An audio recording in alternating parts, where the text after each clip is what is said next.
La ilaha illallah. Zan da kada kowa ne randomly fa.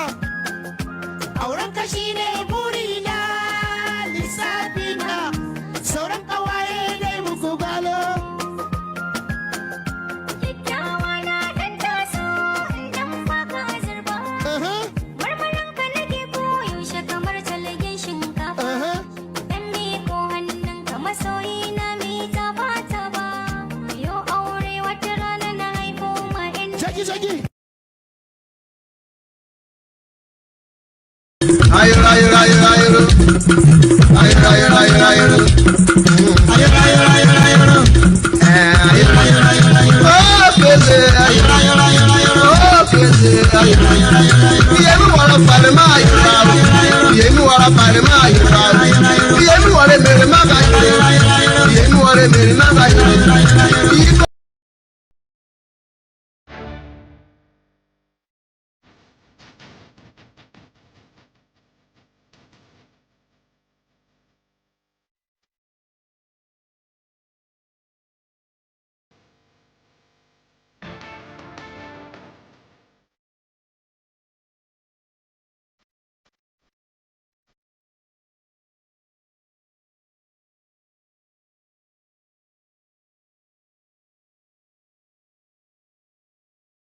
...2027 election. Do you still have intentions to run come 2031? I'm focused on building a new nation. When we get to that bridge, we'll cross it. Thank you. It's good to be back, His Excellency. Now that you have won the 2035 election, is this going to be your last tenure? Because the youth are complaining that you are getting old. It's democracy, right? It is democracy. Let them come and run. Compete with us. And as for 2039, if I'm going to run again, when we get to that bridge, we'll cross it. His Excellency. Delete that part. His Excellency, you know that you promised me that you step down after this tenor. His Excellency. Yes. You're from TBN. Yes, sir. Where is the other friend that used to interview me? Well, he retired 5 years ago and passed on last year. Oh, Pastor. Yes, sir. We are still here. Rest in peace to my good friend. Oh, Your Excellency, now you have won the 2043 election. Are you going to also run for the forthcoming 2047? If I'm what? Are you going to run for the forthcoming 2047 election? Oh. Well, running is not by physical ability. Of course, some of us might not be able to stand, but it is here. So that's what most of you don't know. But when we get to that break, we'll cross it. I mean, somebody will push me across. Thank you. Oh my God. Now that he's gone, I will run for this position and nobody else will take it from me. No, now, Chifamukwe, isn't this a repetition of old people ruling this country? I mean, I am young and I'm the right person to run for this position. Come 2051. Tchiroma, what are you saying? Do you know how long I have voted for this? There is no other person that is capable to run this 2051 election except Jesus! Call the doctor.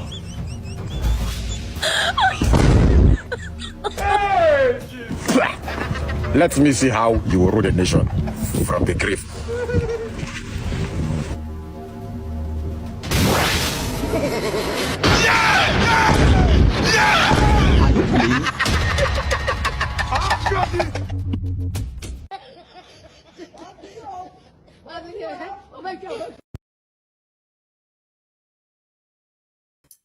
Yeah, thank you all for joining me today. I really appreciate it.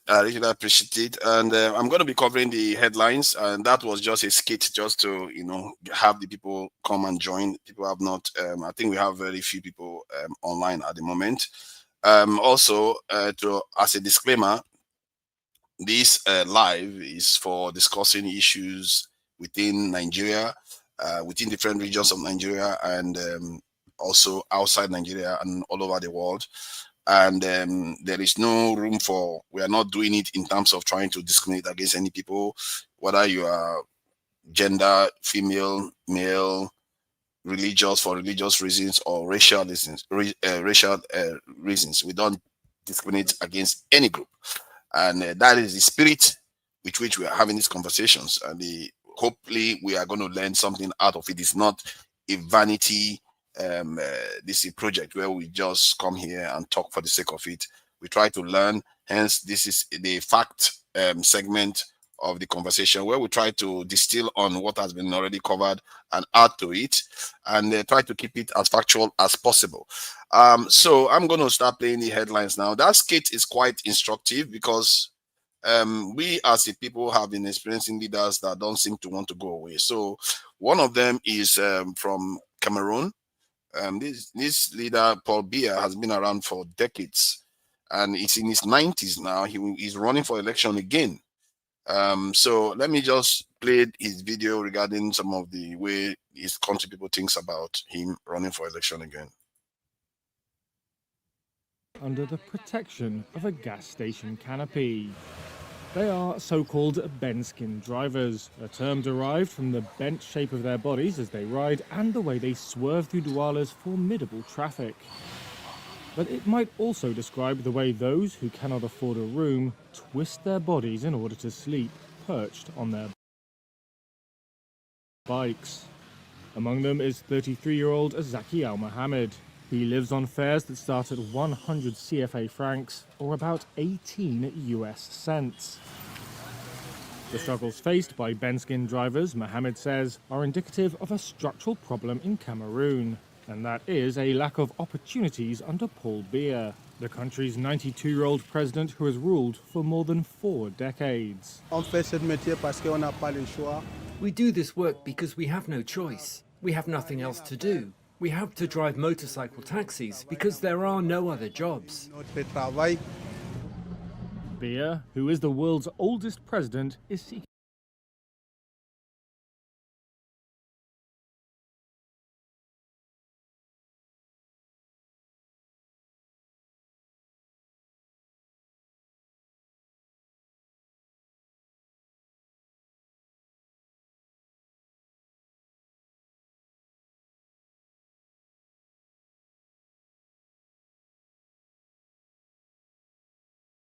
an 8th term in a vote that was held on Sunday. Cameroon's previous election in 2018 was marred by allegations of voter intimidation, violence and ballot stuffing, casting doubt over the credibility of the result. But Biya's government dismissed the allegations, and he stayed in power. Mohammed said he believes the entire population wants change, but that people are too afraid.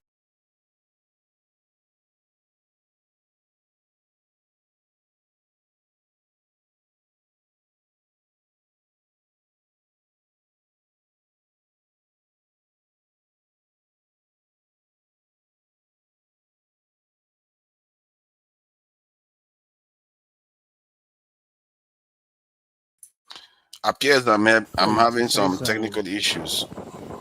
Cameroon's official unemployment rate stands at 3.5%, though the figure for young people is much higher. The International Organization for Migration says unemployment for 15 to 35-year-olds is a little over 39%. During his sole campaign rally on October 7th, Biya acknowledged widespread frustration over youth unemployment. He said if given another term, he would not rest until significant progress has been achieved. For Corinne Alphonsine Kegnay, progress cannot come too soon. She dropped out of school to care for her siblings after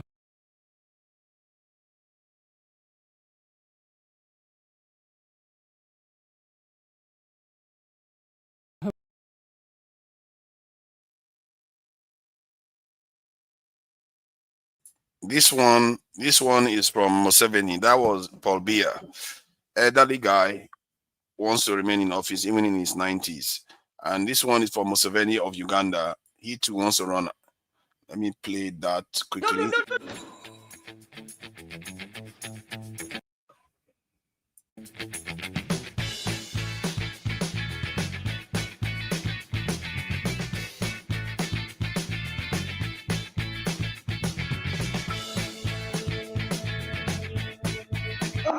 What's that? Like, why do you have to? Sorry, guys. Interrupting me while I was trying to talk about something very, very important. You guys already know that Ugandan President Yoweri Museveni wants to die in power. Sorry, Ugandans. No offense. But hey, I mean, it's not like we're better off in Nigeria. But this coming January will be 40 years since Yoweri Museveni has been president of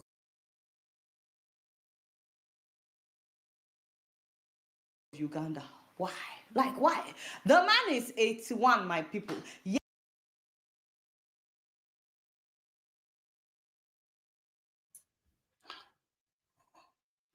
Yeah, I'm Yes, sorry, he has guys. decided to run again in This the stuff seems to be election glitching. this coming January.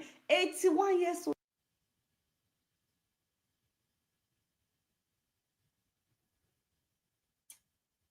Kilo day. Who, what, why, what? Doesn't he have children or grandchildren and great grandchildren that will be like grandpa? He's enough. He don't do now. Only you waka come. Are you the only one? In 2005.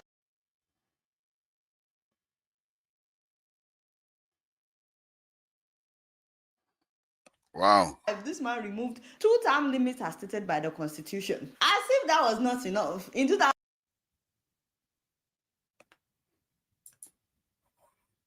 You know what? Let me bring the people that have joined us in. Hello, yeah, I don't know what is going on. You know, these elderly people, they have all kinds of stuff. 2017, when he realized he was getting close Like to the I said, age the machine is misbehaving. I probably need to upgrade my machine. Thank you all for joining us here. Yeah, thank you for the enemies of Nigeria. I don't know, man. It's just weird. I think I probably need to upgrade my machine. And to be fair, I think the machine has been doing quite well. So let me thank the people that have joined us. Let me get them in. The entire thing is just sluggish right now. All right. Welcome, Buddy. I see you there, Buddy. And Femi, I see you there too. And Jefferson, an interesting name. Thank you for joining us today. I think the first topic we're going to cover, I think what is going to happen based on adaptation is when we want to move to another topic, then we'll play the video for it. Since this stuff is misbehaving, I wanted to just play all the video, then we go into different topics. So, but regarding elderly leaders, what do we make of it? Because this 90-something-year-old president, clearly, he cannot have his faculty in place. He has been ill for a long time in Cameroon, and he spends most of his time overseas. And now he's running for office again. From what I gathered, the opposition leader is also doing quite well and have protection. People are surrounding him to protect him from, because they are going to come for him sooner or later, just because he's declared himself the winner. So I don't know what you make of it, Jefferson. Is there anything we can learn from this? Can you hear me? Okay. Yeah. I don't know what to say. Look, let us just tell ourselves the truth. It's just sheer wickedness that, you know, this thing about leadership and followership, we all know how these things work, right? Even in organizations, except maybe it's a personal organization, right? No one wants a leader that will just be there throughout and as if maybe there's no other person that you can pass the baton on. Do you understand? I feel sad. Of course, when Cameroonian president, of course, I don't know when this other guy in Uganda took into office. Some of us were barely not in existence, you know. Some of us were, came in, and this guy has been ruling for a very long time. And it's obvious that Cameroon had not had any meaningful leadership, and it just is in fact, let me just put it in simple terms. The countries, those countries, they are sick because you are telling the people that they are not leaders of tomorrow, that there is only people who are elderly that can rule the country. Look at the last election, look at the people in the government. No young person, and this in the 21st century, currently in the 21st century, you find out that well, we thank God for the media because we are meant to see things differently. How would it have been if we don't have like this internet and all of that? Nobody would have known the mess that we have got ourselves involved with, right? Because people are being suppressed, young ones are being suppressed because the people are already there. They are not really teaching the people how they can do things differently. Okay, fine. If you was doing something different, we would have understood. But again, there's no way you can't tell me that he's the only person in the country. It's not a one-man show. If it's in a family, if you are in your family, you can do one-man show the way you want. Even within families, it's even difficult for fathers, mothers, or whoever is there to even hand over control, right? But again, it just has to happen because at the end of the day, once we are no longer on this planet, someone has to take over. You know, something a little similar happened even in the royal family of Buckingham Palace. When Queen Elizabeth was alive, she had been queen for almost how many years? Due to some level of what they call it, sentiment, she felt she could not hand over to Charles when she was getting ill. And unfortunately, when she passed, that Charles had to now take the next mantle of leadership. And that was wrong. She didn't do that's in Britain. Oh, that was actually wrong what happened because she didn't do well on that note, irrespective of the rift they have between in the family. It just tells you one thing, that you cannot, no matter what anybody is doing, you can't be telling young ones because at the end of the day, like if you look very carefully now, if you look very well, especially the Gen Z generation, you find out yes, there's a lot of information and people are asking questions. People are seeing things can be done differently. You know, the young learns from the old learns from the young. Yeah, everybody's learning from each other. But do you think that because like now Nigeria is next door to Cameroon? I don't know how Nigeria really allow, you know, I don't know whether to call it allow, how they feel about, because they too because Nigerian leaders are also compromised, so they can't even point fingers at Cameroon like, man, yeah, we are corrupt, but why don't you just hand over to some other person? You are really old. Nigeria doesn't seem to worry about anything going on around it. Even Benin Republic, they do whatever they like because basically Nigeria treats all the country around it like French countries, like they belong to France. It don't have nothing to do with Nigeria. I don't see Nigeria exerting influence over their behavior at all. And not to mention the fact that, okay, why is it that the people themselves, because when I hear about Cameroon, there's hardly any time you hear about serious civil unrest. It seems to be quite stable, even with this kind of leader for a very long time. How do you explain that? Is it that people don't know they can get better out of life, that they put up with this type of leadership? You know, how can you explain it? Because Cameroon is actually more civil than Nigeria. They are civil, but again, don't forget too, there's something they call manipulation. Like what we have, obviously, let's not go too far, like what we have in North Korea. Manipulation too. Or some other countries.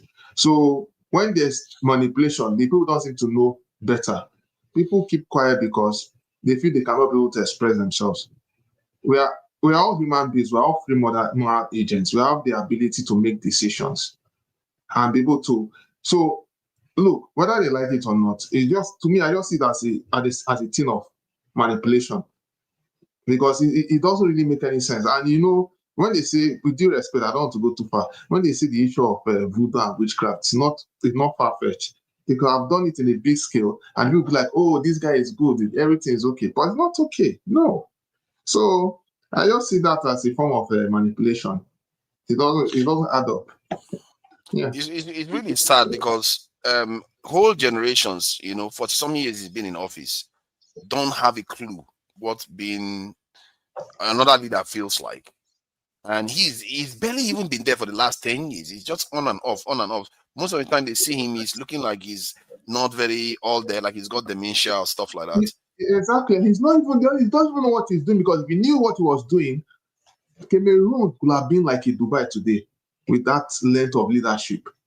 So there's this assumption that if someone is in office and he thinks he has a vision of how a country should be, and he stays that long, we have to see it. Maybe in the next 10 years, this is this milestone. Another 20 years, this milestone. But we don't see nothing. Instead, we're seeing shanties all over the place. The guy is going abroad, he putting all the investment there, thinking of his own immediate family. So there's no progression plan. And because there's no progression plan, it just shows the guy doesn't know what he's doing. He's just there sitting and thinking of his immediate family. That's what it is. That's what it is. I mean, if you even compare to Gaddafi, there's a very slight, it's obvious.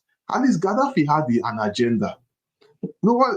Gaddafi might not be perfect. He may have his own issues, right?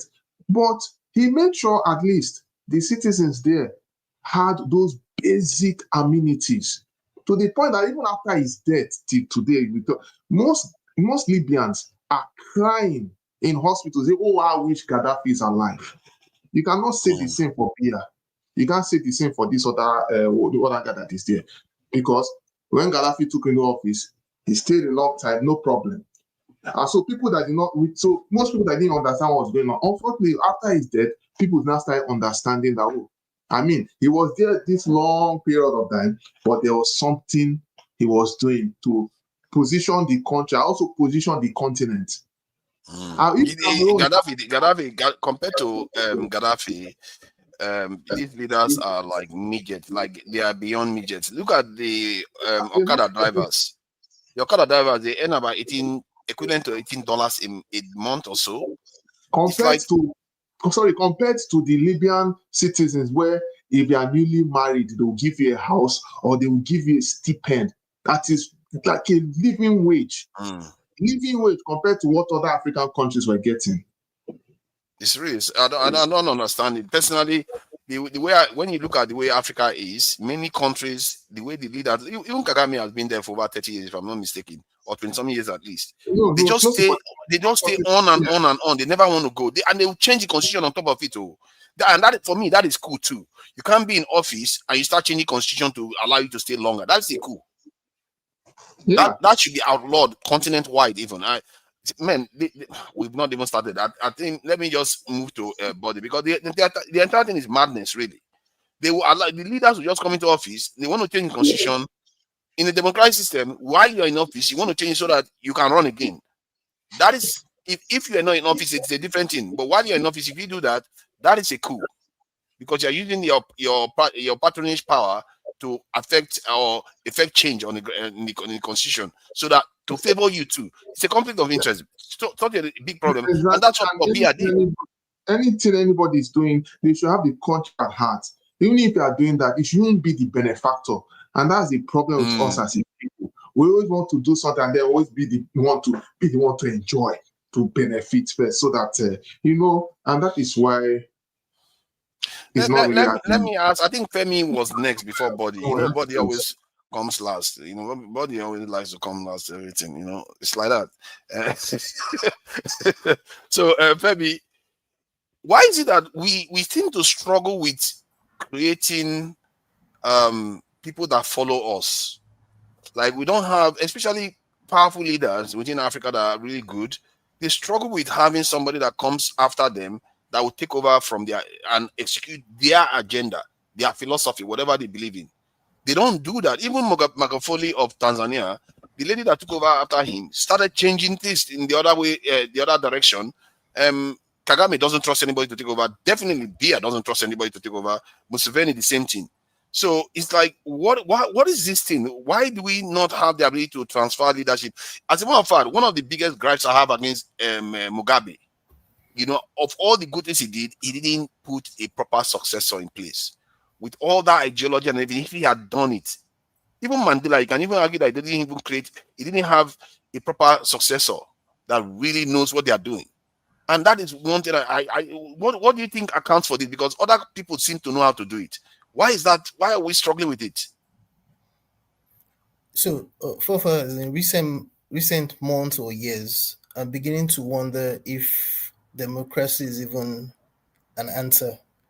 Because if, with what we see going on currently in America, where America itself that's often looked at as the bastion of democracy, as an example, is having to deal with what it's dealing with right now, then even that is a problem in itself, because keep in mind, this year marks America's 250th year, allegedly, as a democracy.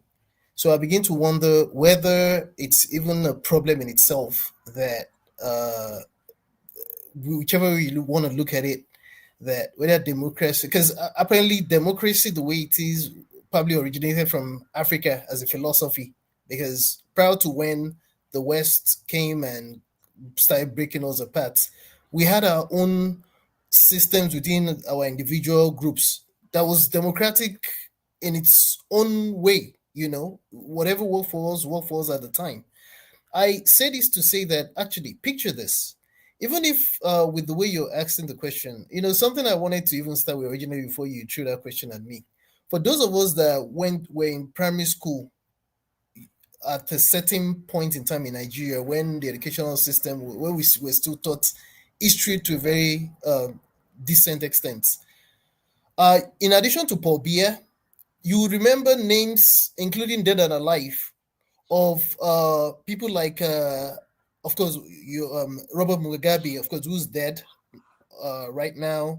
You remember, of course, the aforementioned Gaddafi.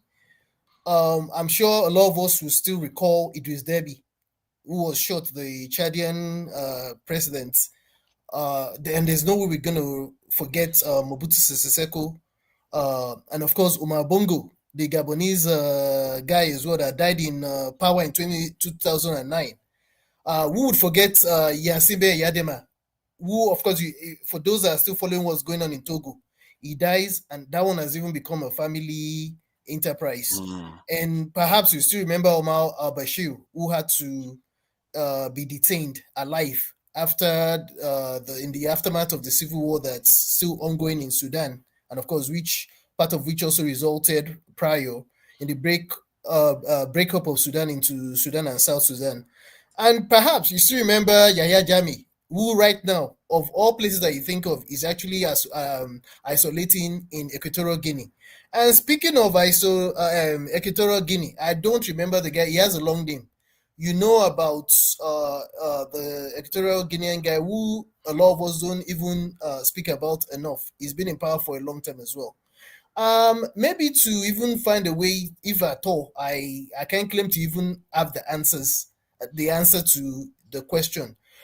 Instead of answering that question, what I would say, again, from what I said prior to this live stream, is I know you talk about security and having to be secure and what have you. My own theory is that if, for example, the West is fine with Museveni only because he's doing their bidding, because there's something about when you look at Britain, for example, the influence of Britain and the puppets that they have in power, and of course, in the case of Biya, the influence of France, and them looking the other way so long as whoever is in power is dancing to their tune, versus all of a sudden, whenever they start complaining about certain leaders who probably they find a way of killing if they no longer dance to their tunes.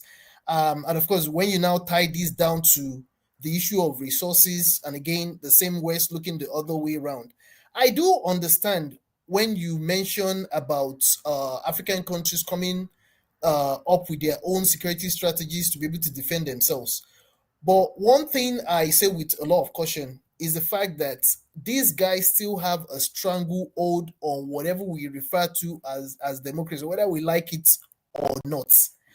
Otherwise, why will it be celebrated that it took the guys that overthrew the puppet regimes in Burkina Faso, Mali, as well as Niger, to chase away the French? And yes, you might say, of course, they are dictators and whatever. As far as I'm concerned, at least right now, they're at least trying to, led by the guy in Burkina Faso, try to present themselves, at least right now, as come up with a semblance of what a society should look like. At least I follow what that guy is doing in Burkina Faso. I'm not necessarily saying that he should stay there, but again, it goes back to what I started with originally. I do not even know whether this democracy is even the answer, because it's even failing in the West. You can see the way it's happening even in Italy, in Germany. There's a lot of dissent that's been suppressed right now as well. So I don't even know if it's even an answer in itself. Yeah, I think it's a fair point to ask, because a lot of Africans have been asking whether democracy is so a path we should be walking at all. The opposite in terms of not having democracy, often it happens not because you choose, it will just happen. Like when they were talking about potential coup in Nigeria, that's how it will happen. However, if we are to deliberately choose, I would opt for something more advanced, because my experience here in the UK is that I think anybody that has been in the UK would know that they structured the Scottish Parliament so that not one party should be able to get a majority. In other words, so that the UK government can ride roughshod over them. But they broke through that because the politics that they did there was able to break that formula, and they have nationalist government rule for over 10 years. So in the context of democracy, yes, right now as we are, I think it's very, very compromised. You can even see that in Pakistan. Pakistan is a good example that tells you that even a nuclear power couldn't prevent the influence of America. That the real president of Pakistan is in jail. They jailed him because he's not very much friendly with America. So they put people that are the military people that are going to be friendly with them, and they just cheated the election and just shoved this guy in. And this guy now is praising Trump like crazy. Just last week he was praising Trump. So you can see this democracy as it's structured right now doesn't favor us; it favors them. But if we structure in a way that we have very, very good representation, anything close to what the Swiss have done, it will backfire, because then Nigerians will be more contented. It will be hard to kind of compromise them. If they feel they are now in a club where they all feel that they belong, they have a voice, why should they listen to anybody else? So you can turn the table against them, and I think that will improve our chances. Let me put it that way, because Switzerland has proven itself to be very, very resilient based on that formula. That said, Nigeria is a very tricky place to change stuff, because these people, they know, they are not stupid. What they want to do is that's why they don't want these leaders to go, because they know that if another younger leader come, even if he's on their side, he will be making demand. Look at what Charlie Kirk was doing. Charlie Kirk was challenging Israelis and telling them that, oh, the young people don't like what you are doing. The elders, what are they doing? The elders were quiet. They were not saying much, because elders have a frozen, they tend to have a frozen ideology. They don't tend to move, at least not quickly anyway. So maybe that's why they prefer older leaders, because they know these older leaders will keep the status quo as long as possible. 90-something years, Jesus Christ, he can barely report back. And yet they kept the guy in office, because they know if they keep changing to younger person will be making demands. And who knows, they might piss him off and he goes to China or Russia. Maybe that's why they are doing what they are doing. Let me bring just to get around, because a lot of people are joining now. Let me bring Body in. Body, no trouble. We are very nice people here. We are here to make friends. So let's not make trouble. We are not talking about Nigerian politics here today. I can't seem to move Body. Let me see if I'm moving. Welcome to Body. I really appreciate you, because I think you probably know more about. And I'm also impressed by the knowledge of Femi. Actually, did you notice how many presidents he was able to name? I don't have a clue. I don't know. He knows quite a lot about the African space, actually. Not only football, I can assure you. So what do you make of what is going on in Cameroon and Uganda too, with all these old leaders? And also look at Atiku. He's also looking to run again. So we have similar problems where leaders don't want to give way at all. Is it their fault, or is it the young people's fault? Because we can't seem to push them out of the way. From my own observation, what I can see is that it's an era of gerontology. Even in the United States, you see back to back Biden, Donald Trump. Those guys are above 70. Except in a few places, you will see that the younger generations are ruling. Because one thing about power, like I usually say, it's one thing, power does not serve a la carte. These people, they build structure over time. And if you look at these same people that I mentioned, one thing is common to them. They were, in their pre-days, in the early days, they were activists. They were people like Shore. They were activists. full of hope. You know, they got to power, they become something else. Look at Robert Mugabe. Look at the guy in even the next set of guy that just came to power. The one in Mali, the one in Burkina Faso, the one in Niger. They pretend to come to power by saying they are pro people, that they want to liberate their people. They consolidate under that pretense. They hold on to power under that pretense. You know how many times the one in Mali have shifted the election? They come under the pretense. Even in the case of Nigerian history, go look at the speech by the juntas whenever they took over power. Is that they mention corruption? They lay claim to poverty. They lay claim to insecurity. They lay claim to economic distress. They paint all kinds of pictures. And when they come to power, they consolidate. Even the ones that are not alive. But hold on. But do you think that they came to power with that intention, or it's when they get into office they realize that, you know what, I just signed up for something bigger than I thought. I have to conform. You know what I've observed. My observation is that we lack quality people because it's a state of mind. Why you want to consolidate on power that you got illegitimately? That's poverty of minds. Why do you want to corrupt yourself? Why do you want to extend the leadership? Because it's a coup itself. By the time you intentionally changing the constitution of a country to allow you to stay longer than necessary, you are committing coup, treasonable offense against the constitution of the country. What do you want to do there? Look at Paul Biya now, for example. He's been there for more than 40 years. In a even who are those people serving with them in government? They're Cameroonians. You don't know that they like it, but because they were with a man that has consolidated the structure of government, that have every apparatus of government at his hands.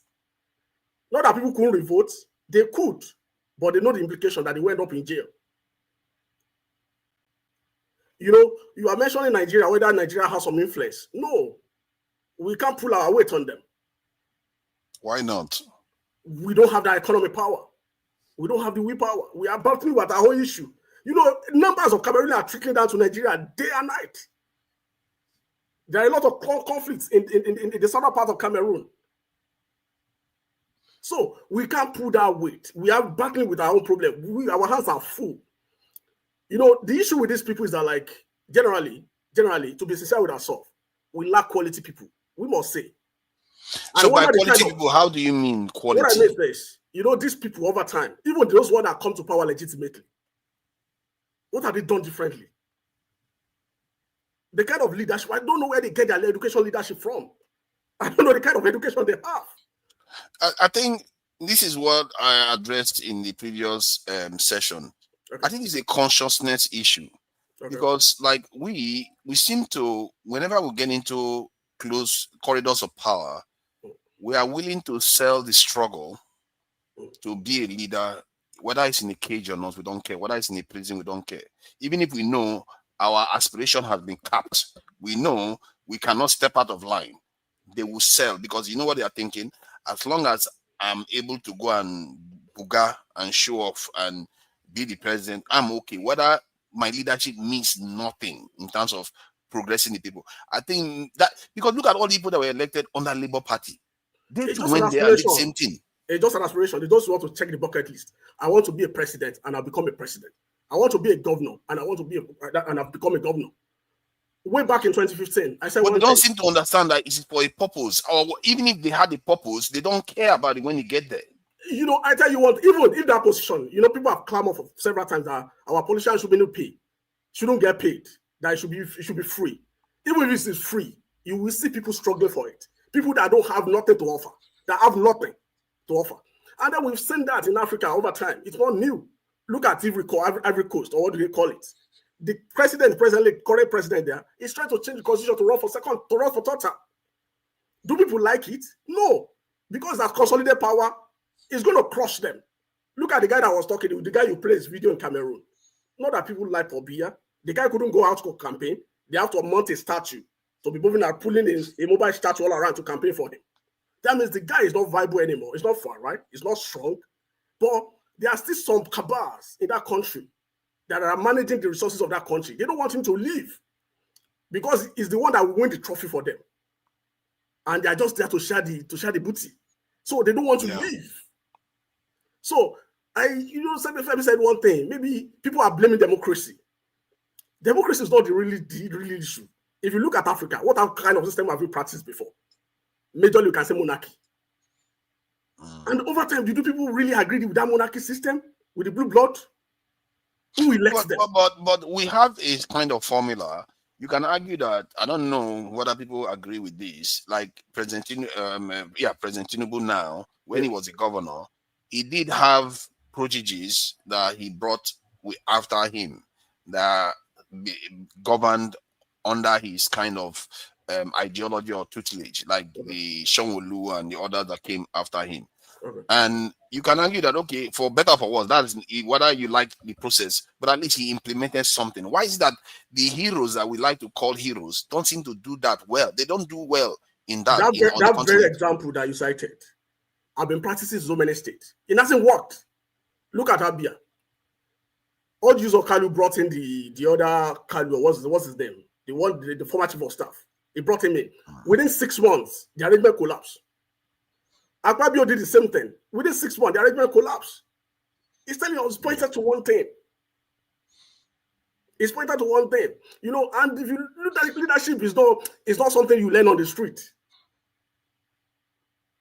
It's a thing that you have to devote time to learn. And I've said it way back in 2015, that either you want to become a governor, or either you want to become a president. It's not business as usual. You have to be creative. You have to be highly educated, intellectually mobile. If you look at the quality of government we have these days, or president anywhere, they can't even think or understand. You know, that's why you sit there through their policies. They don't wait all through. Because over time we learned that, once you can just write to anything, you can just become anything, you can just become a class captain, you can just become a leader without being through the school of leadership. Who is your teacher? Who is mentoring these people? You know, one thing about democracy is not a perfect idea in the whole sense of it. Democracy is just a concept. And there is no rule that is cast in stone for democracy. Look at America. In the case of America, we've seen democracy in a particular light in America. And in the space of few months, few years, we saw America in a different light. Democracy is just only a concept that has an expectation that people that want to be a Democrat must be about board. Must be people of good intention. Can you compare Obama with the guy that we have there right now? Can you compare Bush, even the Bush of Bush? But the thing is, I'm beginning to think that while you are saying this right now, I started thinking about other countries, like in the Middle East, because when I saw America recently, you know, America has had presidents that are over almost 80 years for the last 15 years, if I'm not mistaken, all the way back to the first, or 10 years at least. So, but if you look at how they behave, like Trump now, you can see now the whole thing is being unraveled, how they are, you know, peddle influence. They are being bribed here and there, and all kinds of stuff that is going on. Then you say, okay, they are compromised because it's democracy that made them compromised. But how do you explain the Arab countries too? There are many countries in the Arab countries that are not democratic, but yet they too are compromised. So it tells you that the trick is having the ability to compromise people or have them do what you want. If you have the ability to make people do what you want, whether they're a democracy or not, it doesn't matter. You can influence them. The quality of people that we are electing, the quality of people. You know, do really have good number of people. Good number. You see, that point you're making is a very valid one. This is the reason why I added that point was because some people say, maybe democracy is not good for us. But even if you have military, it may not make any difference. The only reason why the Sahel nations are not as compromised is because there's another major power helping it repel the influence of the West. Do you think Russia is not monitoring what is going on from satellites and telling them? If you want to kill democracy anywhere, even in America, and the democracy is being killed gradually, if you don't have larger population that are educated, really educated in that nation, democracy will fail.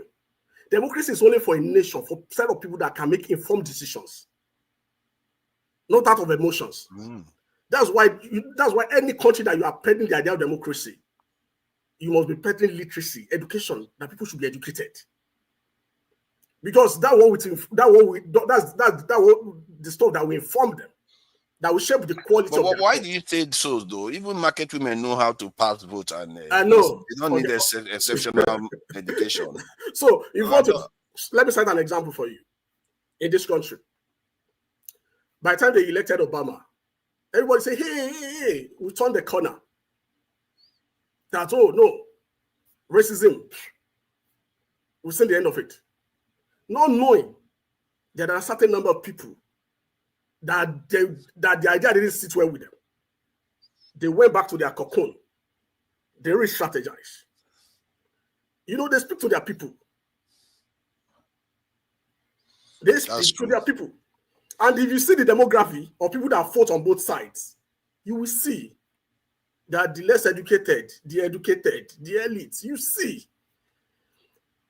Are we talking about poverty here? No. But the issue is the education. That's why that people are reasonable to some extent.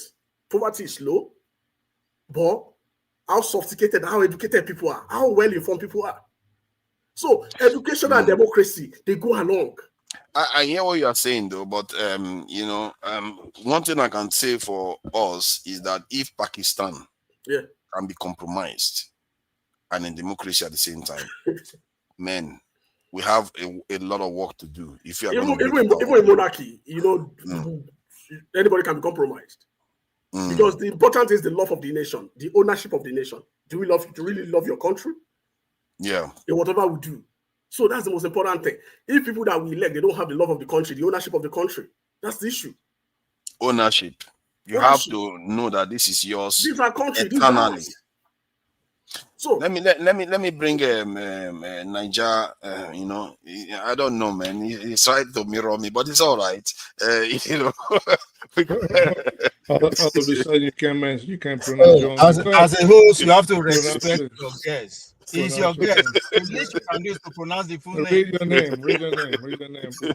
Yeah, that's the least you can do. Respect your guest. It's all right. It's all right. That's one brain cell. That's one brain cell. Thank you for joining us. But this is a bit of a problem because there is a relevance to it in Nigeria. We have a very elderly president that is sickly. We also have another very elderly one that seems to be the blocker right now.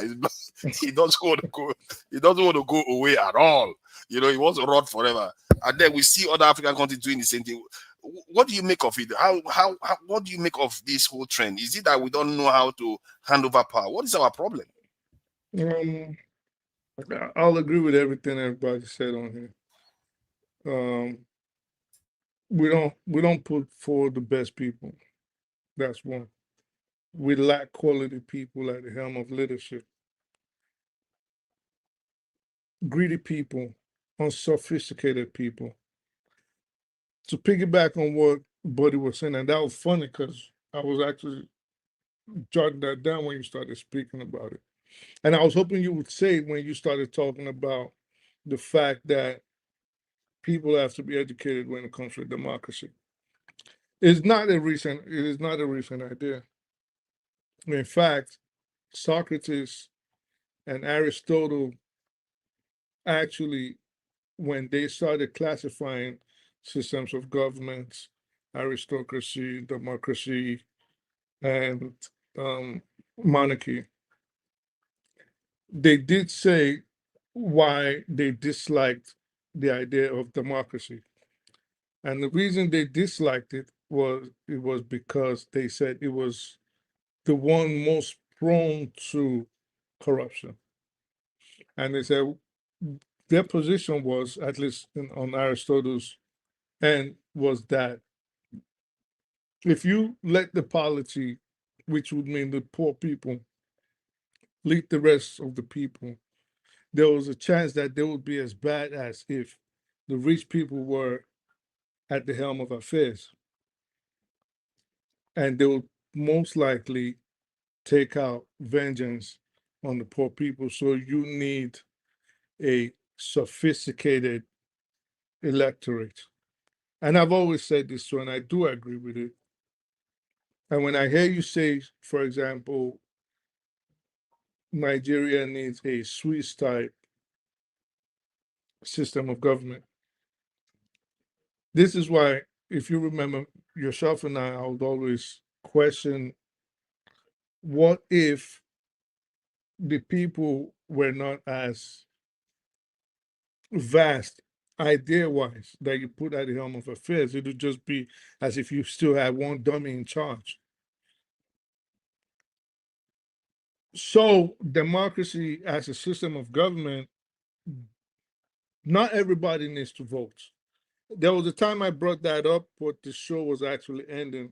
And I remember we were going back and forth, and I was like, yo, let me complete my statement. And democracy as a system of government, it shouldn't be everybody that should have a right to vote. Because a lot of people are not well versed in the topics that they actually want to discuss on or talk on. They're not. A lot of people will put emotion first instead of facts or logic, based on Okay, the can you give me an example what people cannot understand in politics? Like, say, your layman on the street, what they cannot understand in politics. a lot of the things we discuss on here. You know, the reason, one of the reasons why democracies tend to do better, at least in terms of stability, is because the people, for whether they are dumb or clever, they take responsibility that they chose. They tend to realize that this is our decision as a people. No, they don't. Then No, one they person don't. just force them into doing that kind of stuff. No, they don't. Let's use the United States as a case in point. The United States knew that Donald Trump had all these allegations before him. The United States also knew, at least the voters, his supporters, which some of them were actually on here with us. They knew that the policies he was saying he would implement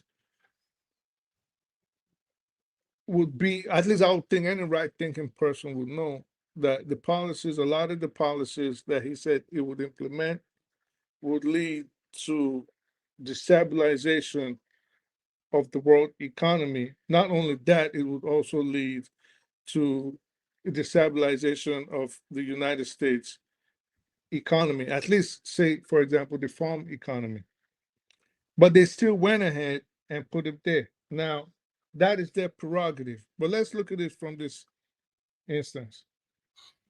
Before you elect a leader, at least in a democracy such as the United States, we look at the moral background of the person. A single slight in how people view your morality could actually get you off the ticket. Not so with the president that we have today. Yeah, but see, let me say this. Don't you think, though, because I hear people say this all the time, and I used to share that opinion when things were not this problematic in America, that, okay, the poor people vote against their interests. You hear Democrats say this all the time, they vote against their interests. But are you not sure? Are you sure you're not mistaken that they know? I've seen them in the UK here when they voted for Brexit. People think they don't know what they are doing. They know exactly what they know. Things are going to be hard for them. They will support it. As long as Trump get rid of those foreigners, right? They will support it. Right. But so then, it's a conscious. They are not stupid. It's conscious. Well, they know what they are doing. I would say borders on stupidity, because if you know for a fact that fire is going to burn you, why would you stick your fingers in it? So yes, because the fire, there's a bigger fire you are worried about. To them, immigrants taking over the country is a bigger fire. Right. You have to understand them. But I'm not even speaking about the immigrant aspect. Maybe you might be right on that end, but I'm speaking on the economic aspect, right? And Absolutely. This is just one part of what I picked out. But the bottom line I'm saying is, and this also goes back to what we're saying, should everybody be allowed to vote? Because this is the context in which we're speaking in. If you know for a fact that this policy is going to be detrimental to the survivability of your nation, or even you as an individual, why then encourage a leader to pursue it? There's no point.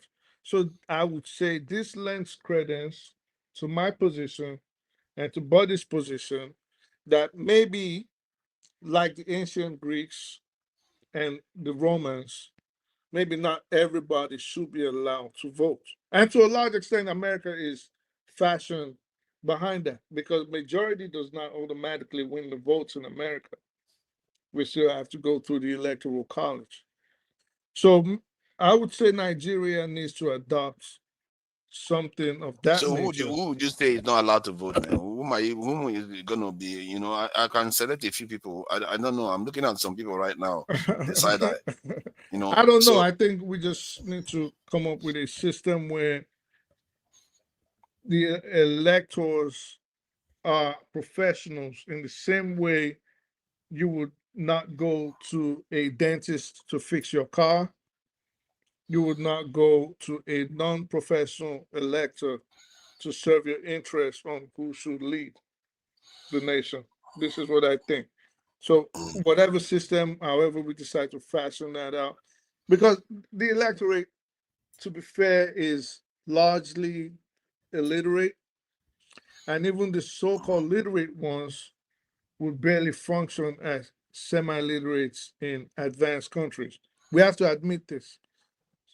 You tell so about personally, let me just make this point. So how long can you keep telling people that maybe you don't want to accept $10 for 4 years of your destiny?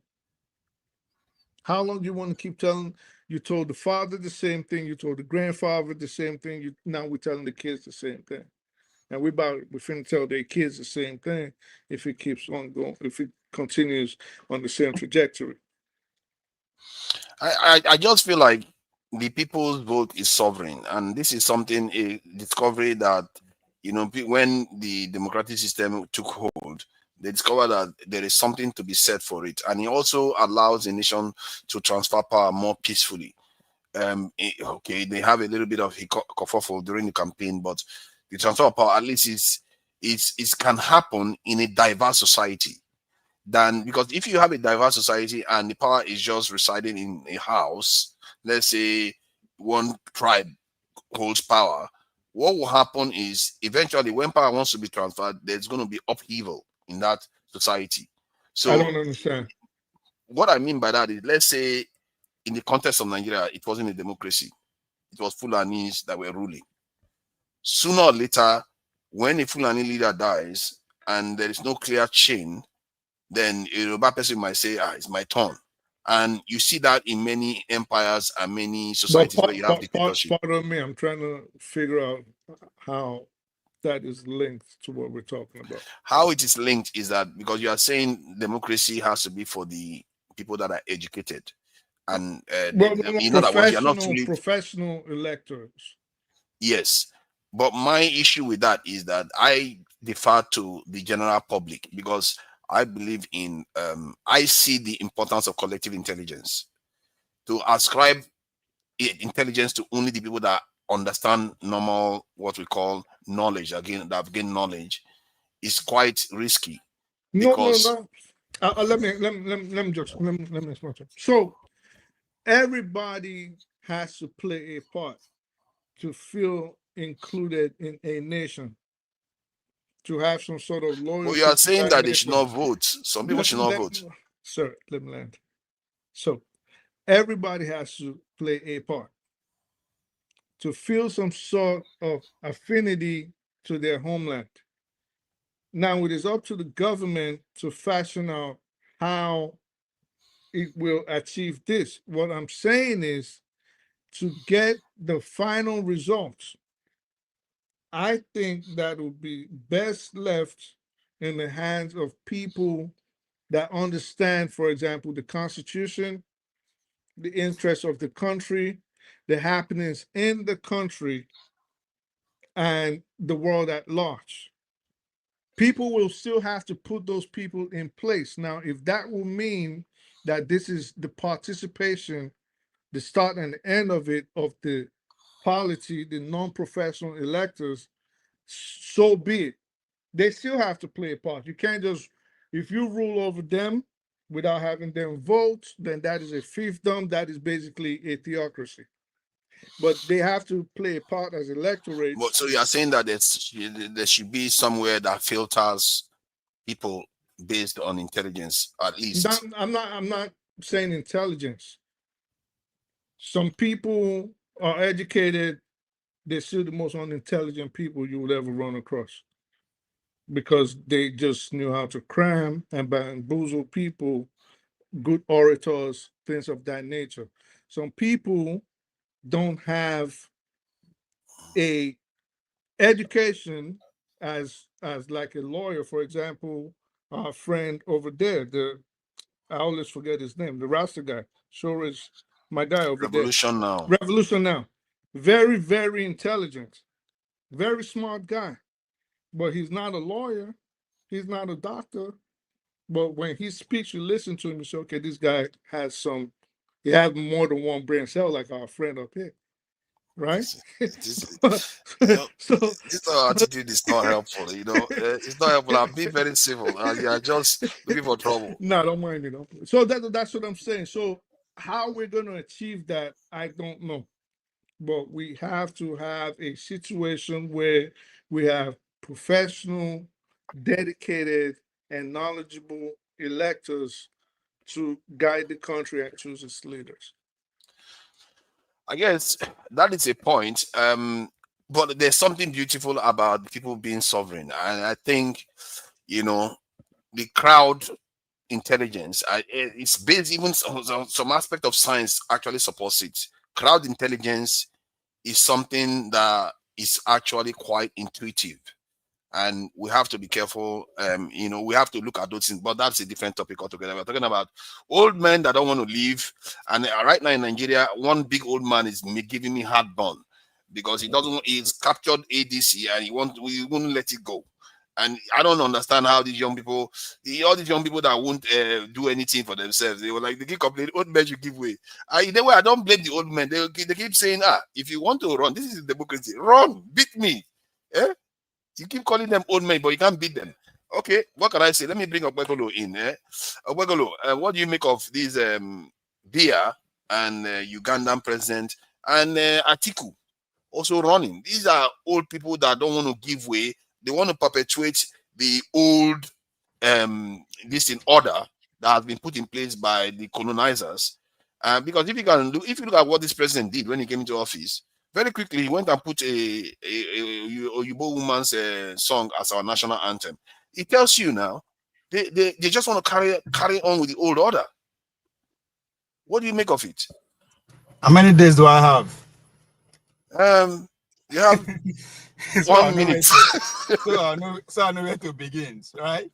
I think if I talk say now, Oyibo grammar, they do our problem now.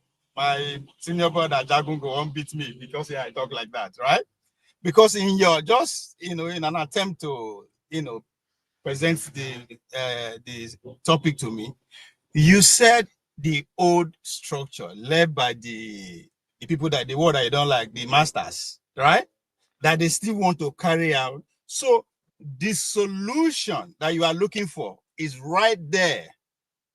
So my question to you is that, have you take care of that structure? So how do you expect things to change? Those who leave the structure leave it for a reason. So we have not, taking care of that. Then you just wake up, begin say, because I know belong, I should not vote. Let Nigeria man with one problem, I should not vote. That's not fair. Now, on a more serious note, right? Now, to Nigeria, if the money that way they spend, right? I mean, they give you like 70%, 80% to 100% of it. What will be the level of the freedom where you go get within yourself to move around? Or if they give you maybe 10% or 20%, compared to they generate your money by yourself. You're not because you are even underemployed under anybody. Like you discover something, your money they come. what kind of level of freedom will you have? That is the situation that you are presenting to me. And me and you know this. So when we talk, not just us, if you look at all Nigerians anywhere that they discuss, they talk as if we are free people. We've just been delusional. Our condition in Nigeria, it's not different or better than that of Cameroon just because we change presidency. Waiting will make you get independent is the money pepper. We don't have it. When I mean we don't have it, all our resources is not under our control. So then they give us something to spend. Hence the greed of the leaders you are seeing.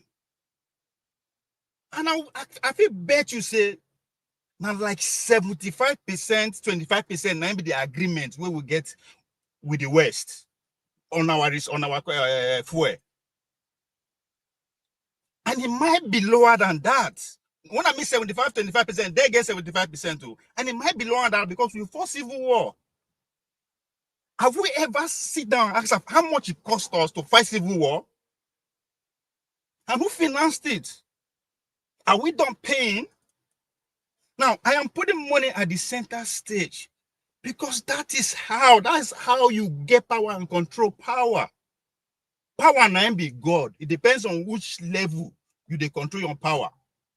Pope today, you know, get money, but if he say people should not drink water for 48 hours, I guarantee you 500 million people around the world will do it, if not a billion. That's power. That's God. But now people put on there so they can easily control money. So since the adventure of the agricultural revolution, power begin to be democratized. Once you don't come out from land, from factory, now power no day one place. Forget to know say they parade themselves. Now they control everything. If you know they parade themselves, you don't know who control the energy sector. You don't know who control finance. You don't know who control agriculture. They are everywhere. So the issue here of that of Cameroon, it's not different from us. Somebody used Gaddafi as an example. It is because Gaddafi at that time was totally in control of his resources. So if he uses them as he wants, just look around the world today. Countries who are actually flourishing for the real sense of the meaning of that word are countries who are in control of their resources. China, Russia. These are countries who just free themselves economically. Nobody say that's how it was. They just free themselves economically. So economically, if you're not control of it, so that means the money where they spend, they tell you how to spend them. And it's very telling in our own situation. So we should start deceiving ourselves just because somebody with a change presidency. It's just to appease us as if because the system is designed for people who meet social standards, we believe that we get hope. We don't. Even if you are there, not. Yeah, So but how hold on. Russia today, the president go there that he go die. Somebody might prove me wrong, but they control election because they are in control of their resources, right? Now being in control of their resources means that the elite within the country are pretty much they're getting the better of the bargain with whoever the business are dealing with. So the business people, the people who are controlling the resources of Cameroon from outside, are at peace with the power, with the local powers, because that's what it is. Why would they feel share power? Because the two side, let's say the two, no one wants to see eye to eye, whether we like it or not. So we'll fight civil war. So I don't need to even exaggerate. For us to fight civil war, we don't want to see eye to eye. That's why the sharing formula see there. Cameroon, on that hand, the local power were able to coerce under one man. This man don't there for 40 years. Not be only in there they come. Some people don't die. Maybe the people who represent those ones are not well trusted. He still remains the living guy, the one that can be trusted. So if you take him out like that and bring somebody out, what is the probability that that person will not be muscled? That's the fear that I am seeing in both the Gaddafi, both the Museveni and our Zimbabwean man. No, Atiku, those I mean, you are not being democratic. You are not a Democrat if you see me Atiku no run. What are you talking about? Now they muscle our constitution. Constitution give everybody I'm rights. not saying that he should not run. In terms of as per rule, I'm saying that he should, as an elder, know when to pass the baton. No. That's a personal problem. Like, come on now. That's it. We don't even know when we are actually pushing the narrative and agenda of the elites. Make it come out, make it draw them. Come for who? Leave the space for younger people. He should raise people that are prodigies. Leaders create prodigies, people that can take over after them. But this guy is a failure that he's still running. It's like an old lady. Hold on, please. In our culture, an old lady doesn't go and fetch water, doesn't go and do certain things because they are old. This guy doesn't want to do the job of an old person. He wants to still remain like a young man. That is a problem. Hold on, to Niger. Today, let's say you are a billionaire from the sense of the world, right?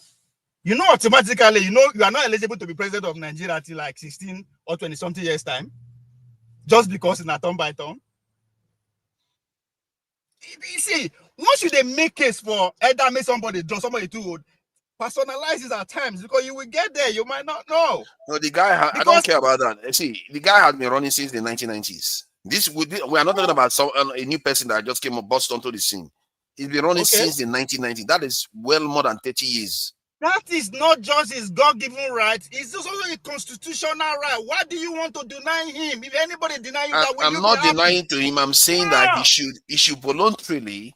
It's a decent thing to do. It's not everything that is it's not everything that is you are legally entitled to that you should claim. That man is contagion. It's not stopping anybody. You don't block anybody at all. I don't know what's your problem. I just use. Are you sure he's taking over ADC? What are you going on about? Not being creator. That's his money. That's what I'm saying. Let him use. Other people are involved too. Let them other people go and do their thing.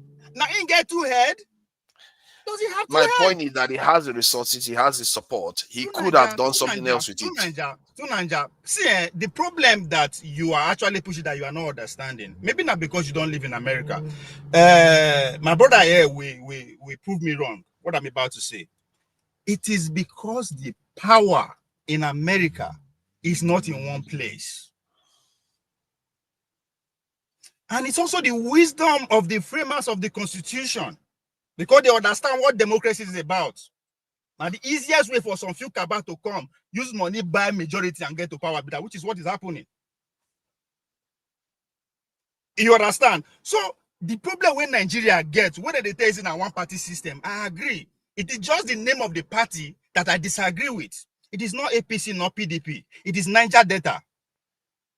No billionaire in Nigeria. Nobody in power in Nigeria. That is wealth, is money, is no trace to Niger Delta, directly or indirectly. So you cannot fight against the system that make who you are. If you come America, I'm not talking about fighting against the system. Hold on. I'm saying that he can bring somebody up in its own image. It's not changing the system. It's just saying, come get new people, new blood into the system. One single man. And you think that is how you are going to build Nigeria? That is his right. One man can change the world. Relevant. One man can change the world. Relevant by begging him, please step down. Who the fuck is he? I'm not saying please step down. I'm saying it's a decent thing for him to do to allow a new generation to emerge. Because there are certain things that the old generation cannot see. That is not should not be. It's like, again, we the educated class. That's our problem. Why would that be a national conversation? I'm not saying that. I'm saying that's why I'm saying it. I'm not necessarily saying it's a national conversation. It's not you that is saying. If it's you, there's no problem. But if you open our national headline papers, these are headlines. So it is not you. Yeah, but because people know that he's too old, it's going to be how many years by the time he even gets into office? That is why he no succeed win. People are not stupid. Yeah, but hold on though. You see, there is this idea that you know how the lobbyists can fund an opposition party to block you from getting into office because they will divide the votes and all the rest. All right. He is acting like that. We have potentially young candidates that can emerge, but he's causing confusion in the system. Hold on. Is it a crime? It's not a crime. I'm saying that if he truly wants a change, he should step out of the way because he knows he's not going to win. But if he does it anyway. To Niger, if you they compete and you spend your time, they worry about what your competition is doing wrong or right, you will never emerge champion.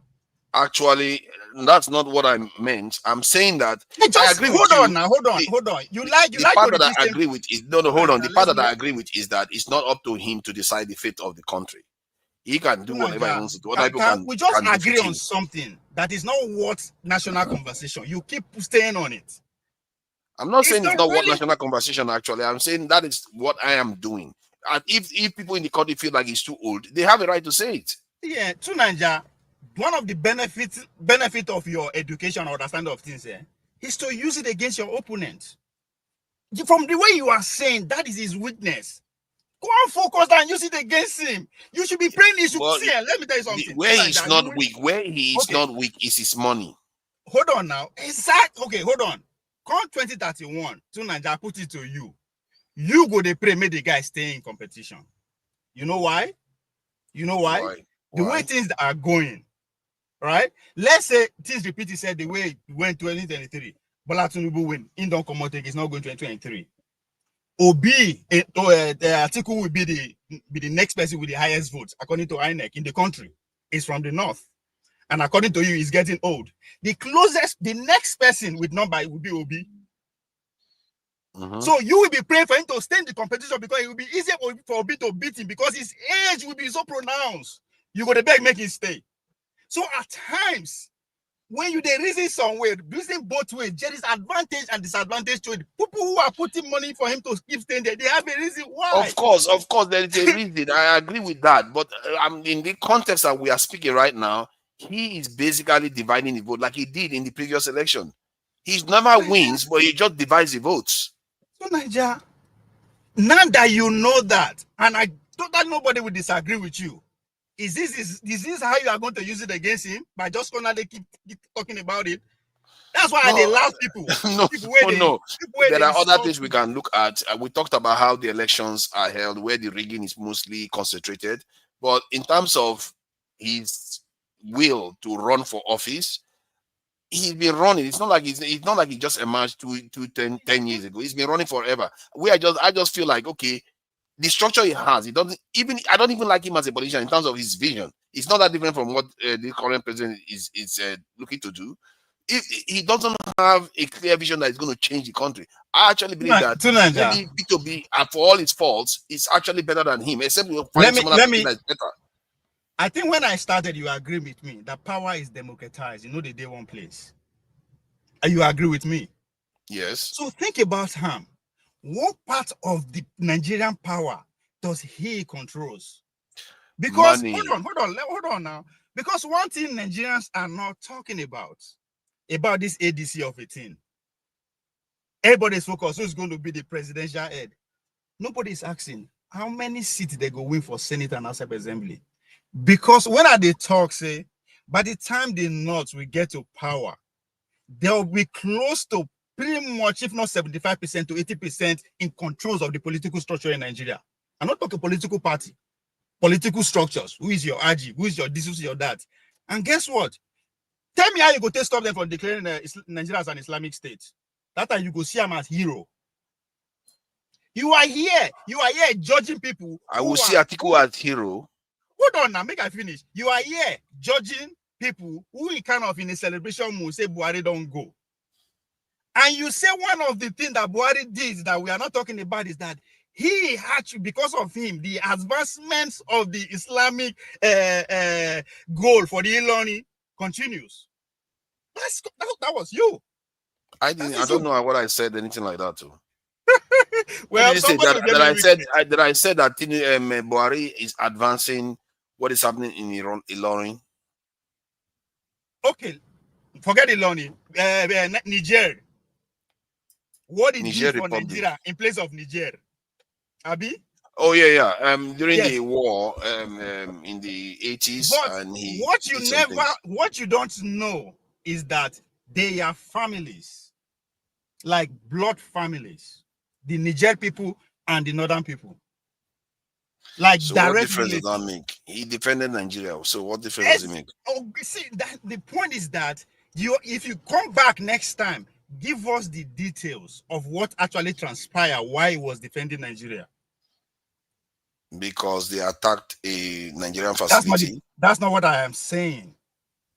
If they say you go war theater, you have details now. How you carry out your what you go do? I mean, you're a military wannabe expert, Abi. If I say you go I war, don't know whether I'm a wannabe expert. All I know is that he. So if you say your general actually go war, responded if the way he come was supposed back, to he respond. go give you details how the mission go now, Abi. What is the point? The point is that you don't know what he actually, if the waiting and send and go do for them actually take place. Hold on. All the people where they send and go, whatever they send and go do, it did the opposite. You don't know.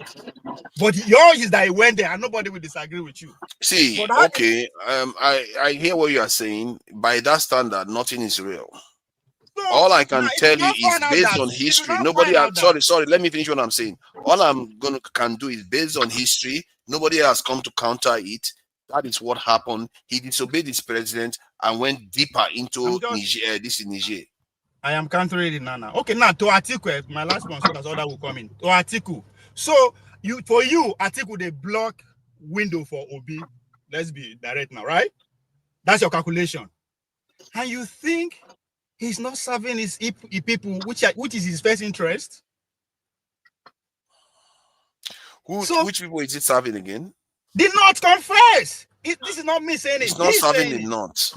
He's not going to win, so he's not serving the North. Just say he keep Obi from Aso Rock. That is the #1 goal of the Northern Power Brokers. Quote me anywhere. That's their #1 goal, and Iboma will not be there, not as far as they can stop it. So you are saying that in the last election, his purpose for doing what he did and messing the whole arena up is because he didn't want an Igbo man to end up in office. It is you. That's your analogy, not me. No, you didn't say that. You just said it. Okay, let's move on. I think if we go on like this, it's not going to be fair. It's not going to be fair to the viewers. Okay, let me put it to you again. If you find out that you said it that Atiku staying in the race keep Obi from Aso Rock. Yes. Okay, so then what's the argument again? But because he ran when Obi wasn't there too. Hold on now. You can't say it's all about Obi. Come on, man. Your argument has to be a bit more logical than that. Maybe he's been running since the 90s. Let me bring it to your level there. Obi was even his running mate. Let me bring it to you. If you agree that is what he is doing, that means he's helping his people. He's not just helping you. And you don't count when it comes to his own presidential ambition. You are thinking, but he's not helping his people. How do you know that? Because he's not getting elected. He's not winning. Now, I just tell you that the goal of his people is to keep an Igbo man for Aso Rock as long as they can. However, that is not his goal. It has never been his goal. His attitude has not tailored. It was never tailored in that direction. Okay, hold on again. I'm not talking about his goal. His people's goal is what? So 1 minute you are talking about him, now we are going to his people. They are using him to say what you just. Is he not the one that is running? I don't care whether they are using him. It's him that is running, and he ran before when P2B was there. He ran when P2B was not there. How were they using him then? He ran against Buhari too. No, to Niger. Let's leave it. Let's leave it because it's not going to be fair to block other people. Hold on, sorry. I might just say this. What I thought no did that complicated?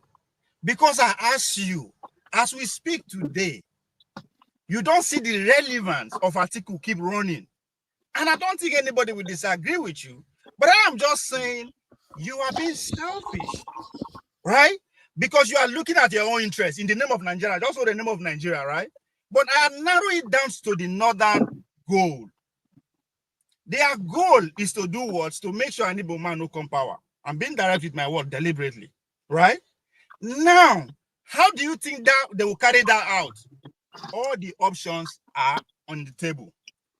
If not to sponsor you or me, to make sure that no happen. Now you are saying they know they sponsor them. Why do I need to sponsor you? And personally, I don't think the North actually has that ambition to prevent Igbos from ending up in power. I don't think they consciously do that. See, I talk about convergence of interest, right? There's no money to pay me because I can see myself in him.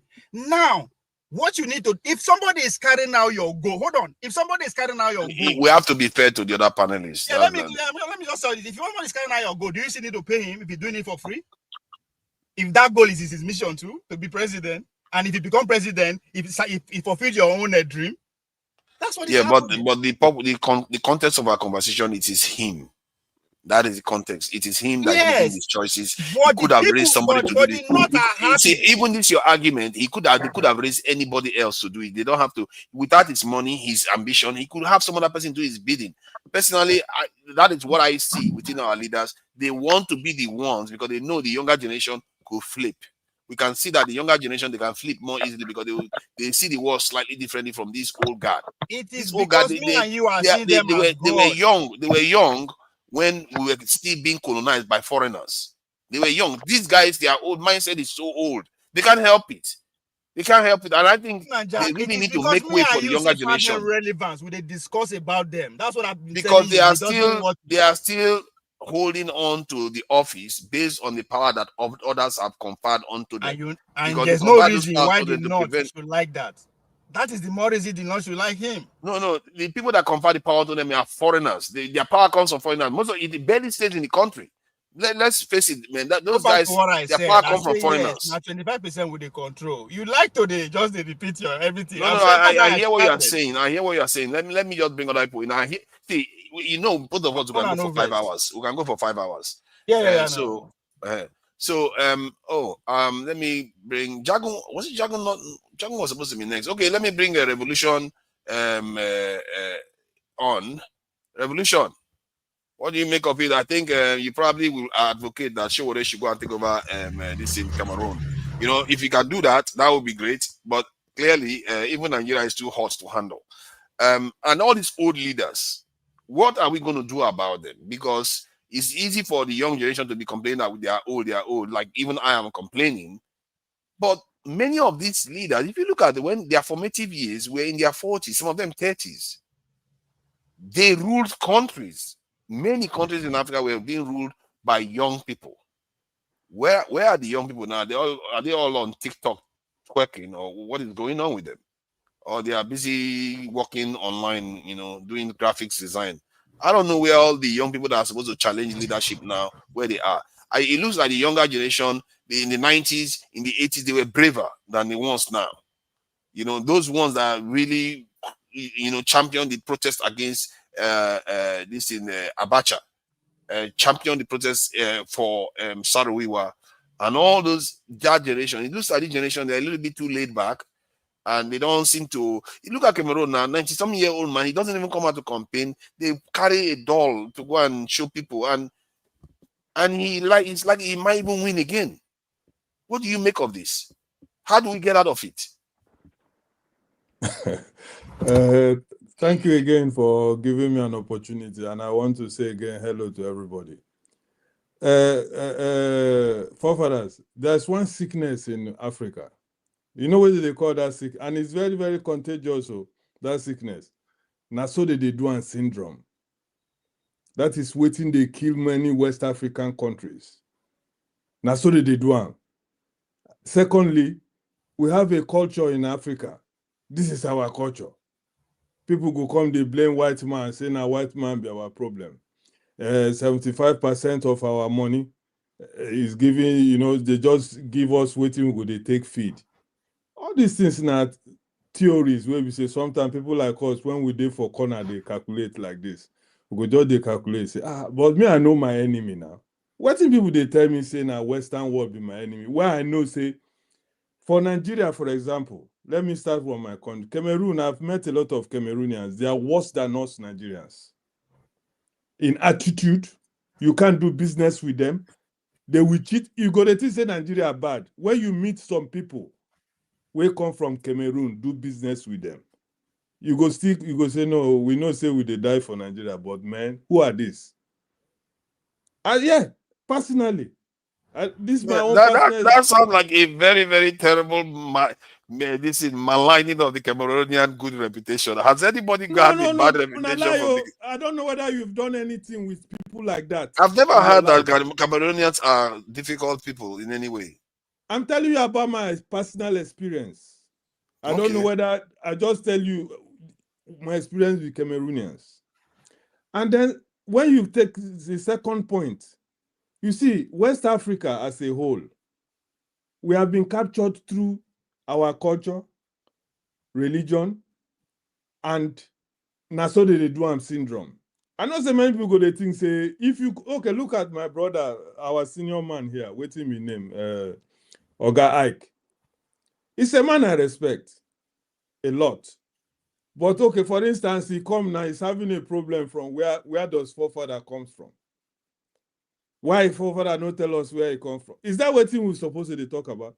That means, and this is the system of these older guys in Nigeria. They have their own system. Nobody should change it. If you don't go church, you know, say in Nigeria now or Cameroon or all these people, if you're not a religious person, maybe you know they go church or you know they pray 5 times a day as a Muslim. If dog lost for your area, now you they go first blame. All these boys we know they go church, they know they pray. They know they go, when people they church and they house. So anything we lost, now you they go first blame. So when you see such system on ground, for example, if you talk, for example, the Yorubas now, for example, now, I was with some people the other day. This guy enter for house, he greet everybody. Means that myself, I don't give him knuckle. He chop knuckle, you go your own way, I no get problem. Suddenly they tell us make he lie down to greet. The guy educated guy just look at them. What do you mean make I lie down? I don't greet everybody. And is that how you are going? I mean, I was satisfied. But they are telling him because he's a younger guy to prostrate and greet me. I have to challenge the father. I say, man, don't try that. Oh. What do you mean? So when you come to these old people, where we go to say they no one come on for power, for example. Now, because of the culture where we claim we get for Africa, they go say no until the man go die. I'm talking about Paul Biya now. Until he die, we know nobody else go take over. If they talk, he's the oldest. They go see some people they go say for our Igbo man, they go say no Nyabu Diokpa. Diokpa is that he's the oldest man.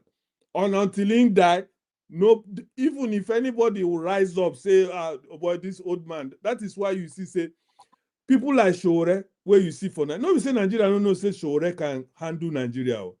But they look Shore, say, Atiku dey there, now they talk about Shore. That small boy. People don't call Shore small boy for this, our platform now. And the time where Atiku they enter power, they're relevant in Nigeria. They were even younger than Shore. You understand? Because those people get one kind way of life. So Paul Biya them, Atiku them, where you see say even Peter Obi self, they no give Peter Obi chance to rule because not only because an Igbo man, but because he's not old enough, he know there for the so-called circle, and why they go give him a chance to come change, because they know he's coming to change the system. So many Africans, especially West Africans, the only people who succeed on it now Senegal. Because then she said all this thing now lie. They fought when they want to because they can be united through their religion, Islam. So they can be able to unite to fight a system. But Nigeria, we cannot fight the system because first of all, people like Oga Ike them, for example, believe in church. I know they attack them personally, but I'm just telling you, I've met a lot of people of them. They believe in the church. You have to come to, and when you come to church, you go give your DNA test. You go ask they go ask you whether you are married or you are not married. They go ask you who is your papa, who is your mama, who is your this. They must get all those details from you. And if you refuse to give it to them, I swear to God, anywhere they see you, they will condemn you. Imagine. That is very They interesting. will see you as somebody. People like us, for example, we carry Rasta, we are the worst. Do you know how many times people where they go church and make I go bob my head before I come to talk to them? Wow. I'm telling you, they tell me to go and bob my hair before I can be granted audience in their religious circle. And none of them are better than me in any way. Righteousness, everything, just because I have a dreadlocks. That is horrible, actually. They see me as, I know they beg them. I know they when they come for stealing and they never catch me where I steal. I know they disturb neighborhood. I know they, but just I have a rasta. So in their own sense, this is the African system. You have, now I tell you, say it's a contagious sickness. Now so they do a system. So you syndrome, I mean, this is what is killing Africa. You don't look the way you're supposed to look. You understand? And that is why you talk now, say the young people, maybe they know they're concerned. It's not that they're not concerned, but what do you want them to do? Showore has been crying. Simon Ekpa, he talking on. Where is they now? Is they prison? Waiting the man talk. He's fighting the system. That is the only crime where Samuel Ekpa commit. Now the kind of way we take come here today, waiting being problem. Now small boy. Imagine waiting they talk. Who give them talk? That is the point. No other point. So for me to conclude, let me tell you, my brother, until like Bob Marley say, he gave us a lot of until he said war. Until we come and make a revolution in Nigeria to remove the system that is holding Africa down. And let me make this point before I forget. Mr. Jagun said something on the platform that he knows a lot of people in this our platform. Go another man platform where we say they are worse than the system that they talk here. They are worse than the system where we they criticize. And I concur with it 100%. Whether somebody take and personal or whether they don't take and personal, the problem, and those people when they take and personal, now the people where they say, say the truth is bitter, and the truth sometimes be like pain. When you say the truth, those people where believe say what you are saying might concern them, they go come challenge you. But the truth has been said. The system of Africa, I told you one day, say, I was in a dream. Maybe it was my thought. Say, if I ever I saw myself as the president of Nigeria, the first thing what I do, I close all the churches in Nigeria. That was the first thing I did in that my dream. I closed all the mosques in Nigeria. And immediately I closed those things, and then I closed all the private schools in Nigeria. When you remove these three things in Africa, Africa will catapult to the top. Because that thing has confused so many people. They believe they are the best. But is it fair to say you go no remove the churches, but the Islam remains? No, forefather, if you want to solve African problem, you have to take the bull by the horn. There's a lot of confusion in Africa. And the three confusion in Africa is religion, culture, and our system. That is what is keeping. That is why. So are you going to take out? Are you going to take out Islam too? Religion. Actually, I'm going to everything. Okay. I see what you mean. Yeah, after all the Chinese. Whether Islam. He mentioned Islam too, for fathers. Well, I didn't hear. I'm talking about religion. What type of? Because this is where we they get them wrong. For example, now the people terrorizing Nigeria today, is it not Islam? They say Boko Haram and whatever they are. Is it not what they are preaching that we make them go and kill innocent people when they don't even do anything because of one kind of religion ideology where they carry for head? So and that is why they don't want to hear revolution, because they know that Europe, where all of us they hide now, they enjoy, they talk as we like, get to confidence, they shine as people they say we are shining. Somebody came and made a comment and say, "Forefather, you are looking great," because we are living in London. How did they solve their problem? They made religion irrelevant so that people can look forward. But religion is the biggest problem that we have, especially in Nigeria today. But sometimes people are afraid to say it. Yeah. Thank you.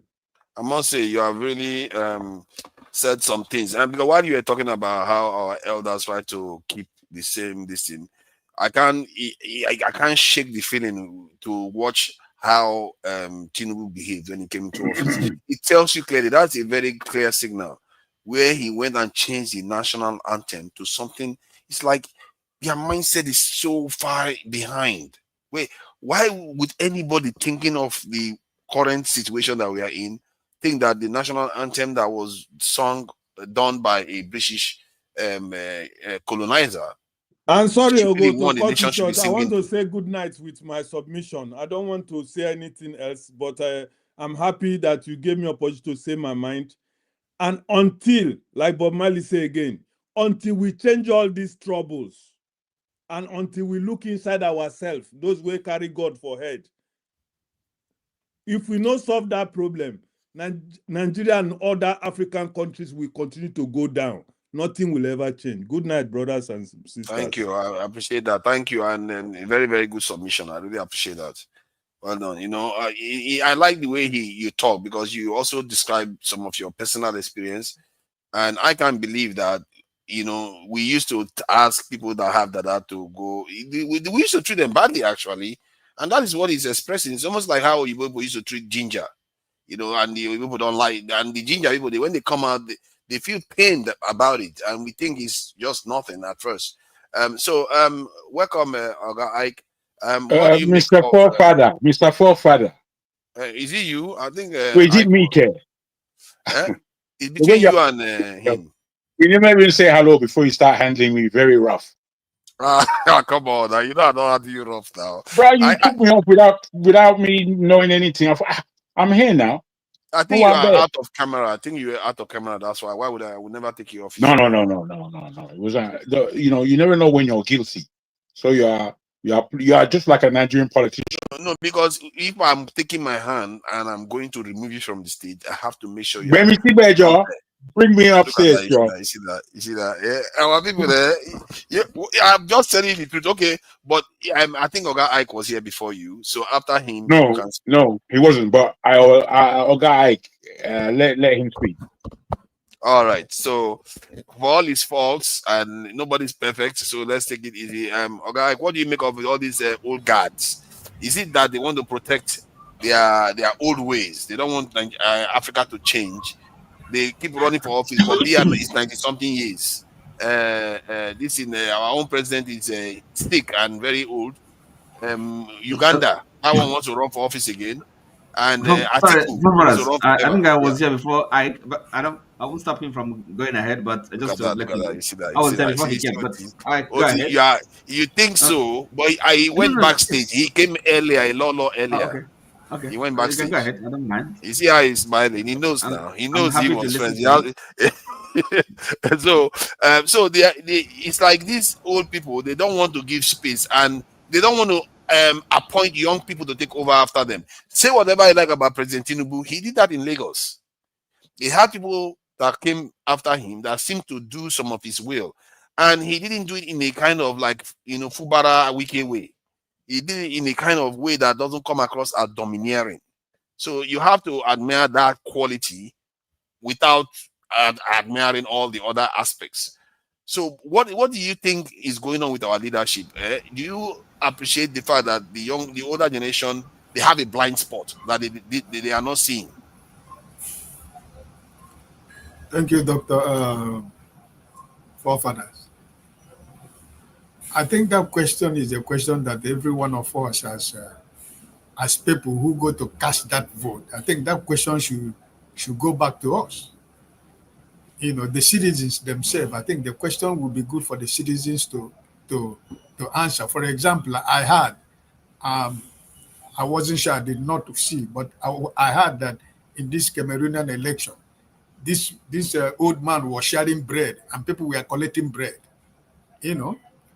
and they collected bread and voted for this man who always gas even when he's standing, a man that cannot move anymore, a man that when he stands with the other world leaders, he's gassing before everybody, and you're blaming Paul Biya. The younger ones, the younger politicians in Cameroon, where are they? At least it was an opportunity for them to, this time around, to give the other man overwhelming majority of vote, because this is a walking dead man. Is he alive? He doesn't know what is happening around him. So, but why, like as you said, the people that are all those cabals that have been with him all these years that he has been in power, they are the people that are protecting him from the military to the civilians. So if not, the citizens of Cameroon, even though they are crying, that they have been crying for how many years they want Paul Biya to go. But it's still the same people that they want to bring him back to power. People receive bread. People collect bread to vote. So you can imagine. So, and for us, like a country like Nigeria, where is our credibility for us to begin to defend the other smaller countries? Nigeria was supposed to be a big brother nation, right? To other African countries, to emulate Nigerian system or Nigerian democracy. Do we have democracy in Nigeria? No. What we have is an illegitimate government that has been existing.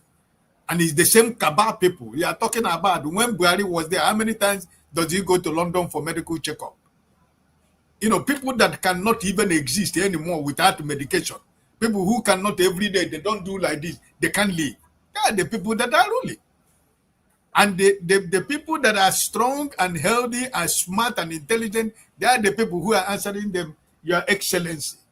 They are the people that are making Your Excellency. So you find out that Nigerian hands and legs have been broken in the Committee of Nations because we cannot protect any country in Africa because we are not protected.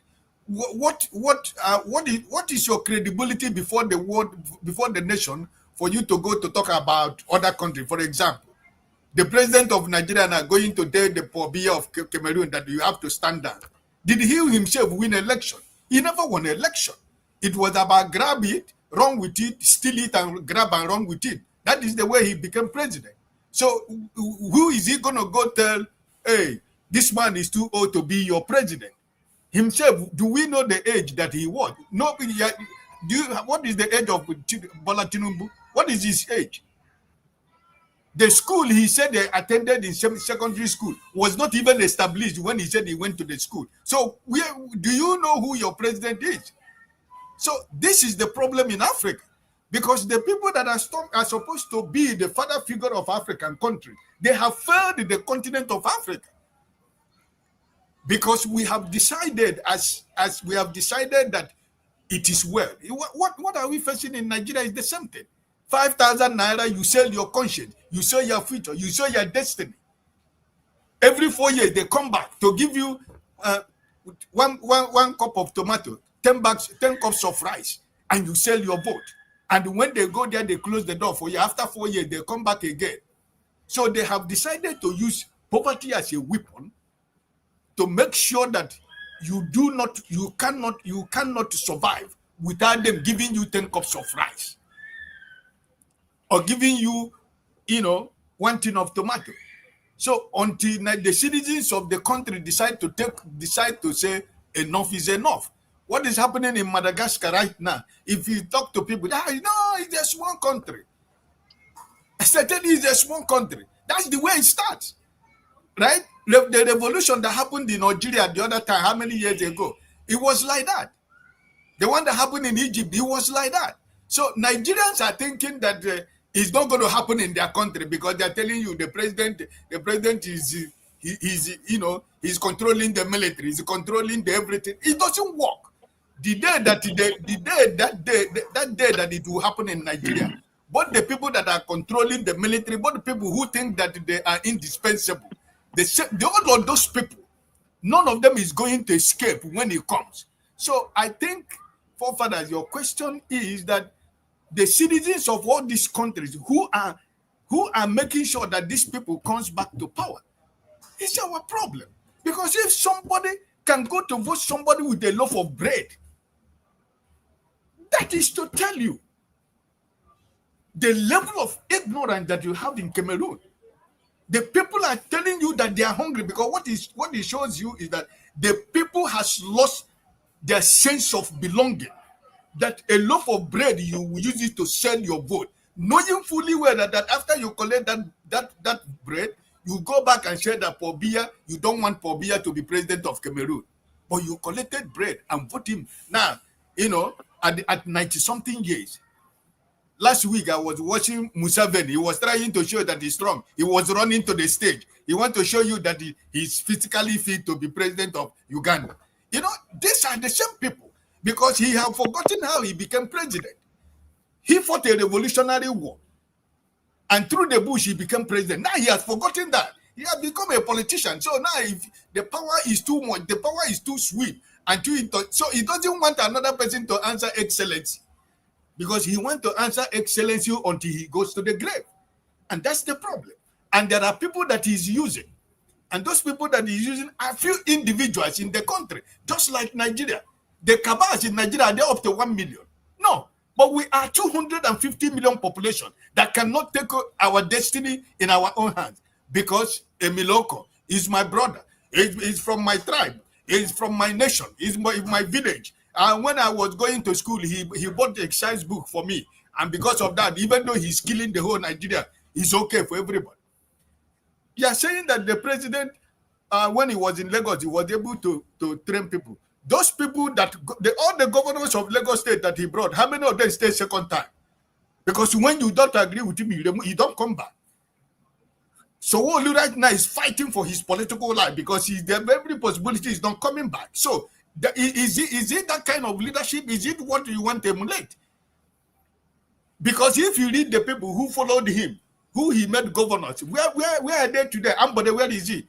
After he talk, now he decided to go back to kiss the ring because you know that he doesn't have any political future if he doesn't follow the man who has made him.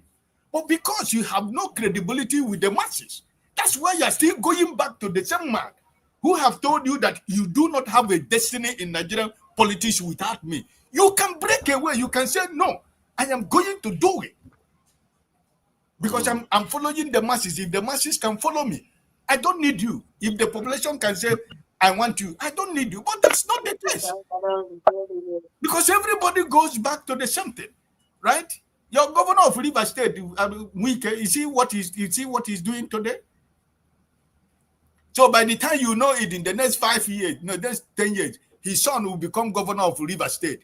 One of them will become senator in Rivers State. Why you have somebody like forefather, where you have somebody like Oti, the children that we are supposed to be, supposed to be the futures of tomorrow, they will become your leaders. And we will come here every day to talk about the way forward for Nigeria. Because don't be surprised that the son of Tinubu will contest 2027 election in Lagos State as the governor of Lagos State. And if he dare come out, who is it that is going to come out to say, no, he's not going to be governor of Lagos State? That's the problem. You know, that statement you said about Museveni fighting in the Revolutionary War, it reminds me of a statement somebody said that, he has exchanged a small part in a war for a lead role in a cage. And this is something we as Africans do repeatedly, because we don't understand that when you're in a cage, there is only as much as you can do, and the people that own that cage can decide to bring you out, and that's your end. Father, let me give that up all the time. I think one of the greatest problems we have in Nigeria is impatience. And Nigerians cannot persevere to the point that, Nigerians persevere a lot, but in terms of politics, in terms of, making a decision to better your life, we are too quick to say, we are too quick to surrender. Yeah. If not, that's true. The wave of 2023, by now, Nigerians would have been more. What happened in 2023 should have been a child play than what will be happening right now. But everybody has given up hope because Mr. Peter Obi or those who supported him because he didn't win election. People say, okay, upon all the whole thing I did, upon all I didn't sleep, upon all the whole thing I did, I put my money, I put my time, I put my energy, I put my exercise.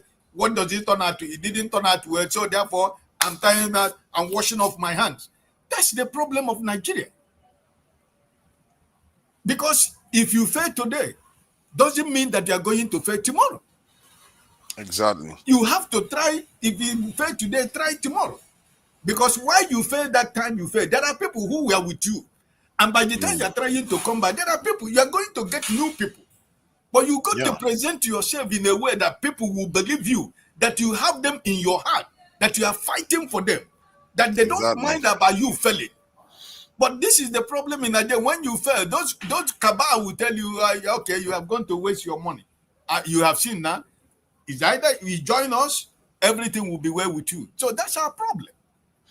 And that is so true, because like even with the NSAL stuff, you hear people keep saying, oh, you just went and did and they died. I'm like, why do you? Because by remembering it like that, you are saying the next generation or the next people that want to fight for a change, you should not do it. You forget that they succeeded in what they wanted. At least they got SARS cancelled as an entity. They got it cancelled. And you're saying, do you know how many people those SARS police could have killed by now if they didn't do what they did?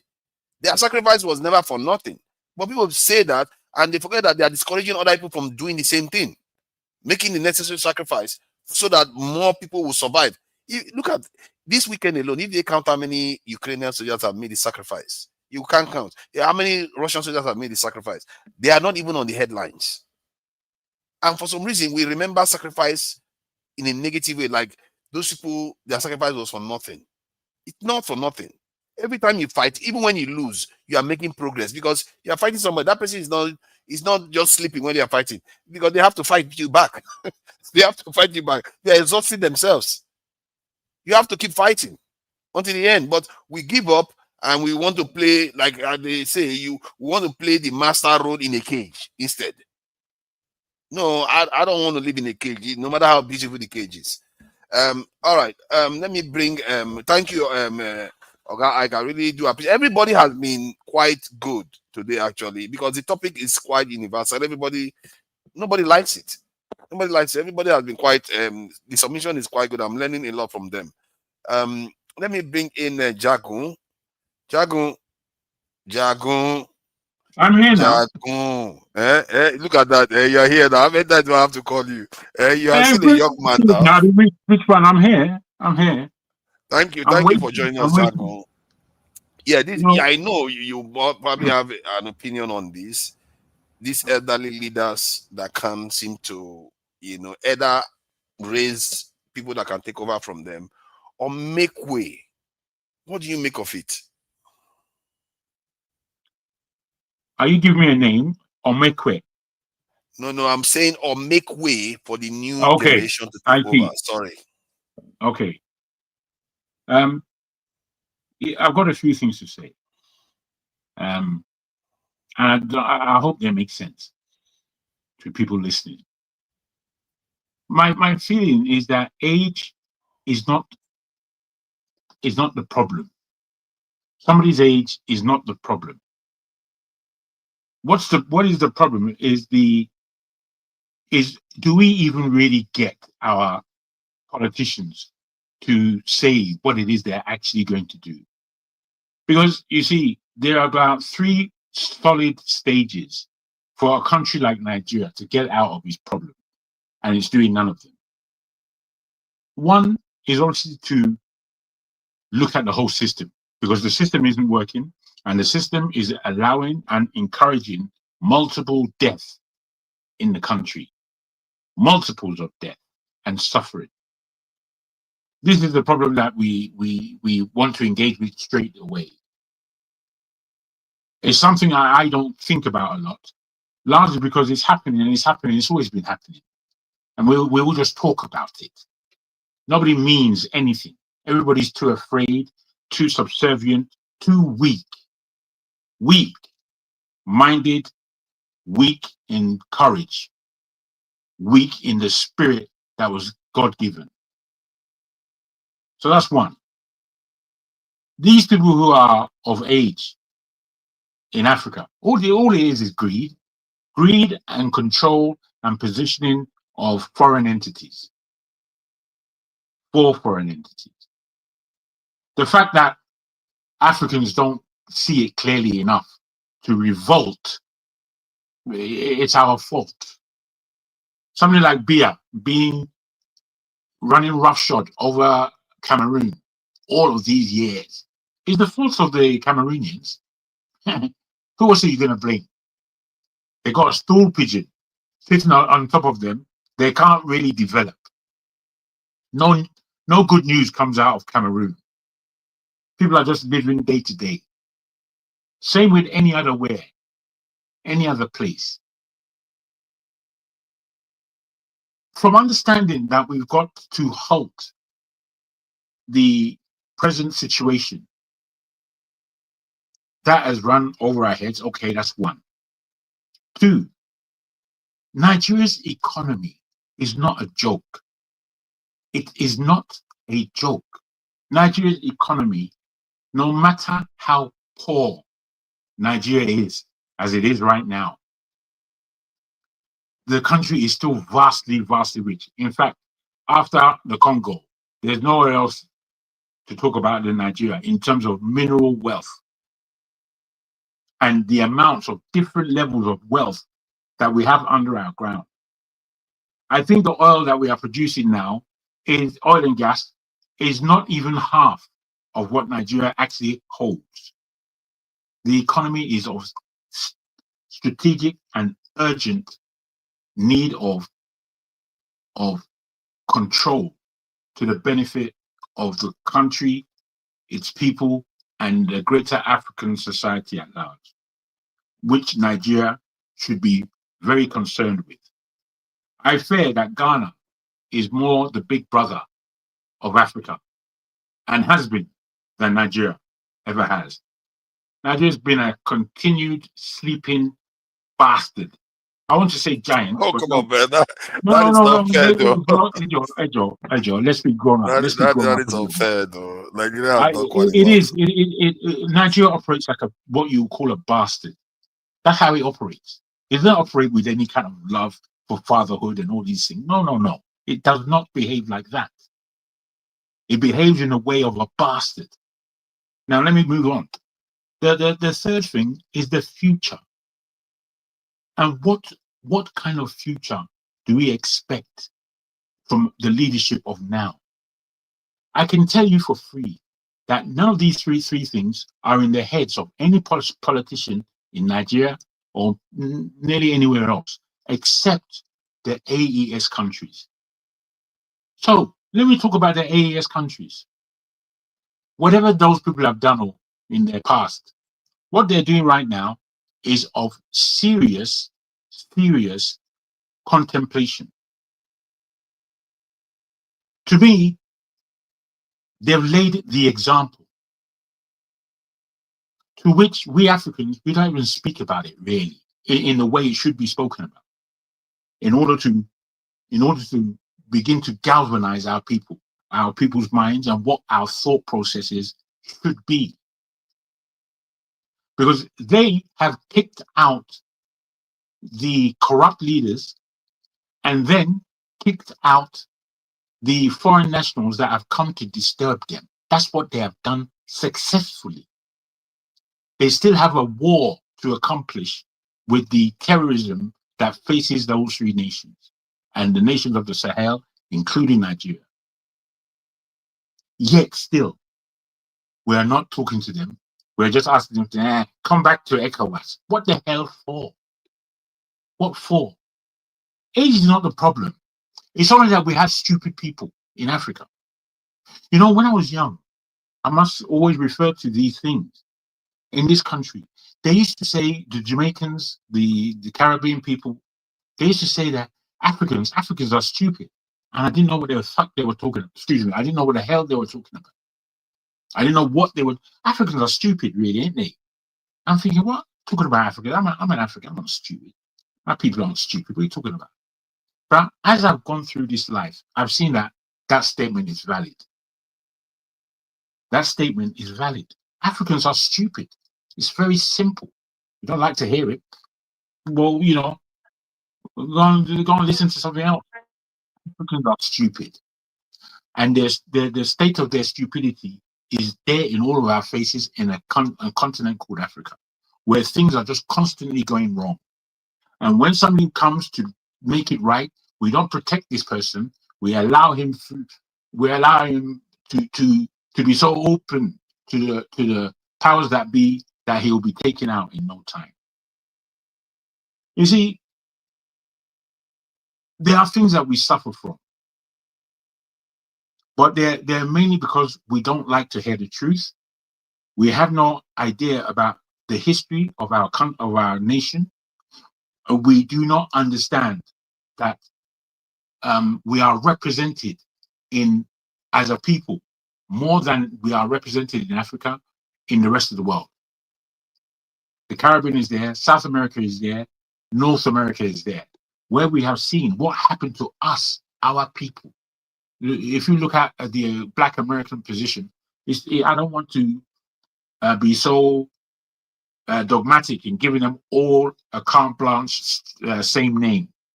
But generally, the thing that we learn about America and American Black society is one of negativity. What Black Americans have done since they've got there is build that country we call the United States. That's what they've actually done, achieved. They did it more than anybody else, but none of us recognize that. We want to look at the white man. The level of sickness Nigeria and Africa gives me, and Africans all over the world, is too much for a life of 70 and 10. It's too much. We only have a finite time. In that time, this world is to be explored in all its diverse angles. Yet what we have been spending our lives doing, rush, get our education, rush, become a doctorate, rush, get a great employment, and then it all ends on that doorstep. There's no more rushing. There's nowhere else to rush. I'm well traveled. Nigerians are well traveled, but most Black people they only go to the countries which they feel are safe for them. In fact, Nigerians are probably #1 in not doing it like that. But every other Black person, they go where it's safe for them, or where they feel it's safe.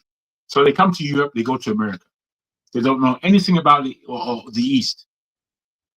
In the East, there's a lot for us to learn, because our culture and our relationship with the West is nearer to them than it is to the West itself, which we like to relate with, which is where we get all these bigoted old men running nations.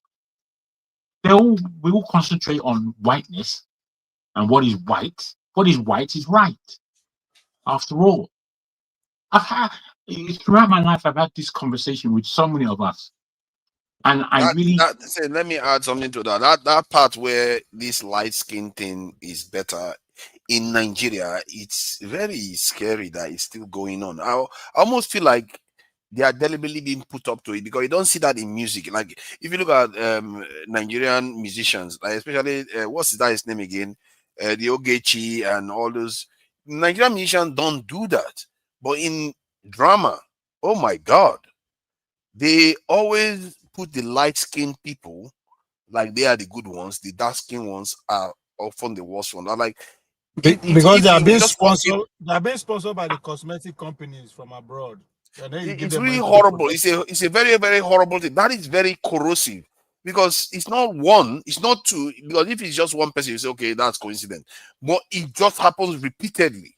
And I noticed that. Even on TikTok. Please don't eat my time. I like obviously to discuss further with you, but and anyone. Okay, go ahead. To be frank, because I noticed the same trend on TikTok. The issue of colorism is all part of it. It's all part of what I'm speaking about. It's all part of the control that they have, and it's all part of the nonsense that we believe in. The difference between musicians and drama is not neither here nor there. It's in the society, bro.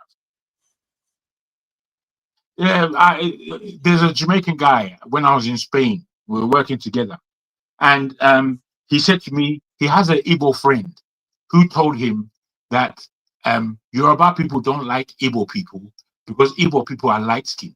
I told him to get the hell out of here with this idiotic argument. Don't come next to me speaking nonsense, and tell that to your friend, because that's not the issue for me. as an individual, who light skin is not neither here nor there.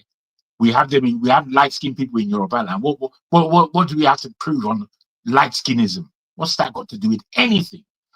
We are stupid, I said. We are stupid. These are the levels of stupidity that we delve into and bring to the polity. It's disgraceful. But if I'm to ask you this question, is there any way you can look at our behavior and say you can understand it and understand that it's not necessarily stupidity that is causing it? My It's brother, just something you see, else. because I tell you why I don't see it. I'm in the UK, and I've been in the UK since I was 4 years old. And I've been traveling back, and I've had great parents who have shown me so much about why I should be proud and who it is I am and who it is our people are. With that, bruh, I've sliced through this planet up and down. Nobody can play with me. And I know how dangerous this world is. So when I'm saying all these things, I don't mean it just for bravado, because you always have to use your faculties to guide yourself through this world. But nobody can come and tell me I'm an African, this, that, or the other, and not get, the other day, a friend of my friend's wife said to me, after knowing me for a good, I don't know, she's known me for a good 40 years. She said to me, "You're the only African that I know that always stood up as an African." For me, that was a shock. It wasn't something I was proud of, but I knew what she was talking about. Because most of the Africans that came here when I was here, they used to pretend that they're Jamaican. They used to be something else, but they're not Nigerian or African. Please. I didn't have that. I didn't have that complex. I just didn't have it. And I know why I didn't have it. If you are just left to your own devices in a Western country, you would change your whole identity. Don't you see how the West is losing its mind, that a man can be a woman and a woman can be a man? That shows you how lost Europe is. Yet we are still following them.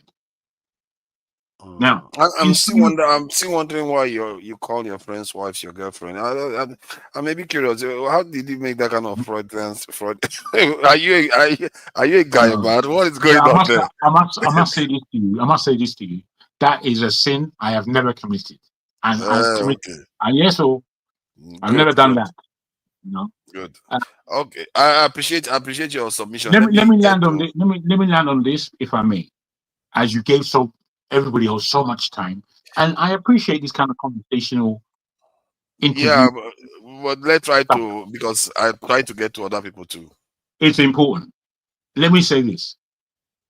In solution to many of our ills, we need to come to agreement. And that first agreement is clear. Why? Because we have an example. Nigeria doesn't even have to conjure up anything brand new necessarily. And it doesn't have to come from military means or democratic means or whatever other means. But it has to come where we take out our leaders who are corrosive and corruptive and no good to us. Then we make sure that we loose the British and the Americans and even the Chinese from the coffers of our minerals. And thirdly, we understand what it is that we're fighting for in this great future, because it's not a joke. And I don't believe that many people have the understanding of what that great future is or should be. Thank you very much. Thank you. I really appreciate that. And everybody has spoken very well today. You see that because there's consensus on this matter, there's hardly any pushback from anybody apart from Okpegolo. You know, he has to always be controversial. All these Okpegolo people, they always have to be. Yeah. I did not push back. I just gave you the history of how we get to where we are. That's not a pushback. All right. I think it's a centric cast. I hope I'm not mistaken. I'm sorry.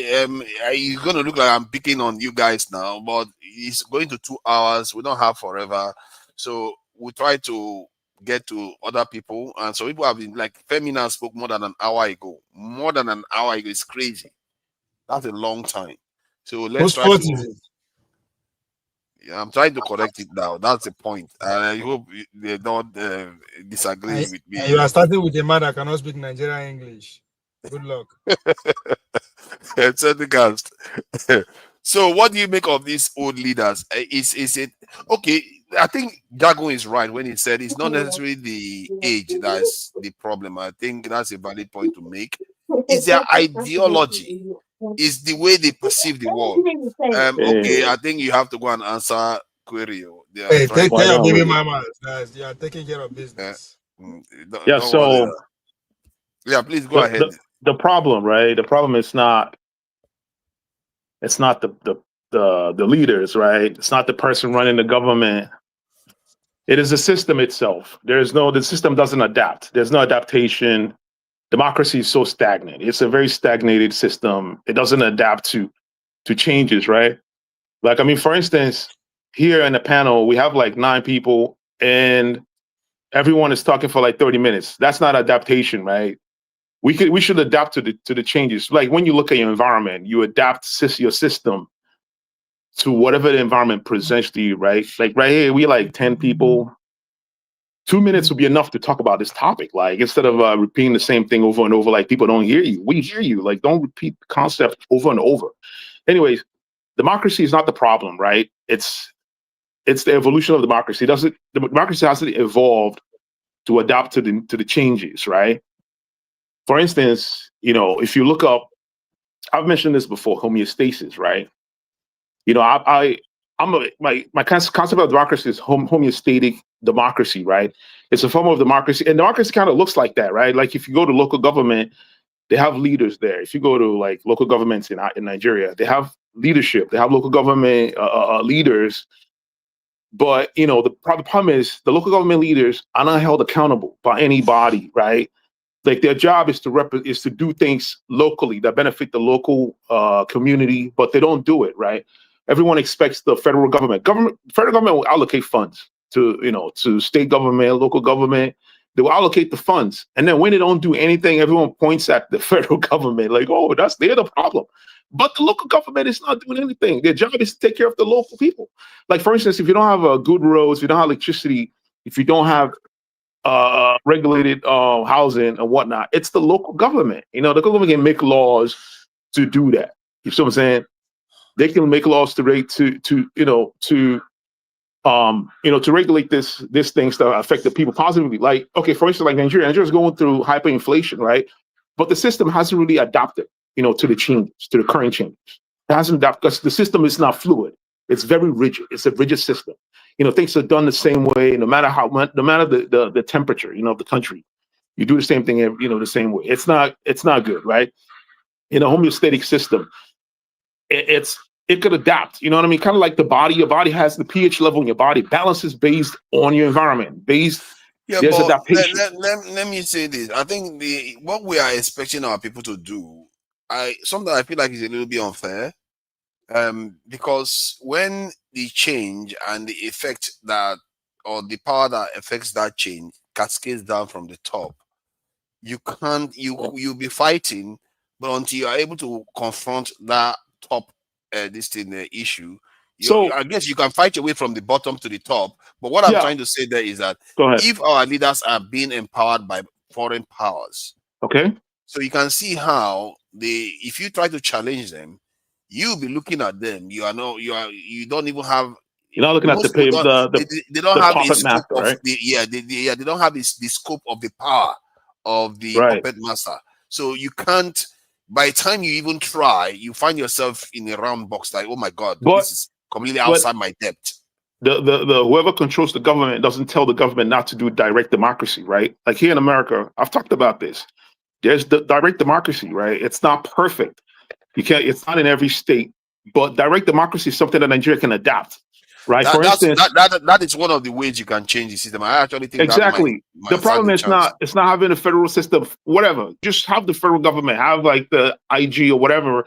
Their job would be to regulate the local government, make sure that they're not discriminating other people, right? If you have direct democracy, if I vote on election, I can vote for whoever the political party But presents. they won't let it happen. That democracy will be counter to what the so-called puppeteers want to see. I don't think They won't so. let I it don't think happen. so. I don't think so. I don't even think. I don't think so. No one has actually pushed it. Like, has anyone ever? Even I forgot his name. The guy, the revolutionary guy you guys always mention. Has he ever pushed direct democracy in his? Is it part of his? Sure. Yeah. Has he pushed the direct democracy? Sure, is a socialist. What are you talking Direct about? democracy. Yeah, He he's a doesn't care about direct democracy.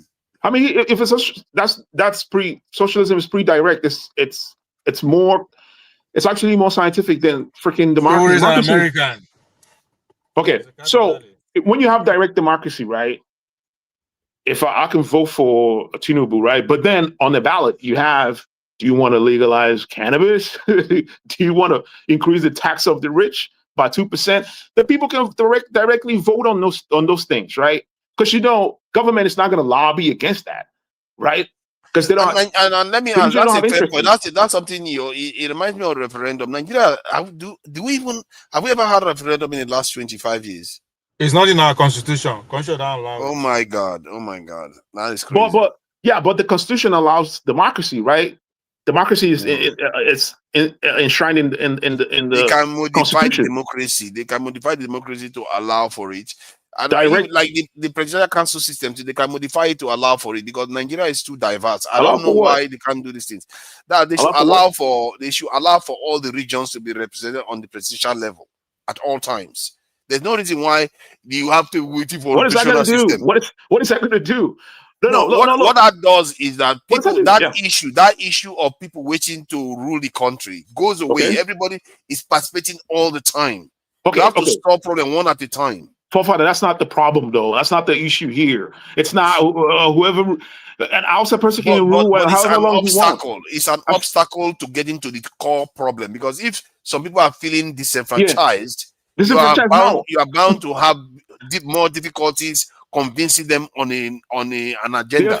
They're feeling disenfranchised on emotional level. It's not real. It's not a real thing. If you elect an evil person right now, he's going to go in and do the same thing Tinubu is doing. It's not going to change anything. Yeah, but they are still seeing it. You remember, these are nations that have come together in the last 60 or so years, or maybe if you look at it from 1914 or so, they are still their own people. And when they see people at the top that don't represent them, if you think about it, why did you think the Swiss decided to do it? The Swiss are less diverse than we are. They did it. They are very rich. They are doing very well. They don't have any issues. I don't think any Swiss will go through all these issues that you are seeing going on in the world. You see them shaking. They are not shaking. They are very stable. Let me kind of land on my point, right? And in a homeostatic democracy, right, you have a feedback mechanism, right?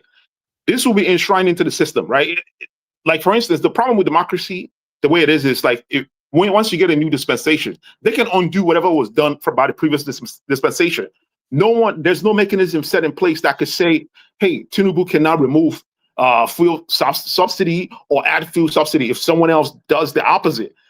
You know what I'm saying? So but that's what direct democracy does. Direct democracy, people can intervene and stop them. Exactly. There's no continuity of agenda. Okay, so another problem is the political party system, right? The party system is terrible because the problem that we have in Nigeria right now is tribalism, right? Tribalism affects our democracy. You cannot have democracy in a tribal system, right? It's counterintuitive. So now you have a political party, which is a tribe and within a tribe, right? But why can't we? Are all democracies not tribal? I really don't believe democracies are not tribal. They have always been tribal. And they will remain tribal. It's where the issue is when you make it as a toxic issue, and you use it as say, okay, vote for me because I'm from your tribe. But you can see that even in the America, they'll say, vote for me because I'm from your state. Or Obama didn't get the white vote. He didn't win the white vote. So you can see people are still tribal, even in the West. In the UK, too, they are. The problem is education, right? The people are not educated, right? That's part of the project. You have to educate people on the concept of governance, right? Educate people on how to know a politician is bullshitting them. People need to be educated on that, right? Like, for instance, Nigerian politicians will use English words which are abstract in nature. It's not concrete. Like, if you look at Igbo language, Yoruba language, Hausa language, they're pretty concrete. When they say one thing, it means that. When an Igbo man says, I love you, right? It could mean a lot of things. When an Igbo person says, Aharam Ganaya, that means one thing only. You know what I'm saying? It means one thing only. It's pretty direct. You cannot say that to a stranger. That's crazy. They'll look at you like you're insane, right? But you can say, I love you to like your coworker. You don't even give a fuck about. You know what I'm saying? So, that's the problem. Like, there has to be clear objective. We have to have a clear objective. We have to have a system where we have to have a goal. Like Nigeria right now, what does the future look like? Like, what is the goal of democracy? What are we trying to achieve with that? What are we trying to achieve with our system? Right? It's very stagnated, man. It's really, really stagnated. And we need direct democracy.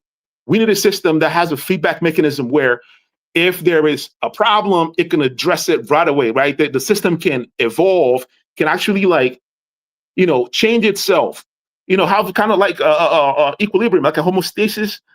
But hold on though. I think let's not overdo it. I think for me, my issue with Nigeria is that comparatively, others are moving far ahead. Nigeria that we have today is, in terms of development, more developed than the country we had 20 years ago. And as a matter of fact, 20 years ago, 30 years ago, everything was decaying. They were coming down. But things are being fixed slowly. And that could also explain why you are not seeing a lot of people come and, subliminally, they are seeing things slowly improving. Why should we tear everything down when they are building roads? They are fixing the train lines, things like that.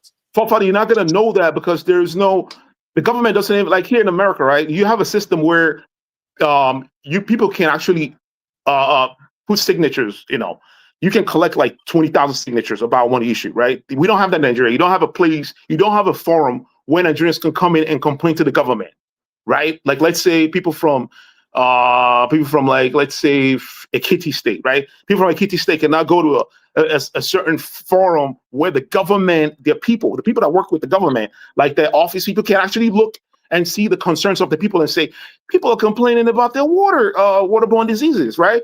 Everyone's complaining about it, and the government can listen and say, okay, that's the problem. Let's deal with that, right? So there's no, that communication is not there. People are not even, okay, it's like democracy stops. Have you asked Nigerians why they have town halls and ways of communicating with their elected officials? Town halls. I mean, there are town halls. Maybe they do. Do you know whether they don't? They do, but the thing is, it's always violent. It's kind of violent. If you complain in the town hall, the bodyguards of the governor will probably beat you up, right? So the thing is, democracy stops immediately. Election stops. Once we vote these people, democracy goes away. Like, it has to be continuous. It has to be continuous. That has to change. It has to change. It has to be continuous, right? It has to be continuous. After you vote, that's not enough. You should be able to hold them accountable. You should be able to recall these guys. If they're not doing what you want, there should be a way to recall them on a direct march. I think they should have a kind of requirement by the elected officials to report back to the people almost on a weekly basis. Like in the UK, it has to be a requirement. They have PMQs, Prime Minister questions, where they do that every single week. You have to. They can do it digitally. Yourself. It's for every local government. It's not even. It doesn't federal government. Forget federal government. The local government have to have a. That's what I'm saying. That's what I'm saying. Digital platform. You should all cascade down. Every single one of them should be accounting to the people. There should be local government platforms. They don't do that actually. People can. Do that. If you go to the local government platform, you see, the people are complaining about the road, the pothole, the big pothole on the road.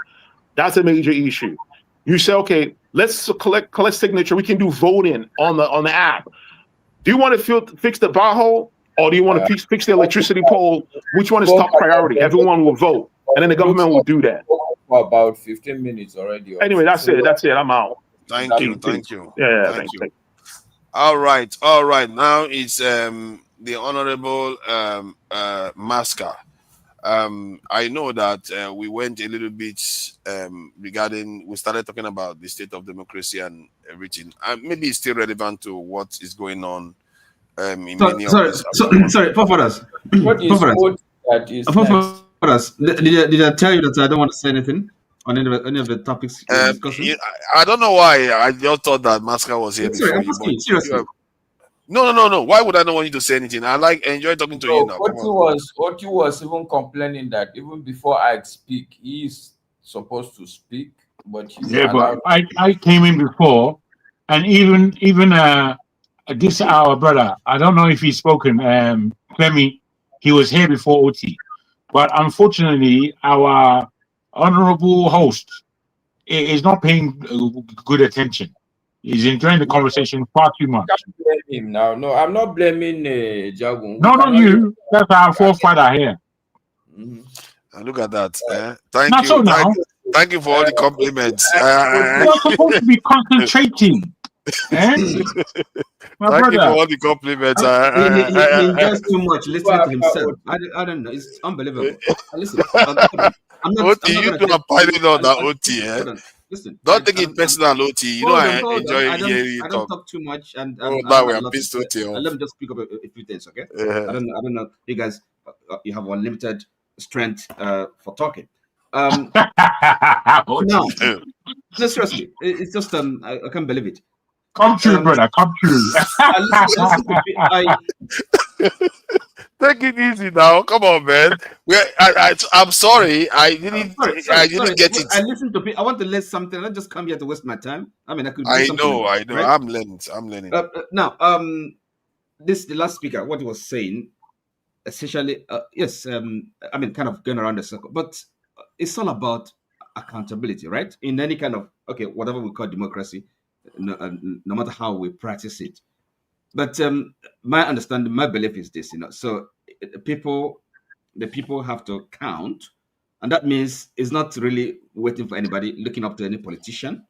The people, whether these people, in this situation, they're elected, but whatever is the case, the people have to be responsible.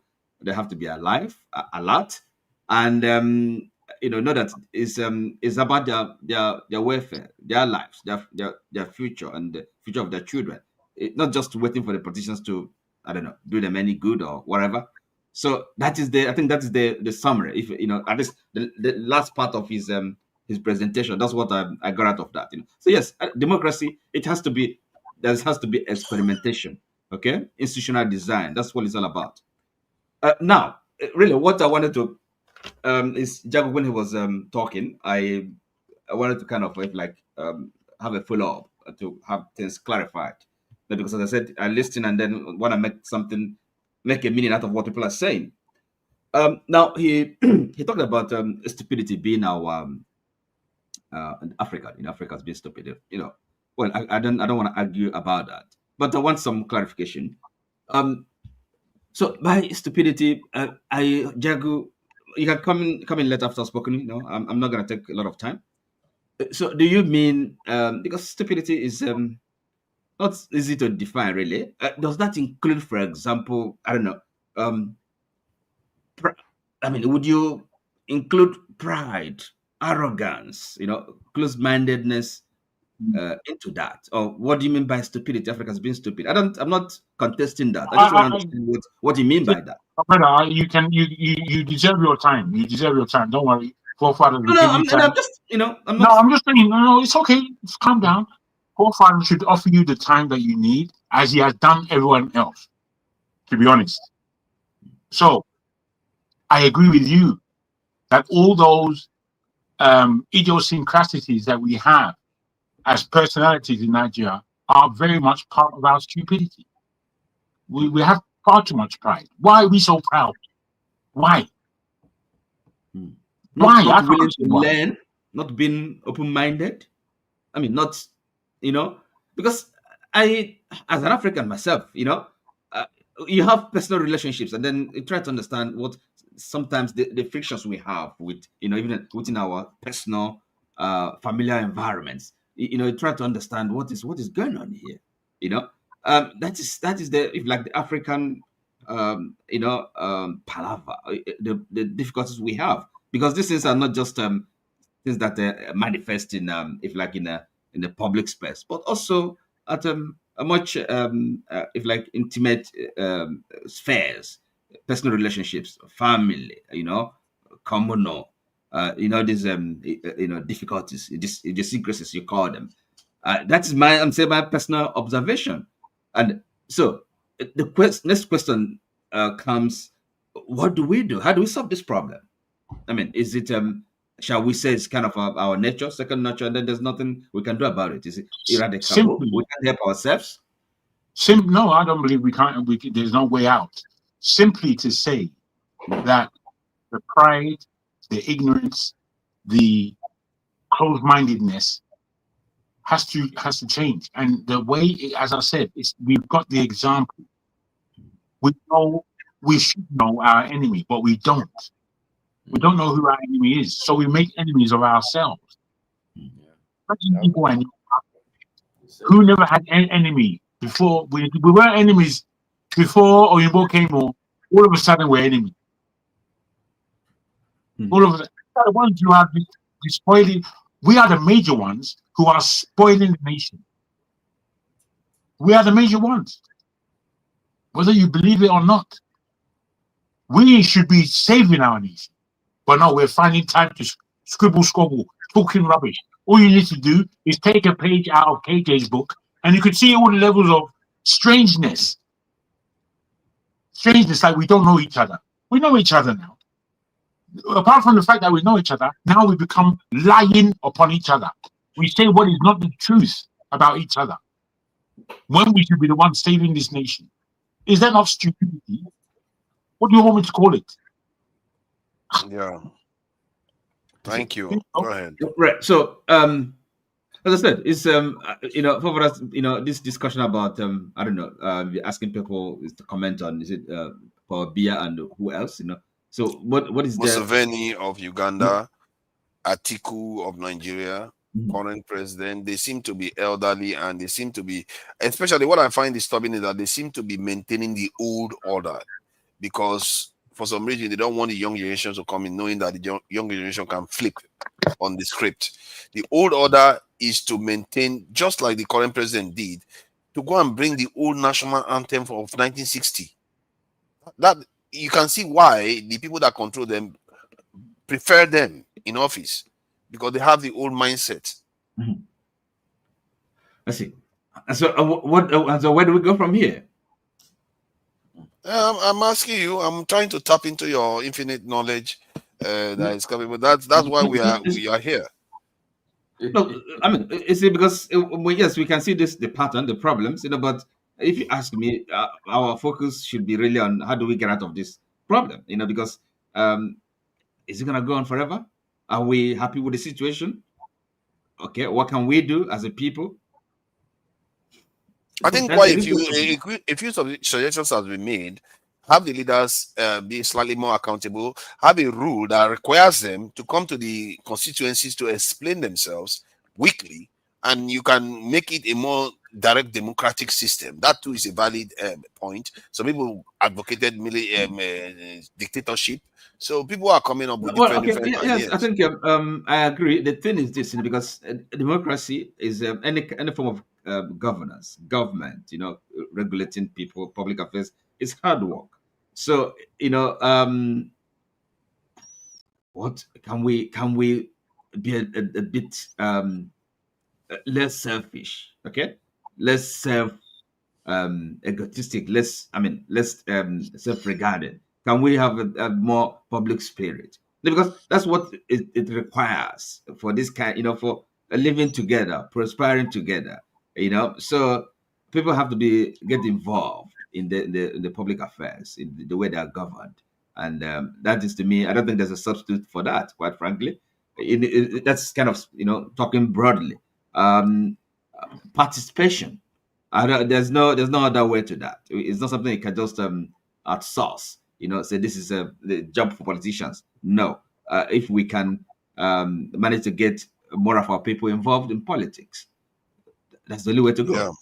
That's to me. Then we have If you are saying that we have to get one of our people involved in politics, you mean the people that we control and the people, Everybody, or the people, everybody, okay, the ordinary people, okay. you know, yes, everybody, really, you know, starting from even those in the universities, you know, start educating them from secondary school what civic life, politics is about, you know, their responsibilities. That's the thing.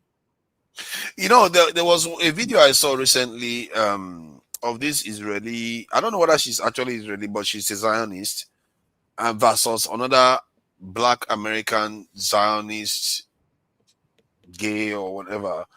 They were talking together. They said something very interesting. The Zionists were saying, "You people are complaining about how we are controlling things instead of you to be learning how to do it." So, and maybe there's something for there. How did they, with their numbers, they are not that many, do what they do? How did they manage to have that much influence over the most powerful country? Because the United States, we can't even control our nation. Because the U.S. funds them. That's why the U.S. Yeah, but funds them. they didn't fund them out of the goodness of their heart. They don't fund us. They did that because those people influenced them to do it. Somebody earlier has spoken about, you know, like the you know, the value of education. I think that is correct. And tomorrow we have Dr. Sam Amadi coming. He's the director of the Abuja School of what is it, social. I think, yes, you know, if I'm around, the question I would like to ask him is this, you know, because our educational system, you know, as Abuja School of Public, what is it, public service, you know, so what are they doing? You know, what, you know, there is, I don't know, the professors there, the research, the fellows and all that. What are they doing and thinking about our education system? You know, how do we form the minds of our people? Is that not supposed to be their job? What they're doing, really? Because yes, our education system. Somebody has to kind of fashion them or refashion them to actually suit our needs, our circumstances. It's not just, you know, learning things that you know, of no use to us. Regurgitating what you know, those in Washington and London. You know, I mean, IMF, World Bank. But Oti, if you are in a powerful position, would it not make sense for you to have people that are going to take over your position, especially when you are in your 80s? You'll be planning that, okay, these are the people that are going to take over after me. Why is it that our African elders don't understand that when they become elder, they should hand over for the next generation? They are not even giving them chance to try and fail. You can argue that Trump gave Obama a chance. He saw Obama is useless, I want to take over. But you don't see that in our own. They don't want to give them road at all to come to emerge at all. Why is that? Well, look, it's for me, the simple explanation is that these people are not these people really they have no kind of public spirit. They lack public spirit. They are not, you know, the office they occupy. They never really understood what public service is all about. It's all about, you know, their ego. Again, at the personal level, is selfishness, is egotism, is you know, self-interest. Nothing beyond that, I would make. You know, so no sense of sacrifice. Okay, so they come into. I would even think that that's the wrong question. Sorry, Oti. I think the question you asked for, Father, is another question of parroting. You see, when you look at China and its growth, it only parroted what it needed economically, but it did not do it in terms of its policy or its culture. What we keep doing is copying rubbish. So when you put it to any old person, why didn't you groom somebody to take your position? That itself is, I don't even know if it's democracy. That could be who you're handing down to. Are you actually? Is it democracy that we're in that allows you to groom somebody to take the position? Thank you, Dagu. Thank you. No, I think the reason why I put it that way is because it has to have a sense of ideology, direction. Because every time you have a transfer of power and you have a totally different mindset show up, that nation is going to be in chaos. As a leader, if you are responsible and forward-thinking and love your people, love your country, your focus should be actually on developing institutions. It's not. So it's not about any particular individual or set of individuals, but rather, what's the system? What institutions do we have? Because that the should be able to individuals select. make up the system. The individuals create presidents that make up a system, because systems are based on You can have a precedents. system, develop a system so that it will help the selection process. Are you with me? Okay, so that should be the focus, and not just maybe somebody you hand select, you hand pick for whatever, any favor. No, I'm not saying it should be anointed like Fubara was. I'm saying that they have to earn it, but you have to have. And now, even in all these people, we will just anyway. Pardon? Okay, your turn. So for that, I think I was actually talking about education, where you kind of came again with the question of these our leaders. So I think for me is in most cases is a personality, call it defect or something. They lost their way. They might have been visionary, revolutionary when they were aspiring for power, but what's gotten it, the trappings of office and and of course vested interest and all that, So, but again, it's only effective institutions that can counter that. I don't see, otherwise we'll be having coups and counter coups, So if you come in as a good leader, but when you keep saying effective institution, I think this is where a lot of people miss it. I always come back to that now. What do you mean?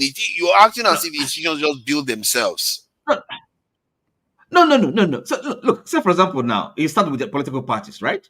Okay, and then you show that maybe at that level, political parties that they have a, well, they call it in Nigeria, is it something democracy or something, party democracy, right?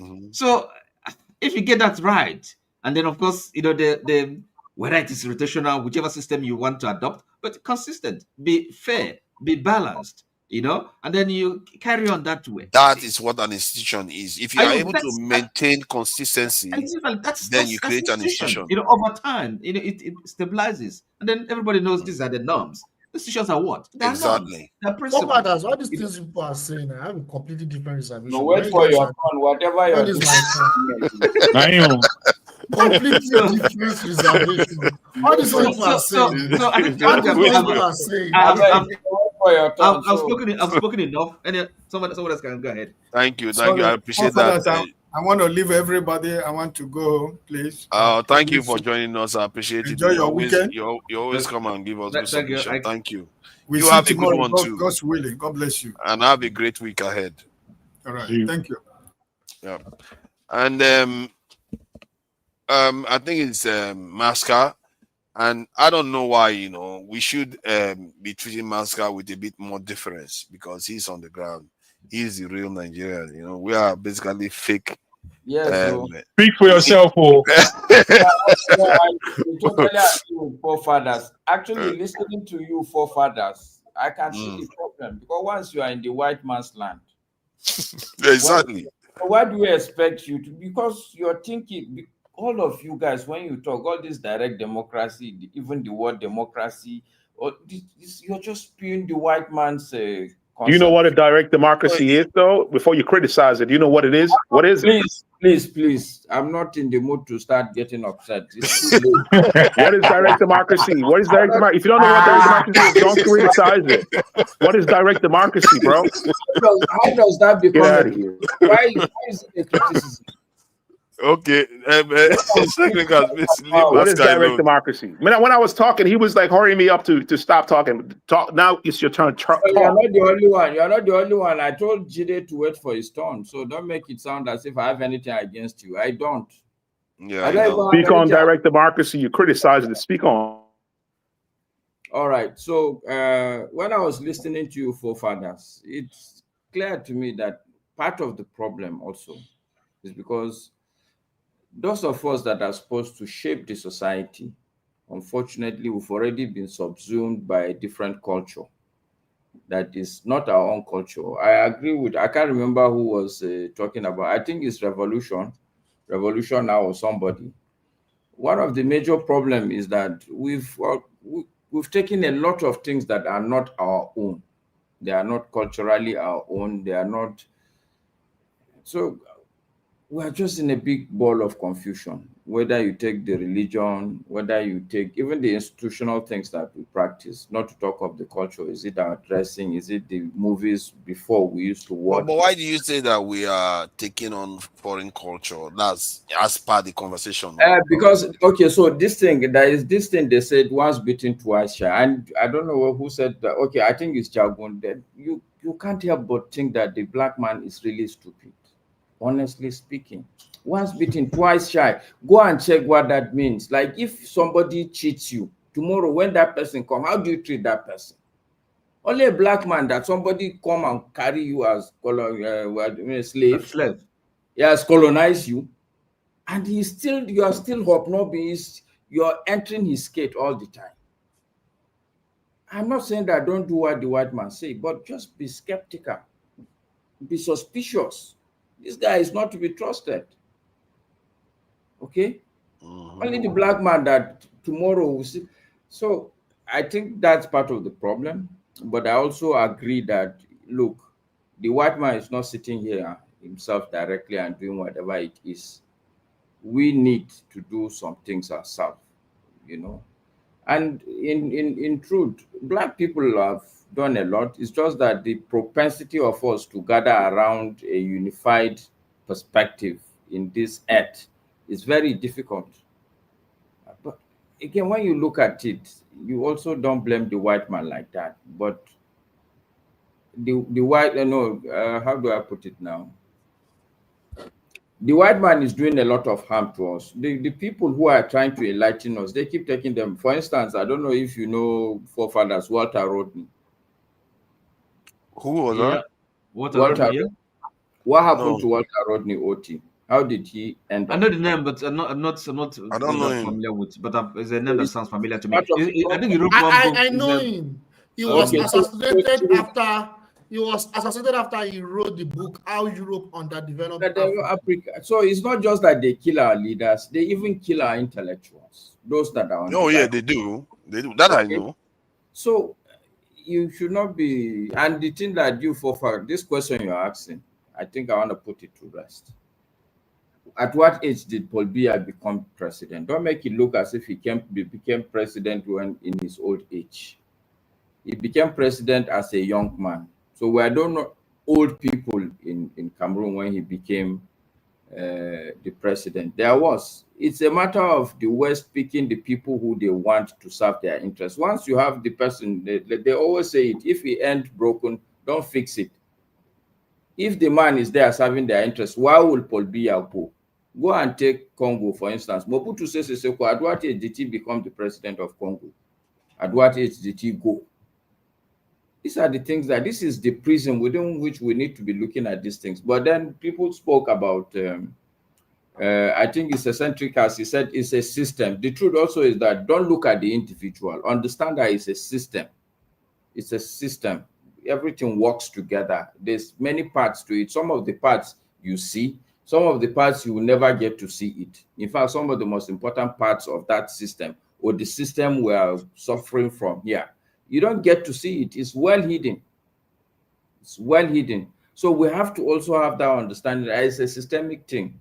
But the answer to all that also is institutions. We have to be institutional, because today, if you say, okay, Walter Rodney is dead, that if it's systematic and institutional, somebody will carry it as a torch. We have to put the institutions together to make sure that it's not about one man or two people, but it's institutional. What I mean by institutionalized, for instance, is that we need to be educating our people.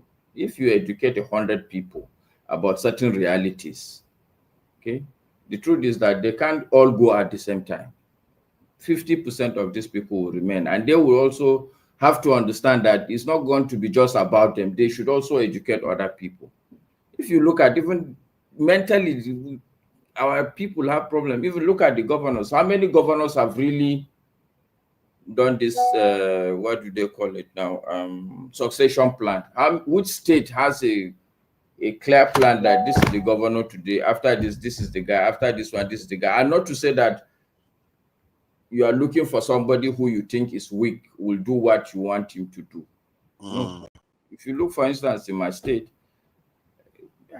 I'm sure that's not the best guy from Kano that is currently there. It's just the guy who also thinks that, okay, maybe this guy will listen to me for one reason or the other. You get it? So I'll rest it here, but I want to just summarize that there's a bigger picture. All these old people you see is because they are serving a vested interest. And most of them, they started as young people. So the problem we have is not about age. It's about the system that some people have put in place and is serving their interest. Whether it's a young man or it's an old man, as long as it serves their interest, it's okay. Something remember is that let's look at this thing truly as a systemic problem. It's not just you look at one part, you look at the age and say, oh no, you have to think and ask yourself, what are the various components of this system? And the solution is for us to be institutional as a people. I think, you know, okay, go ahead. And to remember that these white people have fought us before. Only a stupid person would continue to relate with somebody who has dealt with you ruthlessly in the same manner. I rest my case. Okay. Sorry, just to clarify, Maske, so in effect, you've we are kind of aligning. There's kind of a broad agreement, in terms of the solution being this kind of institutional awareness, right? Because talking about governance, for example, maybe in whichever political party that is ruling a state, they have to begin to think about, people. I agree with you, Oti. For instance, one of the things ADC started saying, and I think they are still maintaining it, that they would make sure they do a proper primaries. Sure. And so if you look at ADC today, what you would see is that, okay, maybe let me not say controversial things, but I would pray that if there's any party that would begin to do what you called the internal party democracy that you raised, that is the starting point. Once that thing, if that party, people will be gravitating towards that party. You know that if you are in this party, you get a fair primaries. They do their primaries. You have a fair shake. I think the Americans said a fair shake. It's not just what an individual decided. And again, and also education. You mentioned education as well. I mean, which for example, we have our professors. Well, it's education, but to make people understand that, look, you have to put yourself within context. For me, that's the education, not to go that's and just. It has to be critical education, not just anything. Them go through. They need to put you in proper context. That this is what these people did for you before, and that these are certain realities. It's not just about what I would say. It's not just about book, rote learning, and awareness. That's right. So I think we can agree on these things. Can I add something to it? While I agree on the idea of institutionalization of our systems, what I keep highlighting is that it sounds like a good word to say, but I think we have to understand how you get from one leader and a second leader that have the institutions so that the institutions actually become what we call institutionalized. For institutions to become institutionalized, you need continuity. Every time when a new leader comes in and has a totally different ideology and a different way of doing things, then they will destroy that old system and they create their own narrative again, their own way of doing things. So if you have a belief in, okay, this is what you need to build in a country, you have to have, this is why I talked about, you have to have vision to say, okay, some other person needs to take over from you. Because if you don't do that, the next one that is going to come is going to destroy whatever you created. Okay, you don't have continuity anymore. Sorry to come back, forefathers, but just to put more clarity, I'll give you a simple example. Okay. Even what you're saying, it still would not work if you are picking other people, if you don't institutionalize, for instance, let's say policy direction in your country. I give you a classic example, Nigeria. Let's start from Shagari.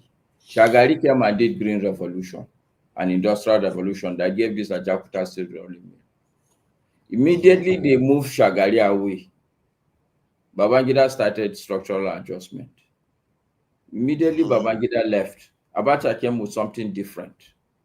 That's what I mean. When Obasanjo came in, continuity. When Obasanjo came in, he did needs. Immediately Obasanjo moved out. 1 year, Yaradua started the 7-point agenda and Vision 2020. The same. When I renew hope. No, before you reach renew hope, listen, OT. When Jonathan Goodluck came in, who is supposed to be the same regime with Yaradua, what did the man do? He came with transformation agenda. Immediately, that is the problem. So this is what we are saying.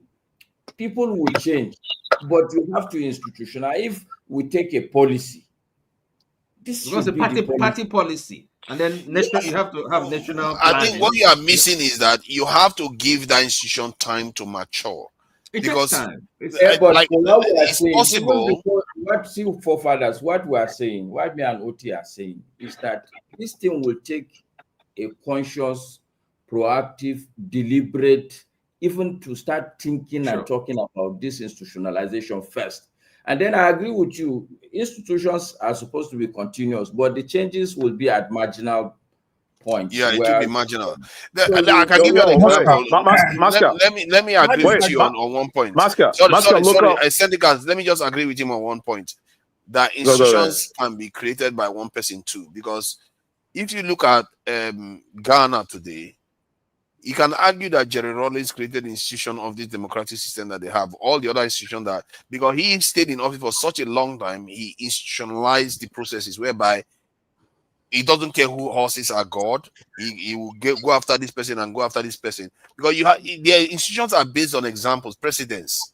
If let's say somebody that is great was God by an institution, let's say they prosecuted the person and they jailed the person, anybody that comes next that is not even close to that person's greatness will be like, if they can jail that guy, who am I? You see what I mean? Because that creates a system that people now accept that that's how it works. Because after all, that guy went down because of this law or because of this rule that he broke. Or I think Rawlings did that. One person can do it if you have enough time. But given that you are running a democracy for 4 years, at most 8 years, you have to plan for, okay, if I truly want to create an institution, you have to plan, and the next person that comes in carries on that same path. Otherwise, they will change it, and then you have this run around that Nigeria seems to be doing. I think you guys are missing things up here in a way. If Maska says something about when Shagari comes to power, and he implemented, the name of the policy that he implemented, Green Revolution. Yes. So now this is where maybe system comes into play. That was under the British system. They gave a regionalism, if I'm not mistaken. No, Shagari was operating fully a federal system. So that's when federation. That's the beginning of the federal system. That's not the beginning now. I don't know. No, it's not the beginning. This was like 9 years after 1979. Is it not? It's not the beginning. Gowon did like 7 years on the federal system. Is the first guy to start the federal system? That's Gowon, not Shagari. No, that's during the military look at era. what this one is saying now. That What I'm saying, when this competitive democracy that we are practicing, it is a system that is allow anybody or individual, a group of people to hijack the system in the name of majority carry the votes. The people that put up the system put it for a reason, to protect the affluent from the majority poor. That's why they put in this electoral competitive democracy, because it's all about money. That's why they make it the competition. So in order for us to do, either we innovate ourselves out of it, or we do a different system entirely. Then you begin to plan how do we institutionalize the system, because we are confusing national planners from all these politicians. There are people who are national planners. They receive separate education. They are pretty much like a secret to the system. They are the one that would design where the nation is going. It doesn't matter who comes in the name of politician, we never digress from that way that the national planners put in place. So in order for us to be there, But is it obvious on forefathers? This one that is talking. Don't mind Obi like to shadow people sorry, now. can I come and talk all these my turn? Ogbegolo people, did they follow rules? They don't follow rules. They never know. This is my turn. I'm just bringing what we are missing: institution and system. Let me Jide, let me bring Femi in. They have been around for a very long time. They've not spoken for a long time, and I really do appreciate Femi's patience. He's been listening and patiently. Jefferson too. They've been here for very, very long. Yes, and, they are the first to be here. So if you imagine we've been here 3 hours, they spoke within 20 minutes of starting the program, and they've not spoken anything for more than 2 hours. That is crazy.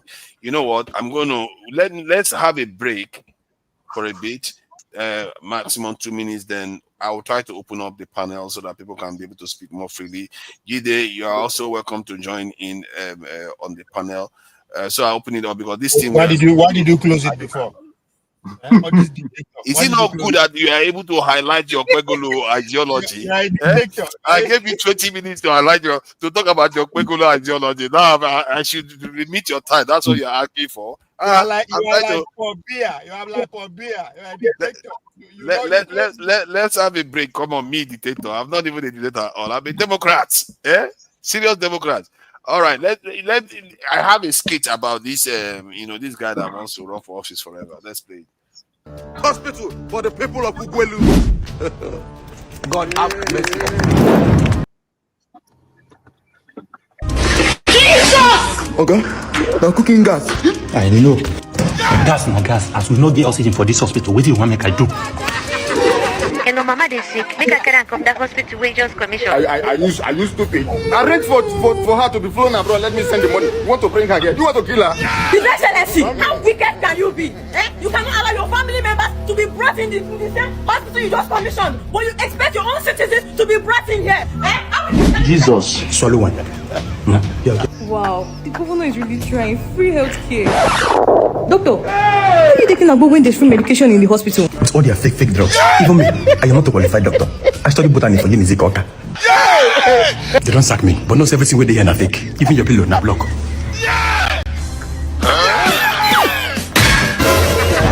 Hope you got good videos. There are not too many. But add videos from internet or use AI. Let me see the edit. Man of the people. Patients are happy. Ultra-modern facilities. Vote Chifa Muneke come 2027. Correct. 2027, Governor Muneke. Here I come. Over 2.5. Correct score. No online than a gas, and they use that gas to use. What? That was close. Election. Do you still have intentions to run come 2031? I'm focused on building a new nation. When we get to that bridge, we'll cross it. Thank you. It's good to be back, His Excellency. Now that you have won the 2035 election, is this going to be your last tenure? Because the youth are complaining that you are getting old. It's democracy, right? Let them come and run. Compete with us. And as for 2039, if I'm going to run again, when we get to that bridge, we'll cross it. His Excellency. Delete that part. His Excellency, you know that you promised me that you will step down after this tenor. His Excellency. Yes. You're from TBN. Yes, sir. Where is the other friend that used to interview me? Well, he retired 5 years ago and passed on last year. Oh, Pastor. Yes, sir. We are still here. Rest in peace to my good friend. Oh, Your Excellency, now you have won the 2043 election. Are you going to also run for the forthcoming 2047? If I'm what? Are you going to run for the forthcoming 2047 election? Oh. Well, running is not by physical ability.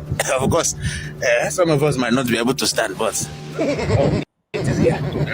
So that's what most of you don't know. But when we get to that break, we'll cross it. I mean, somebody will push me across. Thank you. Oh my God. Now that he's gone, I will run for this position and nobody else will take it from me. No, now, Chifamukwe, isn't this a repetition of old people ruling this country? I mean, I am young and I'm the right person to run for this position. Come 2051. What are you saying? Do you know how long I have voted for this? There is no other person that is capable to run this 2051 election except Jesus! Call the doctor.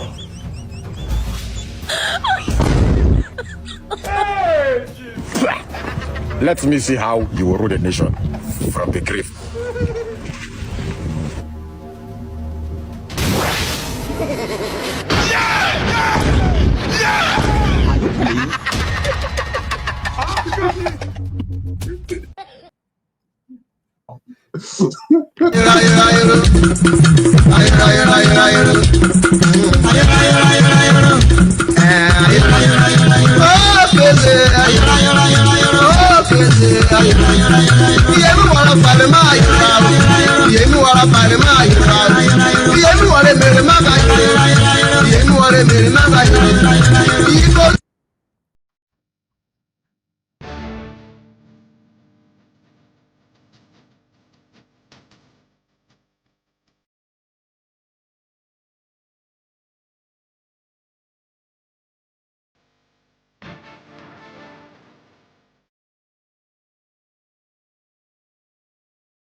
Naja, where you go play your people music from Bakassi?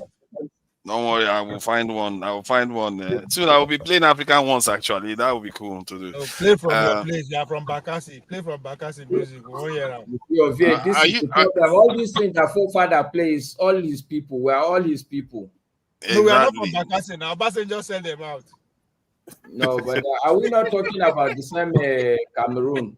And now you okay. They are not our people. Okay, I agree. I'm with you on that one. So I think we have to be generous to the people that haven't spoken much. So we'll go from Femi, Jefferson, Jide. So Femi, so what would you like to talk about? There's Nnamdi Kanu's issue. Jide never speak at all. Yeah, he was first. Jefferson was first before Femi, if I'm not mistaken. Yeah, you are right, Jefferson. Jide should go because he's the last. No. Jide just came in compared to them. 2.5 hours is a bit long. It's not, the last yeah, I know, and it's fair. It's only fair to give them a hearing because it's very, very long. I don't like Okwegolo, can we let them speak? Jide hasn't spoken though. Femi has spoken. Jefferson spoke. They were the first people to speak. Remember? Yes. How long ago? Jide just arrived. Jide hasn't hold on. Hear me out. Jide arrived less than 30 minutes ago. They've been here for more than 2.5 hours. You have to understand that. So what are they going to say again? What else are they going to say? They've said their own piece. They said that you started with your trouble. I thought you said let's hear something new, bro. Let's hear something new from Jide. No, it's a different topic now. It's a different topic now. Okay, so can I just talk about this topic? Okay, let this topic. Okay, let Jefferson speak. You have your chance to let them speak. It's only fair. I can't keep them any much longer. It's just ridiculous. No, you're right. You have to hold your ground. Yeah. It's a bit ridiculous now. Jefferson. Let me just play one video about some of the signs of the controls that we are under. Our own control. It's in short, it's like it's in our neck and it's so strong we don't even see it. We have choked. They've choked us out already because Pakistan. That one they are still struggling to push off. The Pakistan president is basically praising Trump like as if he's never seen any leader like Trump before now. And you can see that in the UK, the video I'm playing is about the UK prince that they have a kind of withdrawn the title from him. They've withdrawn the title from him, and he's not allowed to use that title again because he did some things. Let me just play it so you can hear. It's just about the Epstein situation again. Where is that video about this matter? Andrew. Okay, that should be it, isn't it? That's Cameroon there. Where is Mr. Andrew's video? All these conspiratorial people, they may have taken the video out already. because they don't consider it an urgent video for us to see. Okay, I think I should have it here. Let's see, Andrew. Because they said the Prince Williams was pushing to have him. Because my first question is, kind I of, assume that you welcome this decision to remove these royal titles. Well, I think so. You know, it's not everything in terms of a measure of justice.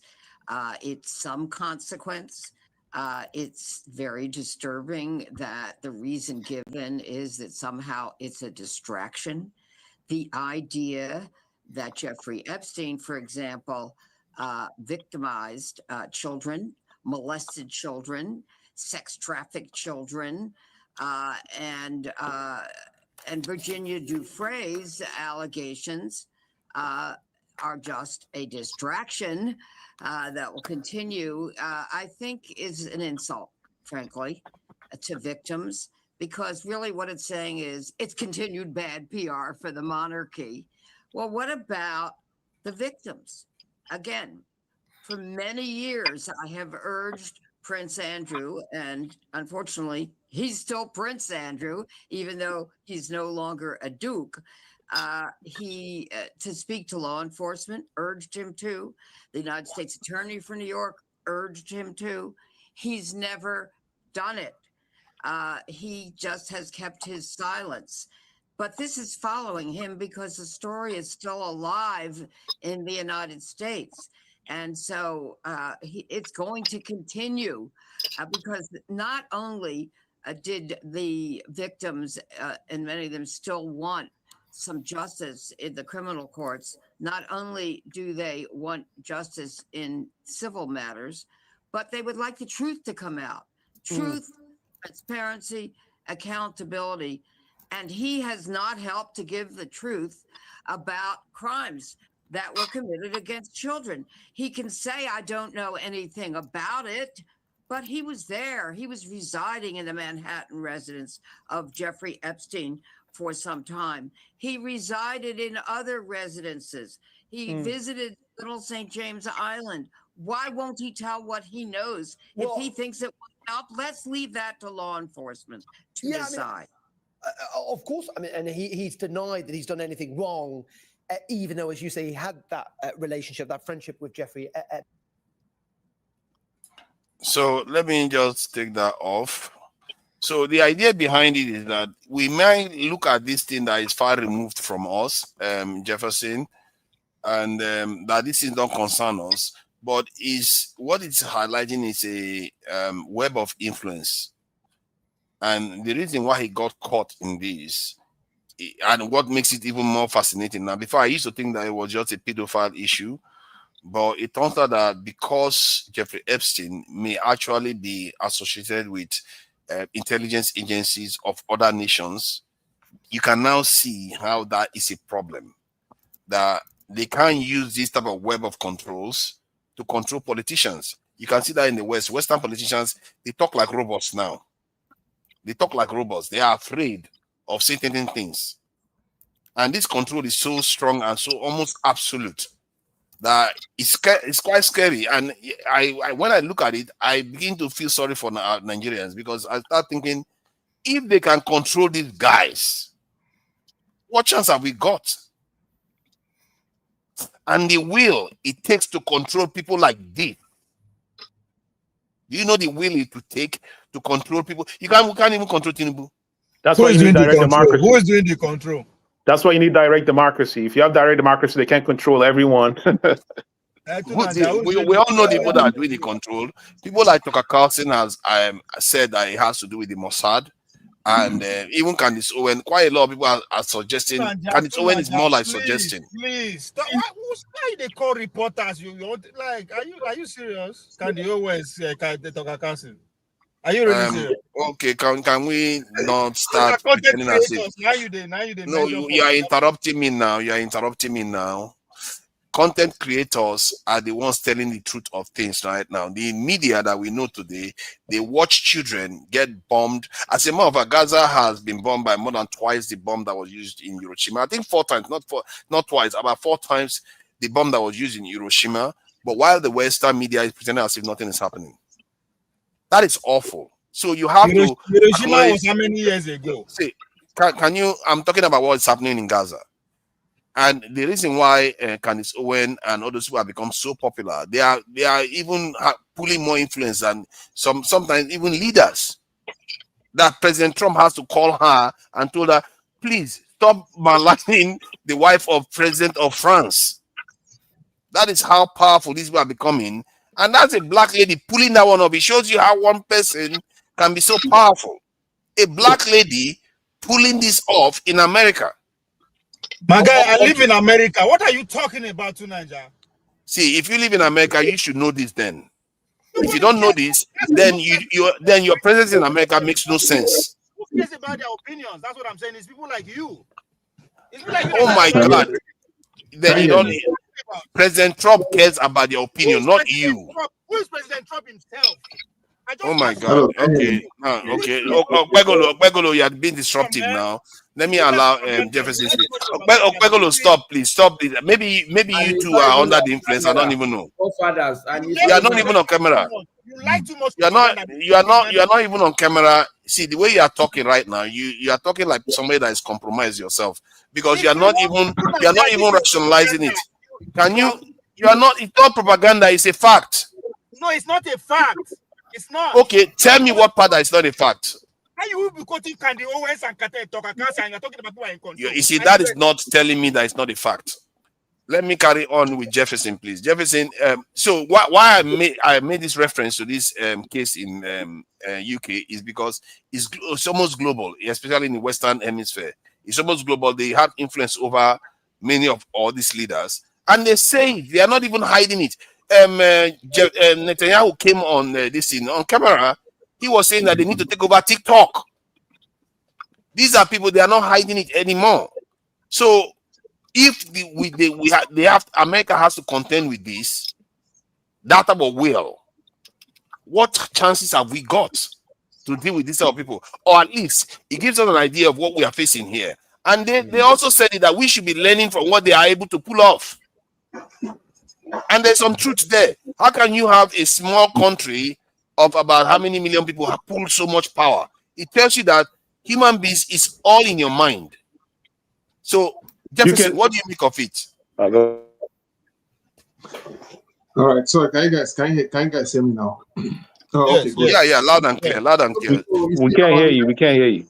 See, the FT case, we all know, is a very, very delicate case, and a lot of people are involved, even within the U.S. territory now. They have been confronting Trump to expose the Epstein file and all that. Of course, it's very, very dicey. Of course, in UK, they are also trying to manage the situation, the information with the British people and all that, right? You know, it just tells me that nothing has changed. Nothing is new under the sun, because now what Prince Andrew did, of course, as a royal person is not nice, but of course, they have brought some level of, exposed a lot of decay within the royal family. Now, that does not exempt the fact that the royal family doesn't have issues. They have a lot of issues, a lot of dark secrets, of which even on the African continent are still contending with it till tomorrow. You know, so so when it comes to information, right, news and everything, it's not news anymore.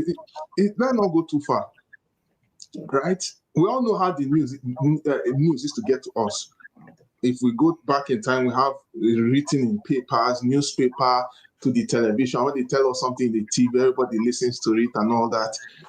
Now, it's not a guarantee that the mainstream media, once they tell you something, it's always 100% correct. Because when they tell you something, sometimes it can be a contradiction of what is happening in reality. So that is the space that we are currently right now, you know. So, and then when you say, okay, because it's happening to people on that determine the affairs of things, does it mean we cannot be able to think for ourselves? It still comes back to the same problem. I want to digress more. People say, oh, there's something wrong with our democracy or whatever. I stand to disagree. No matter the system of government you are using, right? If it is used by a leader that has the will of good governance to deliver good governance to the people will get that good governance. Sometimes people say, oh, there's something wrong with the democracy. I don't think there's anything wrong with it. It has to do with who is there, who is managing it.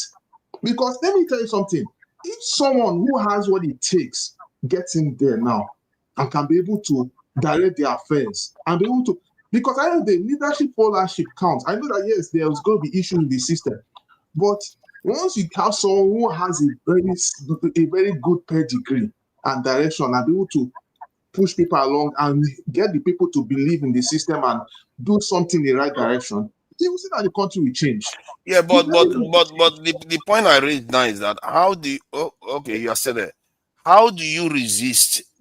Like, because these are our leaders, the reason why they are doing it is not necessarily because they hate their people, because they can't afford to do otherwise. There is a lot of forces making them do what they are doing. How do you resist such force? No, they still have a choice. They have a choice. Now the thing now, do they love themselves or do they love the people? They have a choice. I know it's not easy. You're right. When it comes to leadership, even amongst us here, we struggle in our own little enclave. But it's a thing of choice. It's a thing of choice of doing something different. When we get there, I can give a practical. Okay, what if you okay, go ahead. People not agree with what I'm going to say. Now, in Nigeria currently, whether anybody likes it or not, looking at the governorship, the only governor that, I'm not saying because of anything, the only governor that is trying his little best in his own little space, that is doing something different, is Alex Oti, because he's trying to give governance to the people. But yet, even at that, some people will still come out and say, oh, he's stealing money, he's doing that. But there's a sense of direction. Now, if all the governors in Nigeria can be able to just do half of what that guy is doing, or in their own little capacity, I don't think Nigeria will change. It will change to some degree. But I know the problem is there's this issue of what they call a succession plan. Succession plan, you are right, it is a very big problem for us. And it doesn't take the fact that we as a people should be able to think for ourselves. We can do it. It's not far from us. Most times, we always try to look out. We're always looking outside for the problem instead of concentrating, trying to solve the problem from within. So it just takes a lot. It just takes two things. Mind you, don't forget to, during the time of the Adua, even as crazy as Nigeria was, when the guy got into power, the guy knew that how he got in was terrible. But guess what? He understood what it means to have the Nigerian spirit. He knew how he came in there, and he was saying he's going to do things differently. Even when there was issue in Niger Delta, he tried to make sure he carried everybody along, because he knows that he's not just president of Katsina, he's the president of everybody. And that is what we expect in our leaders, that anybody that gets there should be the president of everybody, no bias and no incitation of anybody. Those are the kind of things we want as a country. So everybody feels among and everybody is carried along. And because all the divisiveness, believe me, that is why we are in this mess. And of course, let's not forget to the issue of corruption that we know is there, but these things it's not rocket science, really. It's not rocket science. And I'm being worried that I'm beginning to even see that corruption is not like, I've always thought that corruption on its own is not necessarily the core issue, because if you spend the money in the economy, it's going to be fine. But I'm also even beginning to think that even when our leaders take some of the money and steal it overseas, it's not necessarily the worst part of it. That at the core, the biggest damage that they're doing to Nigeria is the policies that they implement. Because I witnessed one that has cost the Nigerian economy about $60 billion in 2 years. At the same time, has made life hard for the Nigerian people for no justifiable reason. It's like, there's no gain. We didn't gain much from it. Why do those things? So that is what I think is the real damage, because we have been working for 60, how many years now we've been independent? And this is still all we've got to show for it. There are nations that started during that time, and they are major powers right now, or they are very, very good economies right now, like Singapore and other nations. Indonesia, all of them, they've left us behind.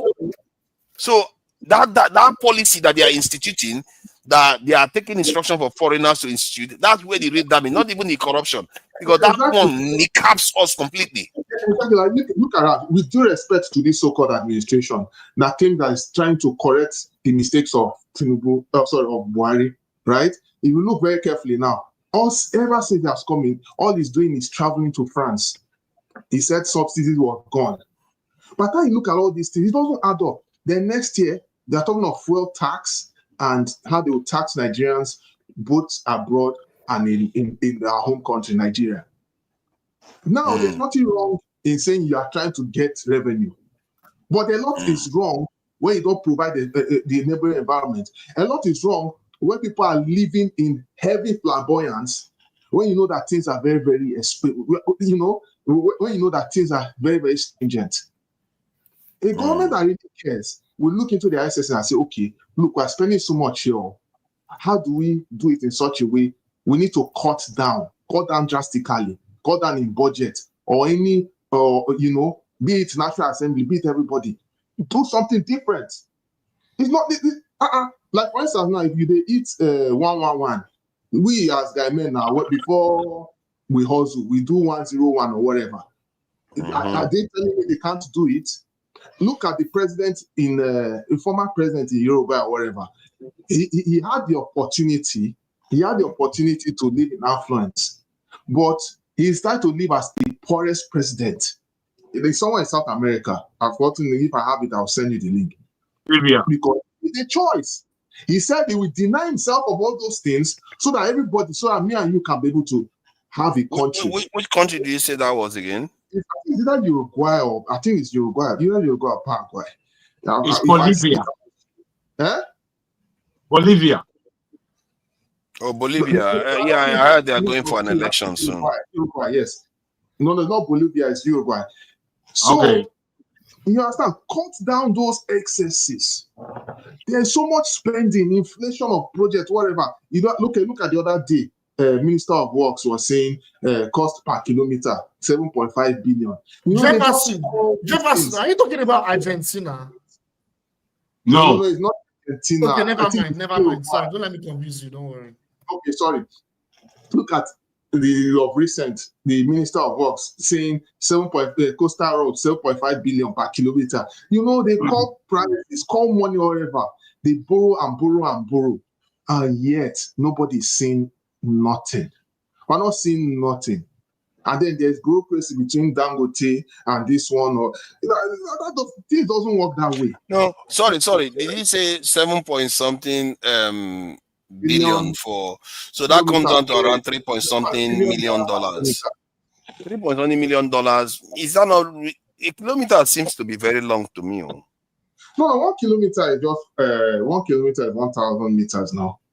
Yeah, that's a lot of concrete now. A lot of concrete, and how many? Is that too expensive? Even at that, I can tell you one thing for free, that even at that, if Nigeria want to be fair, there's no way they will do a proper costing that to be still more cheaper. Which infrastructure are we really doing compared to other countries that we even do far more? If you look at the cost of doing projects in Nigeria, right? It's always hyperinflated compared to other countries. Okay, let me check how much the UK spends to maintain their road. UK costs or road maintenance. Okay, let's bring in Kemi, please, because he has not spoken, and I think it's an open platform now, so you all can self-regulate and have conversations about the issues that are arising. You can change the topic too, because the topic is quite narrow, and the Kanu matter has also been discussed. If you want to bring it back, you are free to bring it back. And so let's bring Femi in regarding, because the question I was asking was regarding how we can be able to maintain our own control and will to do the right things by our country instead of actually being outsourced to foreigners. Because right now, when I watch what's happening in Pakistan, I feel like if Pakistan is not able to withstand the pressure, What chances our leaders got? So, fathers, I just wanted to be sure that we're not all over the place, because I know at some point you'd pivoted into Epstein. Yes, okay. The reason why I pivoted into Epstein is not about the sex scandal itself. It's about the influence peddling, about the idea of control. You see that it's happening in America right now. It's happening in Pakistan, and I'm sure it's happening in Nigeria. Just that the Nigerian one hasn't been blown open yet. Okay, and that's why I said I wanted to be sure we're not moving from one topic to the other. Anyway, so pertaining to the Epstein thing, it's a good thing you brought it up, because I'm looking forward to such a time when this issue of Gaza and Israel and Gaza and the other Arab states, Iran, because surely I don't know if everything is pointing to the fact that very soon there's going to be another confrontation between Israel and Iran. So I say this to say that the last time out that we were speaking about this thing, even before the Epstein thing kind of blew out, I particularly was warning about the fact that I'd gone back to re-educate myself away from whatever I think I may have known, or the miseducation I insisted I'd gotten from way back when we were younger, all the way down to when, was it Shimon Peres or Ishaq Rabin that was shot dead because of the same current Israeli prime minister. Because remember, this guy has been around forever.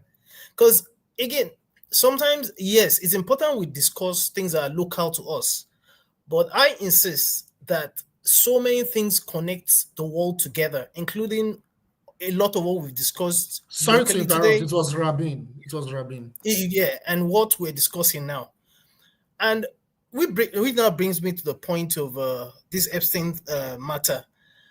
Recall, for those of us, again, that are ardent followers of American politics in this case, one of the things that, whether by collusion or omission, got Trump back into power, apart from the touting of being able to bring back the economy, which is currently tanking in any case, was the fact that he had promised that the way they were even going about it, you think that the very first day when he got to power, they were going to release the Epstein files.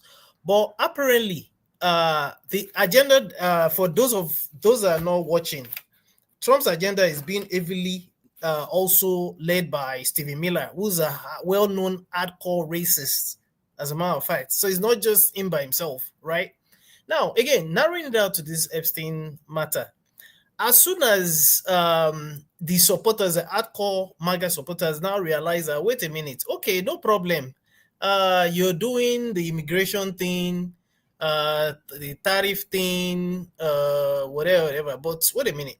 How about this Epstein thing that had been touted all along? Why is it that you're not talking about it? And of course, we know the rest of the story of how we got to this point where Pam Bondi, the totally unqualified, one of the severally unqualified people in his government regime, I can only call it a regime anyway. All of a sudden, apart from the fact that we were redacting it, they started telling us cock and bull stories. Now, that's why it wasn't a surprise when people like Tucker Carlson and Candace Owens and even Steve Bannon to an extent started rallying against him about not wanting to release it. What really did shock me, and which is why I tried to write down, because again, people ask about how there's how things have connections. What kind of got me even paying attention again to the likes of Max Blumenthal, Jeffrey Sachs, Aaron Mate, Gideon Levy, who's a very well-known Jewish journalist based in Israel, and Norman Filkinstein, all of whom are Jewish. Of course, there's others that are not Jewish, but my interest was really captivated by them, because the reason why I say this is because you know we can be all of us we have a tendency to be tribalistic, which is understandable. And I never want to attack certain things again from the point of view of the people that are not Jewish or maybe of Zionist descent, if you will.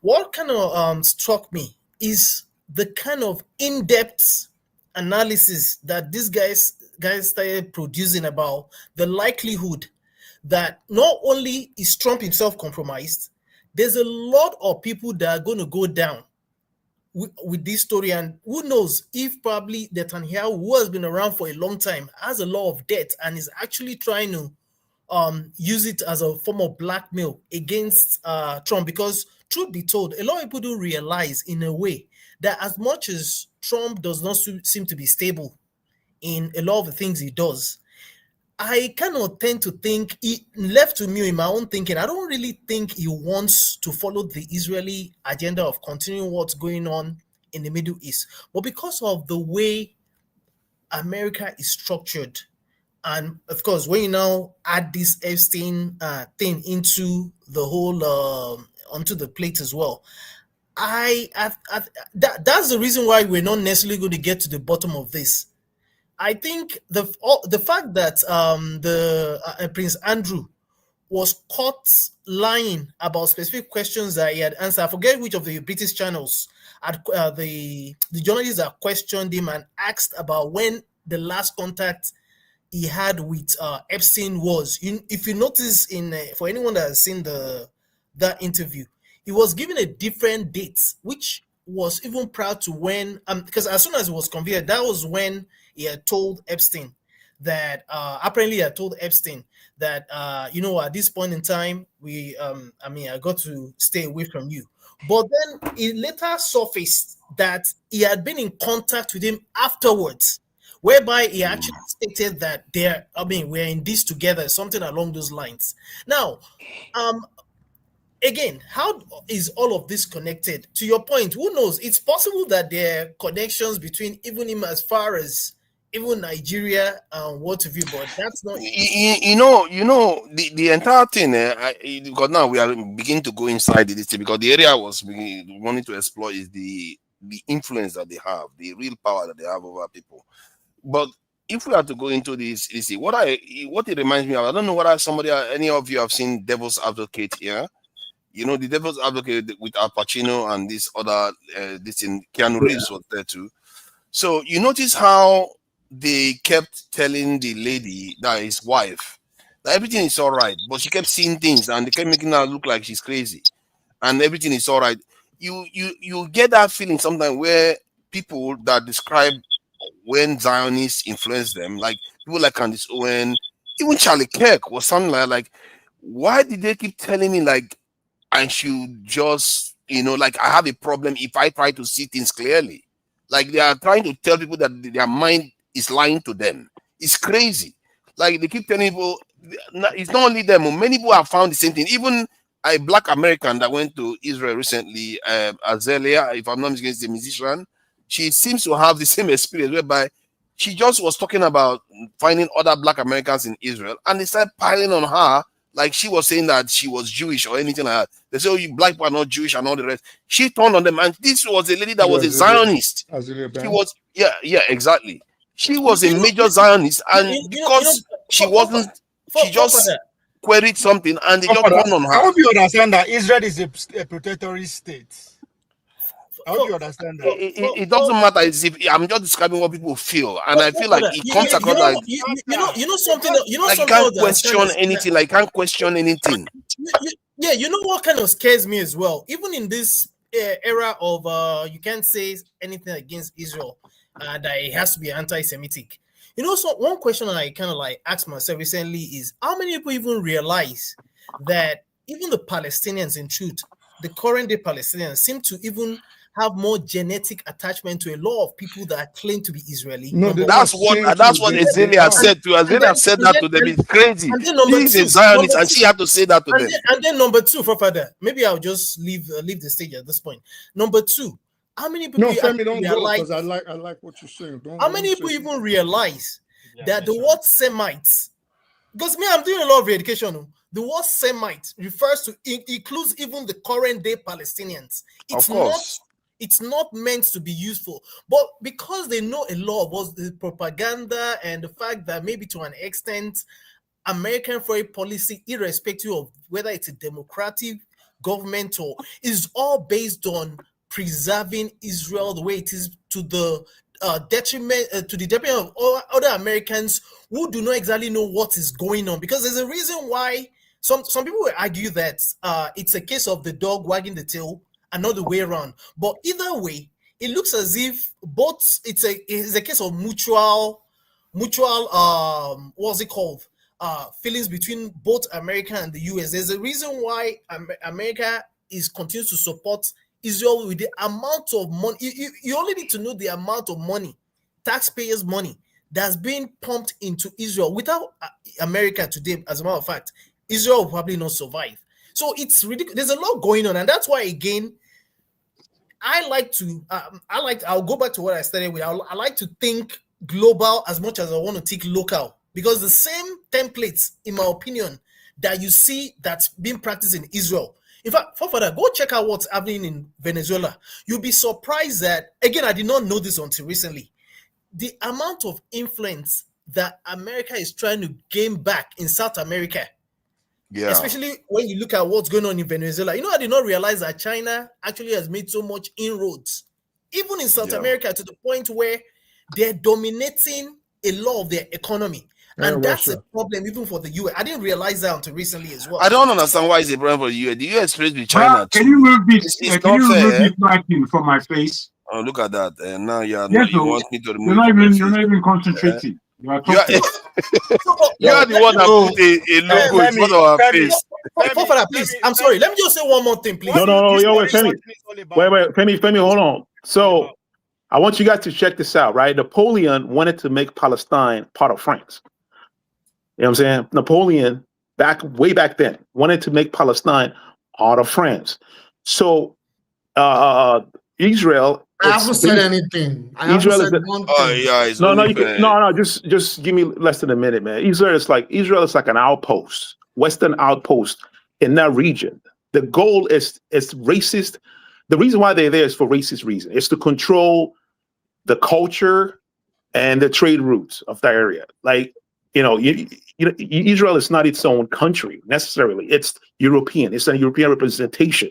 That's what it is. It's an outpost. It's a European outpost in that region. So yeah, that's the point I wanted to make. It's like, please, before you speak, I just want to tell me what do you need?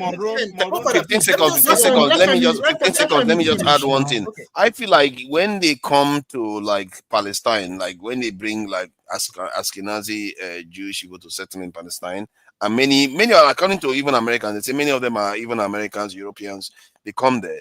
It's a kind of the same trend that has been happening for want of a better word.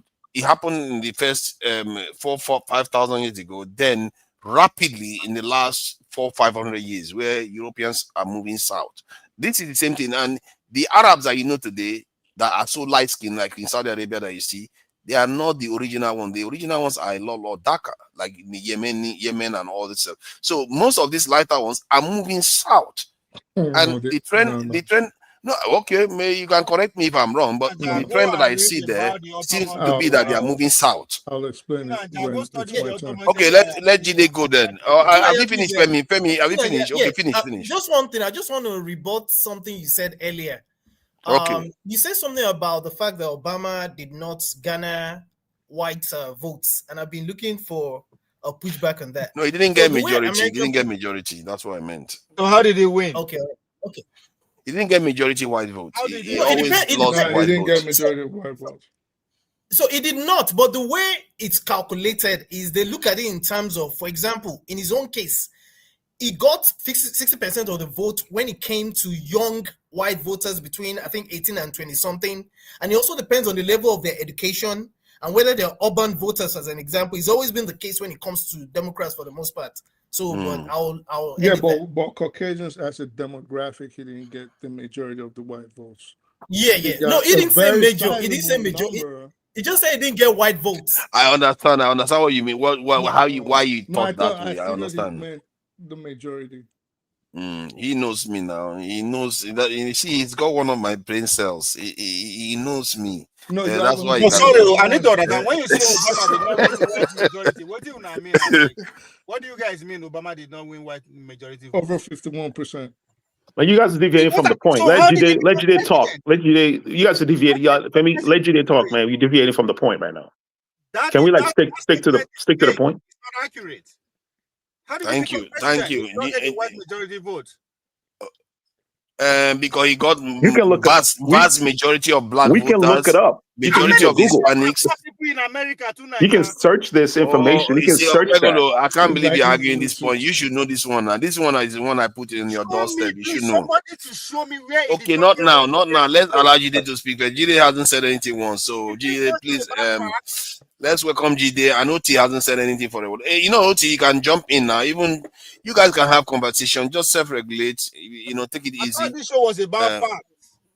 Yes, it's about facts. I That's just a want to fact. hear what Jide has to say, and then after that, I'll go to bed.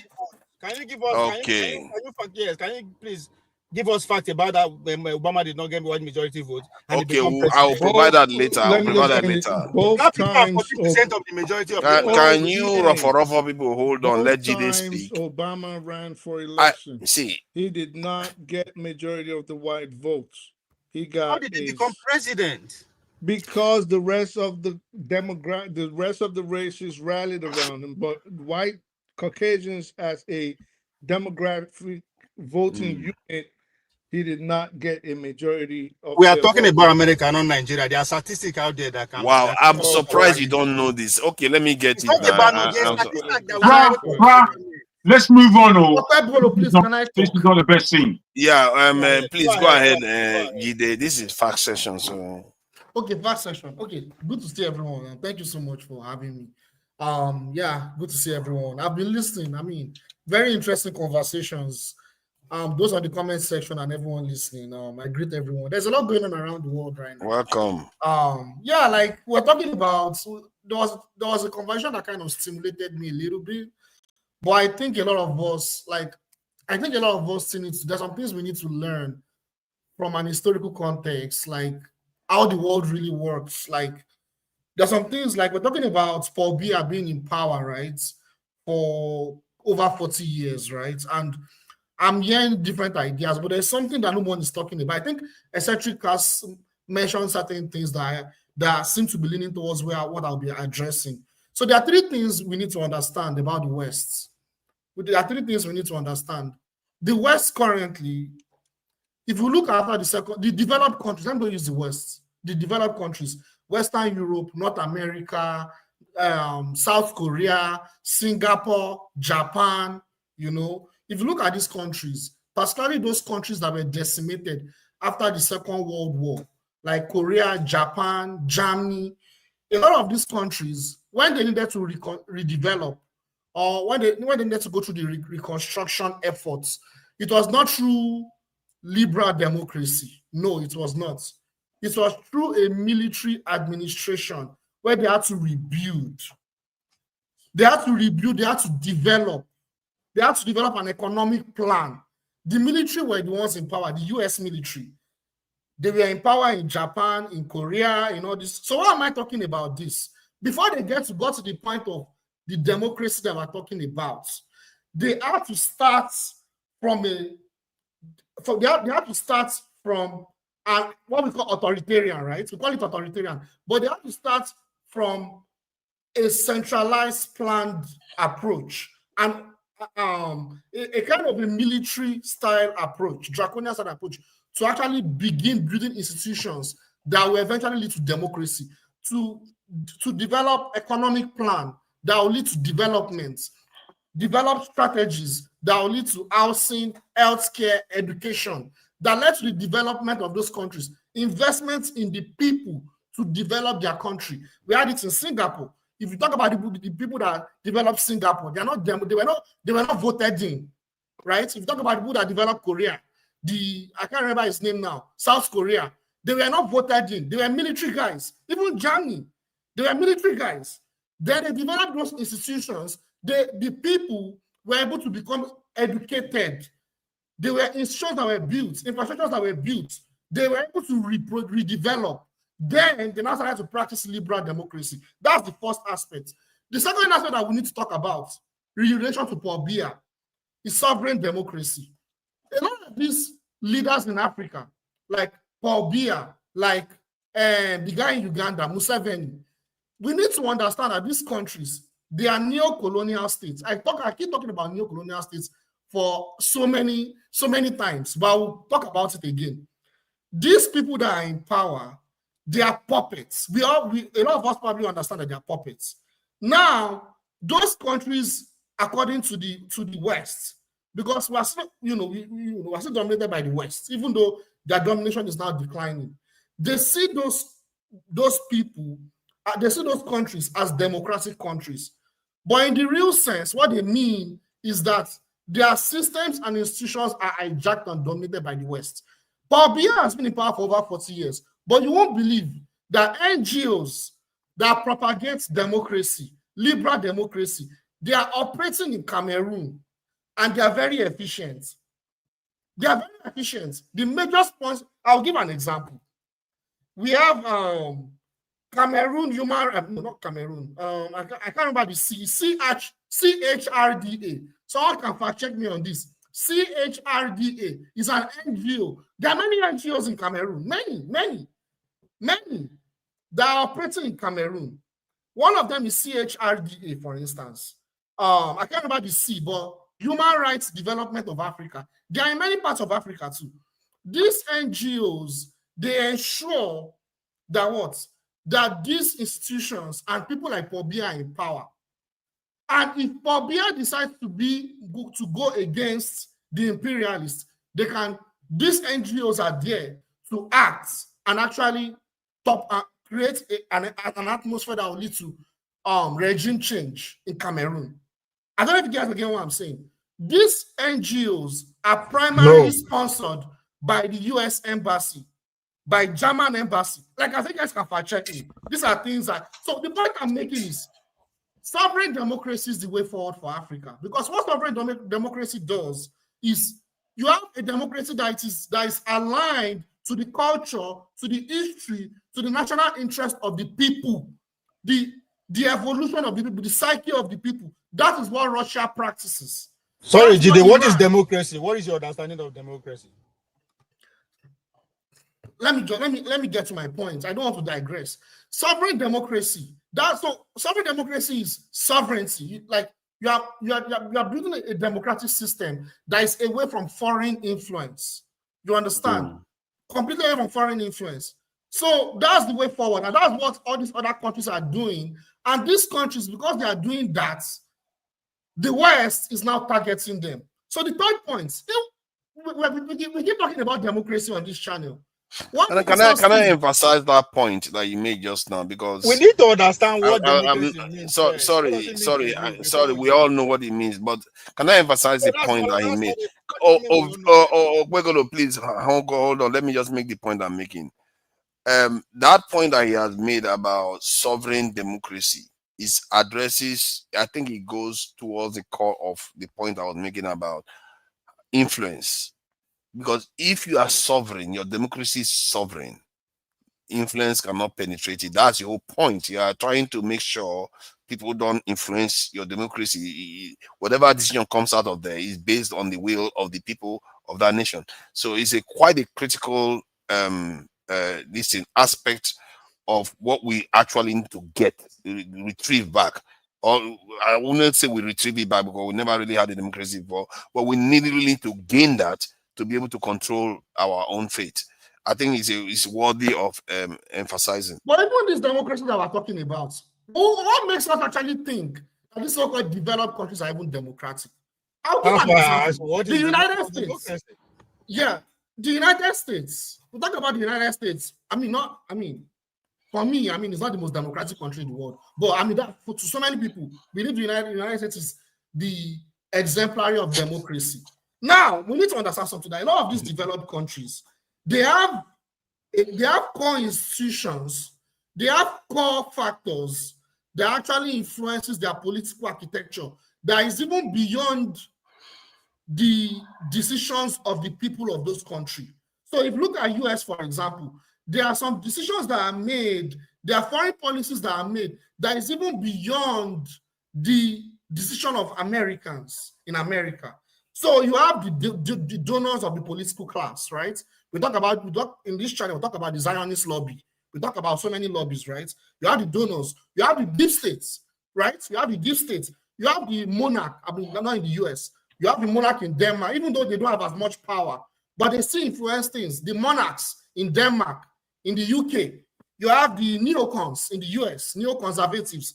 You have centralized ideologies that control these people. You have think tanks, right? These think tanks are the ones that actually influence the decisions that all these countries make. That is not the people that go and vote for them. So even these countries are called democratic countries that we need to abide by institutions. In real terms, it's actually an illusion for these countries because the decisions that are made are not by the people. They are made by the power, by the political class, by the economic class, by what? By powerful people, you know. Like now, look at what's going on in Venezuela. Is it Americans that voted? Did they vote Donald Trump to go and be killing people in the boats, you know, moving towards Venezuela? No. But it's part of the foreign policy. Who are the people that implement all these foreign policies? Not Americans. It is what? The people I just mentioned, all these powerful entities. So the point I'm making is democracy in itself, the way we talk about it, it is not exactly the way it is. And for us to even want to be democratic, the best way we can be democratic is through sovereign democracy. Through sovereign democracy, where our national interest is being influenced, and at the same time, we don't have any external influence that is governing us. That's what I mean. But no democracy is 100%. You know, if you want an 100% democratic system, they are talking about anarchism. Anarchism is why you don't even have any states. You don't even have any state. I take it that you can, yeah, because even America has been influenced, isn't it? So I guess in the most essential areas, you want to have control over your country. Government of the people, by the people, and for the people. Government by the people, for the people, and you know, I don't know. Who else want to? I think Oti, you want to say something about? No, I want to say something because I was here when I was listening to Oti. I'm sorry. The other thing I want to say is something. The other thing I want to say, Jide, if you see what you were talking about democracy, so democracy you think is only about casting votes? That you know we have vested interests. You have I mean, so really, it's a there's nothing like sovereign democracy. There's nothing like democracy. There is something like it's only a governance. system. There is Sorry, something it's only like a system. sovereign democracy. The method is There is something like sovereign democracy. It's an ideology that is implemented in Russia. I mentioned it. But it's sovereign democracy. What do you mean? Yes, it's an ideology. What does that mean? You don't know it. You don't know it. You don't know what you're talking about. You are trying to join two different things together. Sovereign democracy exists, an ideology. And it exists in Russia, right? I don't want to. Democracy exists in Russia, right? Sovereign democracy is an ideology and it's implemented in Russia. Wow.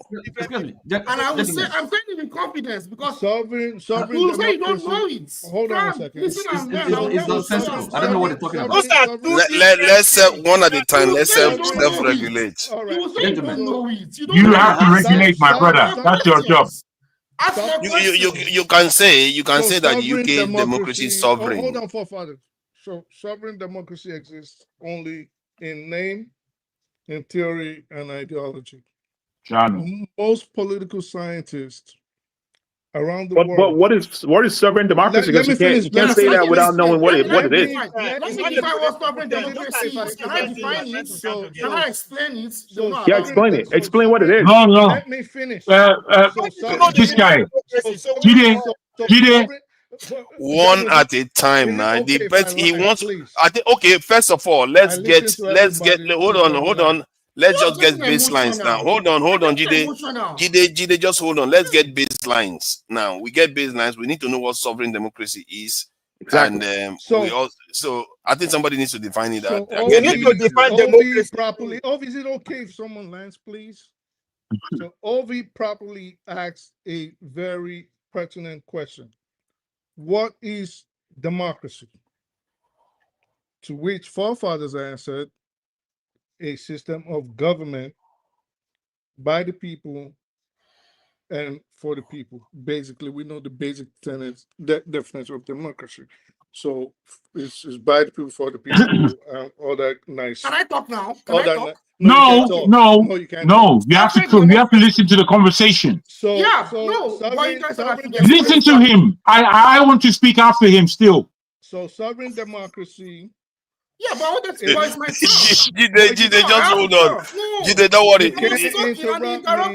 I understand you think. Jide, don't worry. I'm going to come back to you. It doesn't make any sense. So You are going to define your sovereign democracy for them. Sovereign democracy only exists. Can you listen? Because he thinks he knows everything. So I know. Democracy only exists in Russian Kremlin ideology.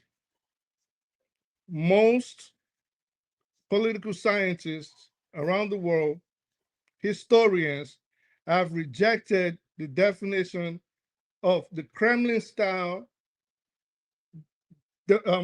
system of government that actually started under Boris Yeltsin as anything close to democracy. It is actually authoritarianism masked as democracy. Now, if you say, for example, that democracy includes the participation of the people and the will of the people trumps that of any other vested interest, then in other words, it is a nonsense. End of story. So I mean, you cannot call long grammar. It's just you cannot call the Russian government. You're interjecting with ignorance. Do you know what sovereign democracy is? No.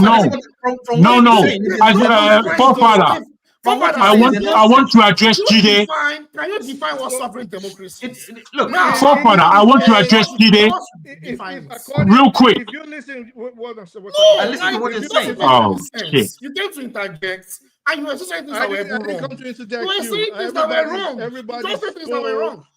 Okay, so let me democracy finish. was not developed under Boris Yeltsin. So That's not true. It did start on the term started as a definition of the Yeltsin government, but it is used. That's not true. It is used. Listen again. I know you think you know everything. It is used to describe the system of government that Vladimir Putin runs today.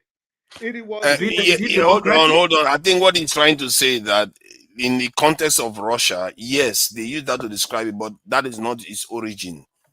Am I mistaken, Jide? I mentioned Russia as an example when I was. Forefather, I'm asking your permission to speak. Make una define that first now. Yeah, let's get the baseline.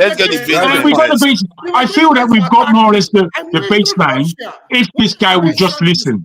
No, I need to make a it's comment. not fair. It's not fair to him. Let's give him a chance. No. Allow me to make a comment so he can brought it up. We'll come back to him. Let's Jide give us his baseline, then you can respond. Exactly. Jide, please give us a baseline of what sovereign democracy means. Thank you. Sovereign democracy is a political ideology where the system itself is governed by political architecture that is free from external influence and external pressure to determine the country or the state's direction or goals or agenda.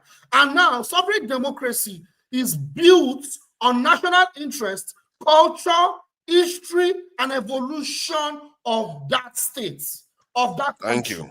Very good. Now, can I? Why is in Russia? It's not what can be in Nigeria. I'm not saying why Russia should be copied in Nigeria. I don't know. The Russian authoritarian system is not necessarily the same as sovereign democracy. It's different. No, let me say this, please. I'm not happy at all with the fact that Jide is somehow being...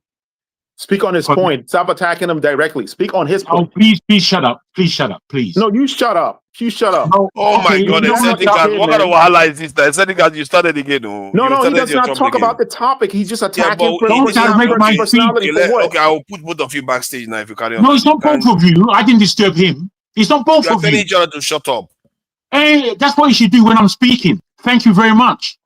What's the right out of here? Don't you know how things are balanced? Let it go.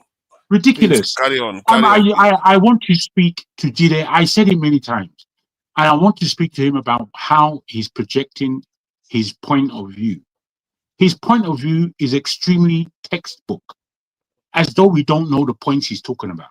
which means to me, to a man like me, you're speaking down to us. You are not a teacher here. You don't need to give me any history lesson. He does that all the time, though. You do that all the time. However, me too, I do it, but I do it not in such a condescending way. Let me. I don't see what's condescending about it. What is condescending about what you just said? Okay, you're attacking me now. I don't feel like it's being condescending. I'm going to land, please. The reason why I critique the way Jide is now speaking is because it's as though you, Jide, don't understand that we are now in a global world system. The world is a village. And in such village, the pressures aren't local. They've become international. And upon that international scale, if you read like you're supposed to read, apart from reading, that's pretty condescending. That's pretty condescending right there. I will finish. Look, can you stop this, my friend? Eccentric, let it go, please.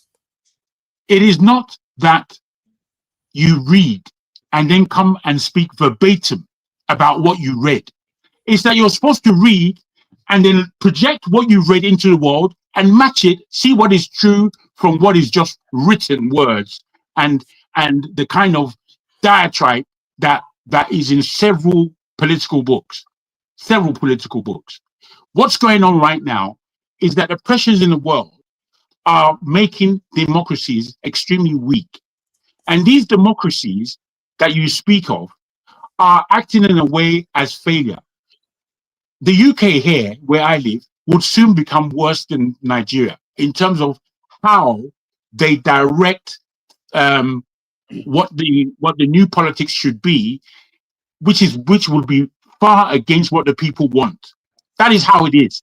That is how it is globally. So you come in here to give us something that you read yesterday, and then come and memorize it and spout it out. Jago, that's not fair. Jago, that's no, not fair. It's true. That's what he does. No. Yes, just because you read it doesn't make it less relevant. No, it doesn't. It's a valuable idea. It's still an important idea. Okay. This is what I'm trying to say. Let me touch on the point you just made. Hold on. Let me touch on the point you just made. You made a point. You made a point about the UK government is going to do things that are not in the will of the people. That means the UK needs more sovereign, more characteristics of sovereign democracy, just like America needs more of it, because you see that they govern against the people. Most of the people believe that there should be gun regulation in America, but the politicians refuse to do it. I hear you, forefather, but this is exactly why Speaks spoke about the fact that these things are fallacies. They're not real. They're simple ideologies. But when if you as an individual, a sovereign individual, should be able to look at the world and tell yourself where the book is now telling lies or where the book is now out of date. Not come here and preach the book. I'm not preaching the book. Sorry, you're preaching the book. Sorry, just one question. Right, That's so condescending. He does that all the time. I have to be. I have to be. I can't have someone speaking like that. No. Sorry, excuse me. Just one. Wait. Hold on, please. Hold on. OT. Let OT speak, please. Wait, but before he speaks, he has to know what sovereign democracy is. He doesn't know that. I'm going home. I think he has had He doesn't know that. He doesn't know that. No, let him speak. Oti, please go ahead. Sorry, so you're so much enamored, impressed with this your sovereign democracy. Simple question: and of course you're giving us an example of that. So in other words, in your mind, in your understanding, this sovereign democracy exists somewhere. So a simple question: is Russia democratic? I mean, does Russia? Oh, that was the worst example ever. Is it practicing democracy? Is there any democracy in Russia? Yes, it's practicing sovereign democracy. That's the point. That's the point. Yes. It's the point? Sovereign. They're practicing sovereign democracy. What are you talking about? What's democratic in Russia? It's a sovereign democracy where power is concentrated in the center. The power is concentrated in the center. Excuse me. In one man, right? In one man. Okay. Yes. So that's democracy. Wait. Power is concentrated in the states, unlike your traditional democracy. It's different from your traditional democracy, but it's still a democracy. You have to get that? understand what Excuse me. You have to have You get democracy has to have principles. your own form of democracy. There's a name for that democracy. It's called sovereign democracy. It's not the same. Let me read the definition. I got that. Sorry. Let me just inject some facts here. Let me just inject some facts here. Sovereign does not make it democracy. Hold on. Let me just inject some facts briefly. Go ahead. Sovereign democracy turns out that it originated in Russia by a political scientist. Mm-hmm. Yeah, it's a Vladislav Sokov, a political strategist that invented the term. The idea is not necessarily invented. It's not exactly new, but it's basically implied by every nation that's independent. It says sovereign democracy refers to a form of democracy that emphasizes sovereignty and independence in determining the political system free from external influence. That's exactly how I define it. Exactly. What I heard. There's more concentration of power in the states. We don't want external influence in Africa. That's something we should want. That's fine. Listen. So how do ideologies take place? All right. And how do ideologies spread? It is possible that Mr. Sokov's definition might spread in 100 years from now, 200 years from now, 1,000 years from now, if other governments adopt Russia's style or system of government. That isn't so right now. As at today, October 18th. That's the criticism of the system. Let me finish, please. Wait, hold on. Let me finish. I'm not here to play around. Jide is not advocating for the system. He's giving an opinion about it. I don't care what you got from him. Let me finish. Dude, no one is making your point. That's what I'm saying. No one's making your point. I'm not here to play around. Let me finish. So, in 100 years from now, in 500 years from now, in 1,000 years from now, that system of government might be popular. What we're saying is that outside of the Kremlin's definition and outside of Russia supposedly practicing that system of government, no other credible political scientists, historians, no credible. The guy's not credible. Adopted that definition. Not only that, no other country is practicing that system. That's not true. Of That's not true. Government. AES is practicing sovereign democracy. So no other. Mali, Burkina Faso, and Niger. They are practicing sovereign democracy. To your own democracy. Where you have a military. Yes, sovereign. Can I finish? I didn't interrupt you. I'm going to talk now, and then you're going to say I'm interrupting you. This is your game. I'm not here to play that game today. So it's an open floor, right? I understand it's an open floor, but I'm not that open. I'm not here to run around and act crazy. Juggle, come on, grow up, man. Juggle, you got to grow up. I don't have Eccentricals, come on, man. Let him go. Come on. He's an elder, man. You can't just be talking to him like that. He's not my elder. What are you talking about? Indeed, he is an elder. If indeed AES, that's how white he is. Right? Mali, let's say Mali, Burkina Faso, and Niger are practicing this Russian-themed democracy. Sovereign democracy. Yeah. Sovereign democracy. Let's give it that name. Let's pretend a bunch of military guys with power vested in them in total that weren't voted in. Well, that weren't voted in. That in total. That is that democracy. Are you guys crazy? He did not see the people. He didn't see the people cheering for the Niger junta, I'm not right? saying that he hasn't got backing, but it's just not democracy. It's not democracy. It's an abuse of language. Actually, Ovie, the question that you asked that to me was silly is actually the most valid question. Sorry. So now you understand why I'm always against grammar. Can I please learn, dudes? What is democracy? Why is it? Why can't you guys just be civil? Let me learn, please. Look, I'm making that China is not a democratic country. If AES does, can I please finish? So if AES, I don't know why you guys are howling like a bunch of banjo monkeys, but if AES is indeed practicing that system of government, what we do know for a fact right now, today, as we speak, is that if it was to be defined, it would be defined as a nascent democracy. It's nascent. It is new. Maybe, like I said, in a few years, a few decades, that might be the definition of what they're practicing. But as far as I know today, in political science, what they practice in Mali, in Niger, in Burkina Faso is authoritarianism. It is Okay, totalitarianism. I think we are getting this a little bit conflated, really, because How? the term is a very simple term. It's not that controversial. We are conflating Well, the term. that's what democracy is. Can I finish? Can I finish, please? We are conflating the term with what this in Kremlin is doing right now, precisely. How? Because even all Western nations exercise an element of sovereignty.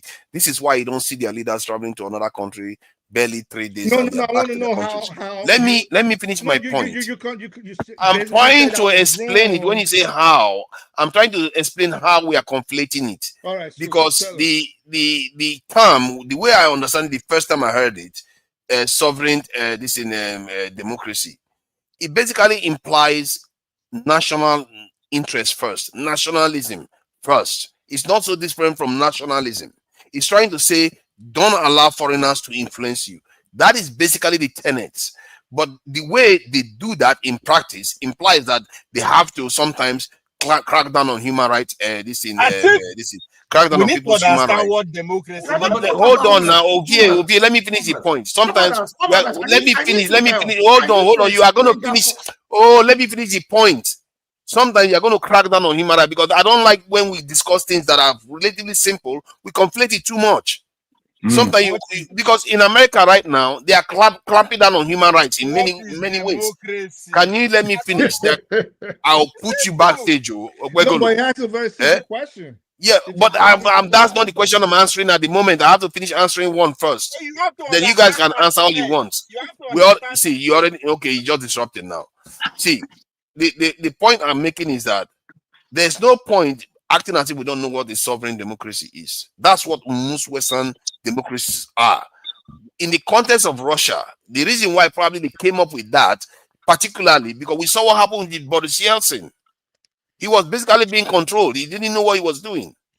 And they had to find a way to take back their country, so they define it sovereign democracy. And they now it's got that kind of flavor that it appears to be what Putin is practicing in his country. But the term itself is common sense. If I read the definition of what it represents, it's common sense. That's what all Western states are doing. Can I ask you a question? If it is what the West, as you say, if it is what the democracy they are practicing, okay, in other words, actually what we are imitating, their deal. So why is it a novel? Why is it something that we're now we are meant to see and understand as a novelty, something original or something distinct? Because they gave it a name, something that the West never bothered to do. They gave it a name. They give it a name. But so it's not a what? It's democracy, as it should be, is it not? Yes, as it should be. But I just gave an example about what happened in Pakistan. That's not how it is. A new discovery, sovereign democracy. It's just like national sovereignty. We talk about even information sovereignty now. Profile, answer your question. No, you're not answering this question. Democracy is the key. Is the key word. So I don't. Sovereignty is the key word, because sometimes you can have democracy, you don't have sovereignty. Forefather, you don't understand where OT is coming from. OT is Russophobic.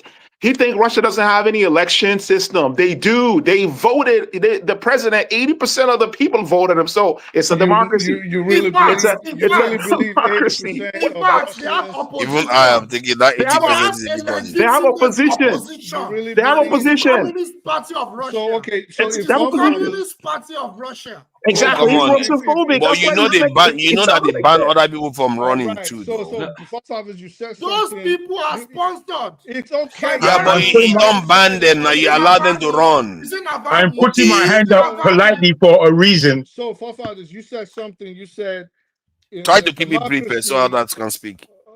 I know I go long with it, but you started again. You're gonna stop pissing me off right now. Yeah, because you're going to No, prevent don't others do from it. talking. Don't do it.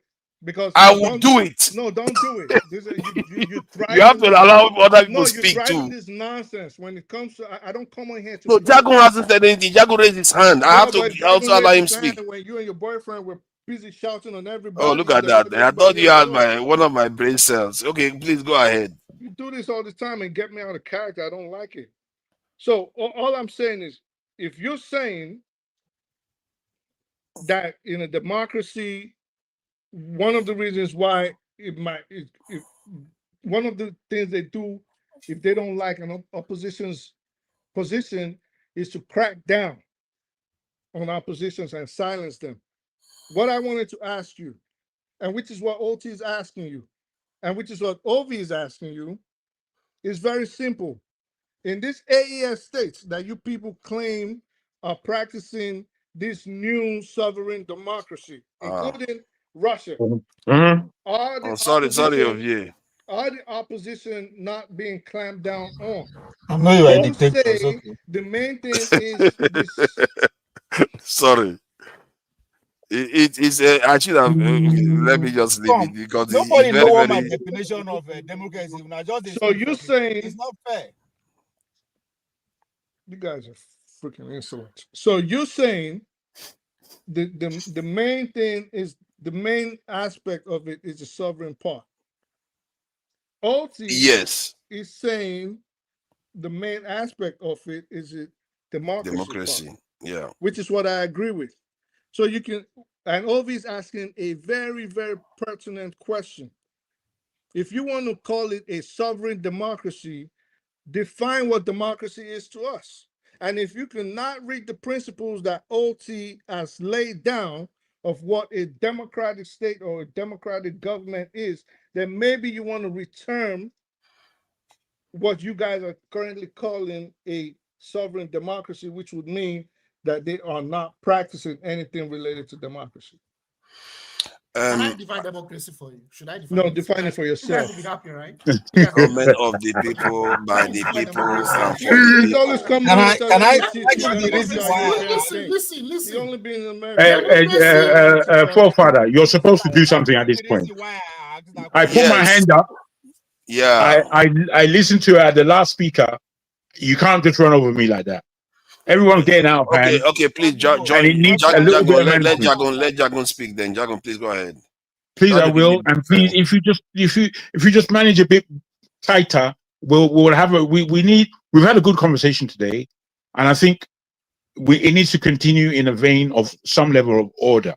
Now, there are many things that are said here that irritate because they are projected in a bad light in terms of how true is this? Do you really understand? Because again, the literal intelligence that many of us may have, we must remember the state of the country that we come from with all our literal intelligence when we're not really paying attention. Now, when you speak about Russia, we've heard how Russia, democracy, not only we've heard, I lived through it, for goodness sake. I didn't just hear, I saw what was going on. And in this, the Russians, especially Putin, he and the governing body of Russia have cleaned house as far as themselves. And because the world is recognizing democracy, they have put a system in place that looks like democracy, but is far from democracy. Far from it. Just like Nigeria. Well, you could say that. It's far from it. Now, whether you recognize this or not is up to your level of ignorance or intelligence. I say to anybody, if you understand how long Putin has been in power, and then you tell me that this is democracy, that would really answer your question. It's a democracy, right? Jagon, let me ask Jagon quick. Let me ask Jagon, can you not argue that this is the early stage of democracy like you saw in South Korea? No, I'll tell you for why. Singapore and many other nations. When I started, Okay. I knew why I've been asked a question, I'm afraid. I've been asked a question. In the answer to your question, forefather, for me, the Russians are very smart, very intelligent people. I know Faulty many. generalization. There we go. Excuse me. That's faulty generalization. You've done it twice here. Africans I'll are do it 5 stupid. times Russians before I are finish. smart. Come on, man. Okay. Now, you made your comment. Please try to learn something. Don't do faulty generalization. That's not cool. No one's going to learn anything from it. Why are you so fighty? All right. Now me that Take it ask easy. a good question. Wait, Ejo, make you wait. So sorry.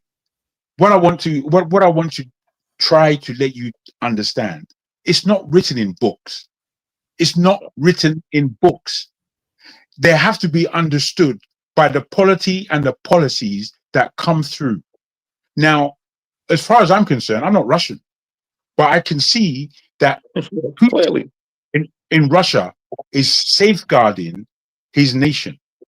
He's not only safeguarding his nation, he knows not to trust the West.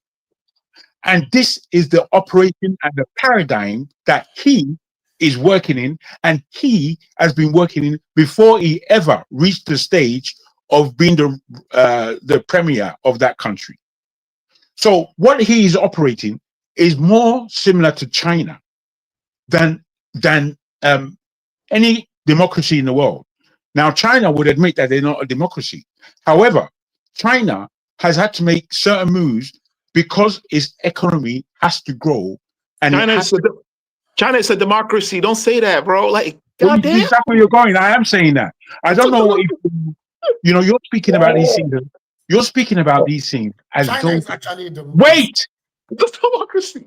What the hell? But let me ask. Okay, let me ask no. What you're supposed to do? What you're supposed to do? Jack, would you consider Kagame a democratic? Forefather, can I just say this? Forefather, can I just say this? What you're actually supposed to do when I'm rudely interrupted the way I am is cease those people from interrupting me, not take the position of interrupting further. That's what you're supposed to do. China is a democracy. That's what I'm saying. You're supposed to keep that guy quiet. He said China is not a democracy. And I said it is a democracy to counter that point. Yeah, that's fine. Don't worry. You have your chance. I think we will have to allow incentive. Now me ask the question. But Jack, I'm asking you a question. Is Rwanda considered a democracy? I don't think you've even understood before you go into the complications of Rwanda. You haven't understood. These guys are crazy, man. No, you are saying that Russia is not a democracy like China. This is what I'm saying. If you I'm please, asking, is Rwanda considered a democracy? If you would please all listen, I will try to reiterate. Russia is not a democracy the way me and you understand democracies. What is a democracy? What is a democracy? We'll come back to my man's pertinent question. What I'm saying is that in this whole world, the closest system of governance that is going on in Russia is China. And now China is not a democracy, and they will tell you that they're not a democracy. China is a democracy. However, they would adopt certain practices of the West or democracy. Is China the democracy? Saudis are they're not capitalist. They are democracy. The reason why China and Russia are different. Russia, they have a kind of you guys have messed up this conversation. Russia, they have a kind of congress where they actually debate issues. So it's not the same as China. China has a different system. If Putin leaves, and just like Rawlings, when Rawlings was in office, he was like a dictator too. When the first leader of South Korea was in office, the same thing. Lee Kuan Yew was a major dictator. They used to call him Father, please, so, can you allow me? I don't know why we don't recognize that of Russia too. China's a democracy. There is a reason why I asked that. No, China is a communist system. Whether it's authoritarian, it's a different thing altogether. Authoritarianism it's a communist system. Let OVA answer his question, his own question.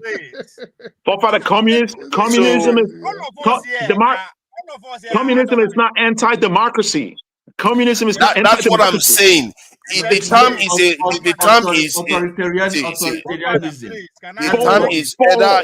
either authoritarian or representative system. No. Most of the systems are representative systems. Oti does not know anything he's talking about. because they are antithetical. Okay, let me find some of the facts about democracy. Can I define democracy? I'm itching to define I democracy. asked this question. Democracy is a system Jide, please. No. We already Let know the Jide- let definition of Jide- democracy. Let Jesus Jide Christ. define democracy. Are you serious? You don't think that's insulting? I did not ask the to question lawyers because you guys don't know the and meaning. Or accountants we are, Let Jason, him listen, I asked that question Jide define democracy for them. Let's and you want do to it. define Democracy is a Can system you of guys? government. No, the Jide, no, don't just. Democracy is a system of government Forefather, nominate this thing now. Let the person that who serves asked. the interests. Oh, Jide, Go ahead, Jide. you're like a schoolboy, and this my man is just standing there. Why are you organizing this? I asked this question for a reason. You're all grown men now. You can self-regulate now. This is how you run your country. Godfather, please hold on. I asked that question not because nobody knew the question. We are all adults here. We at least we go finish secondary school. There's a reason I asked that question. I asked that question because whether we like it or not, we can claim to be expert how we want of English language. It's still a weapon in our hand. Simple question I ask. Democracy is just its definition. What do you mean? What do you mean by that? Democracy is a system of government that actually benefits God. the majority. All we need is another troublemaker again to show up now at the rock. Listen, I don't think I have the energy to. Even authoritarian democracy. If the majority of the citizens are benefiting for the benefit of that system, that is democracy. Russia is a democracy. If the majority of the people, if the majority of the people are benefiting from that system, that is democracy. Do the people have to have a say in this government, in their system of government? You still do the people, whether it's for their own benefit or against their benefit, do the people have to have a say? Yes or no? Can I answer it? Can I answer yes it? Or no? Can I answer it? It's a yes or no. Go ahead. The people, they don't have to have a say. Oh my God. No, do the people have to have a say? So 1.4 billion people living in China, everyone has to have excuse me. It doesn't matter the number. The people It somehow doesn't have to have a say. They have to have a say. Please, can I answer your question? Answer a simple question, yes or no? Democracy is a system that benefits the majority. I agree. But we agree. So it doesn't matter if it is no, it matters. It matters. A royalty that stays there. Does the majority of the people don't have a say? Everyone now understands sovereign democracy. Everyone now understands. People don't have a say. It can't be democracy. Everyone now understands sovereign democracy. It's not popular democracy. They refuse to use that word popular because of the popularism, which is actually the definition of democracy. Once the majority of the people agree, that is popularism. That is populism. That's not true. That's not true. That's actually not true. When democracy was first coined, that's not true. That's true. Democracy is the benefit of the majority. So if the majority I think that is not necessarily democracy because government of the people, by the people. I think he's talking. I think what Ovie is leaving is the definition on is for the people. He's not looking at the by the people and this thing. Support the diaspora voting has started now. He's already waving his hand.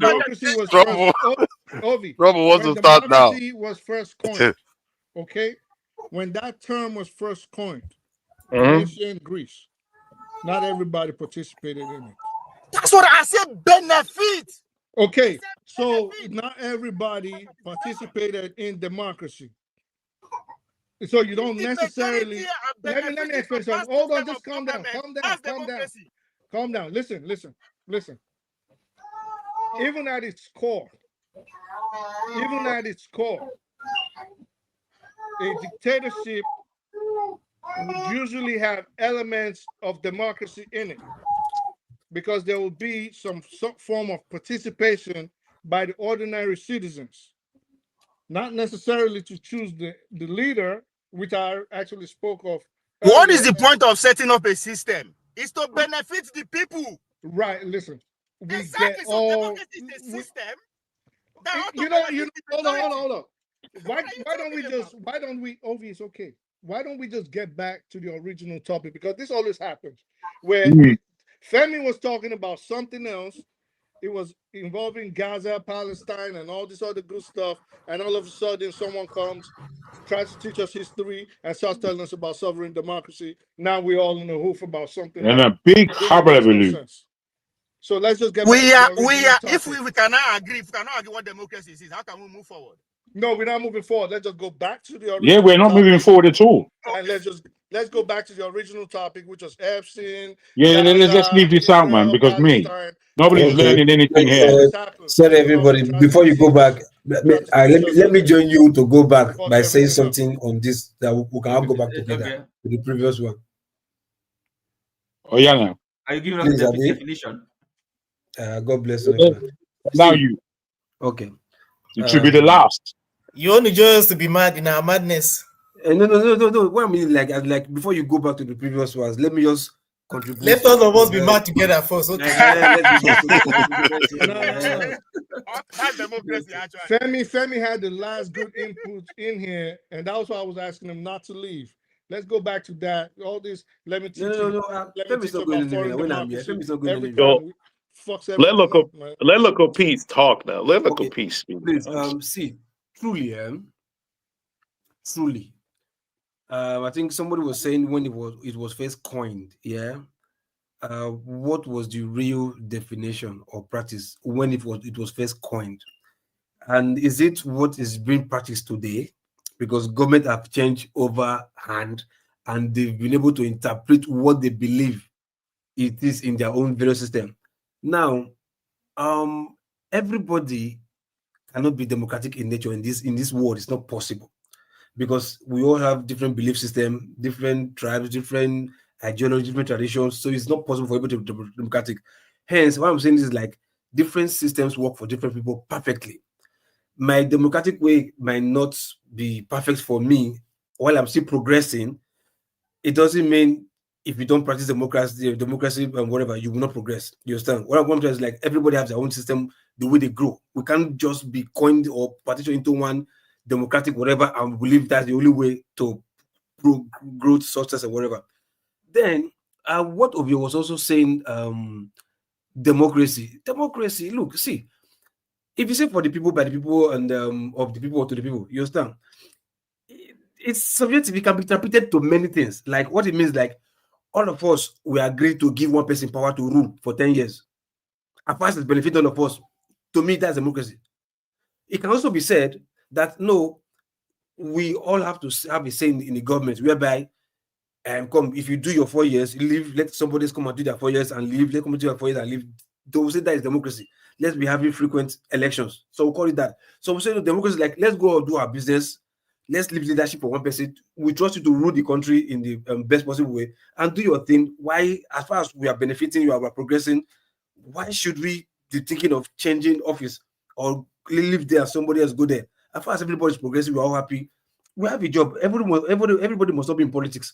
You understand? As far as the policy of the government is favoring us, if it doesn't, we say something and we trust the people, whoever is representing us, like parliamentarian, whatever, we trust them to have a meeting, town meeting with us. We tell them what we want or whatever. The majority have their say, and that's it. You understand? But sometimes, if majority can also be foolish in terms of greed, just like majority of the politicians we have in Nigeria, they are all foolish and greedy. That's right. He froze. He froze. I see he has frozen. Okay, let's carry on, Femi. Then. I came back. Thank God I came back. Look at that. Thank God I came back. You understand? I hope. Go ahead. I just wait for like 2 seconds or whatever. So for me, that is what I believe. So democracy can be what Ovie saying that is correct. Can also be correct what Bobumre is saying. You understand? Speak to you saying, because for me, we can decide to say, okay, no, let's do family. What is most important in democracy? What are the tenets of democracy? What are the principles? What is most important? Majority of the people benefiting. Hold on. Let me tell you, Oti. What's the most important thing? Yes, good governance. Good governance. That is the result of. Listen, hold on. Listen, hold on. What? Now, let me tell you something. Hold on. Listen. just because we've been coined into this idea of no, people must have their say. If I don't like you, I can criticize you. Nobody is asking you not to criticize the government. I know for sure that when it comes to criticism in some like Russia, China, or whatever, North Korea, yeah, that might be frowned upon. Like, why are you jailing or stiffing the voice of those who are criticizing you? They might be coming from another idea. That doesn't mean that they are wrong. Just sit with them. Who defines good governance? Who defines good governance for the people? Who defines it? Who says what good governance is? That's the question, is it not? Also, the people. Wait. Wait. The person that is leading, Oti. The person that is leading is not from the people. No. But he said good governance. So So the question: who determines what good governance consists in? Okay, it's the people. And therefore, it is the people. They say of the people. It's also part of the people. So by your token, local P and Ovi, by your token, if it's beneficial to the individuals, right? No, not individual. Majority. Dude. This is English to the individuals. Okay, anybody would understand that means a majority. Okay, no, I think like you may mean like few persons. Individual might be few persons. Like, oh my God. Anyway, so continue. So if it would be beneficial to the majority, right? Meaning it makes their life easy. They have social welfare, things of that nature. Is that what you're saying? Everything that the government is supposed to do. Hold on now. Everything that the governance is all about. What are you shaking your head for? Let me move on. What were you shaking your head for? So, me? Yes, you. So I'm shaking my head. I'm just responding to you. Like welfare, you're like, it's like I'm like you about to ram like a. Me? No. Please, I'm delayed. I'm not shaking my head. So if you're saying, all right, okay, because there's someone up there that's always shaking his head, and when you ask him, just go. Why are you picking on me? Why are you picking on me? You come here and talk for 5 hours. When you say, and you're picking on me. When you say, okay, you're picking on me. I don't understand. Gidi, I beg. He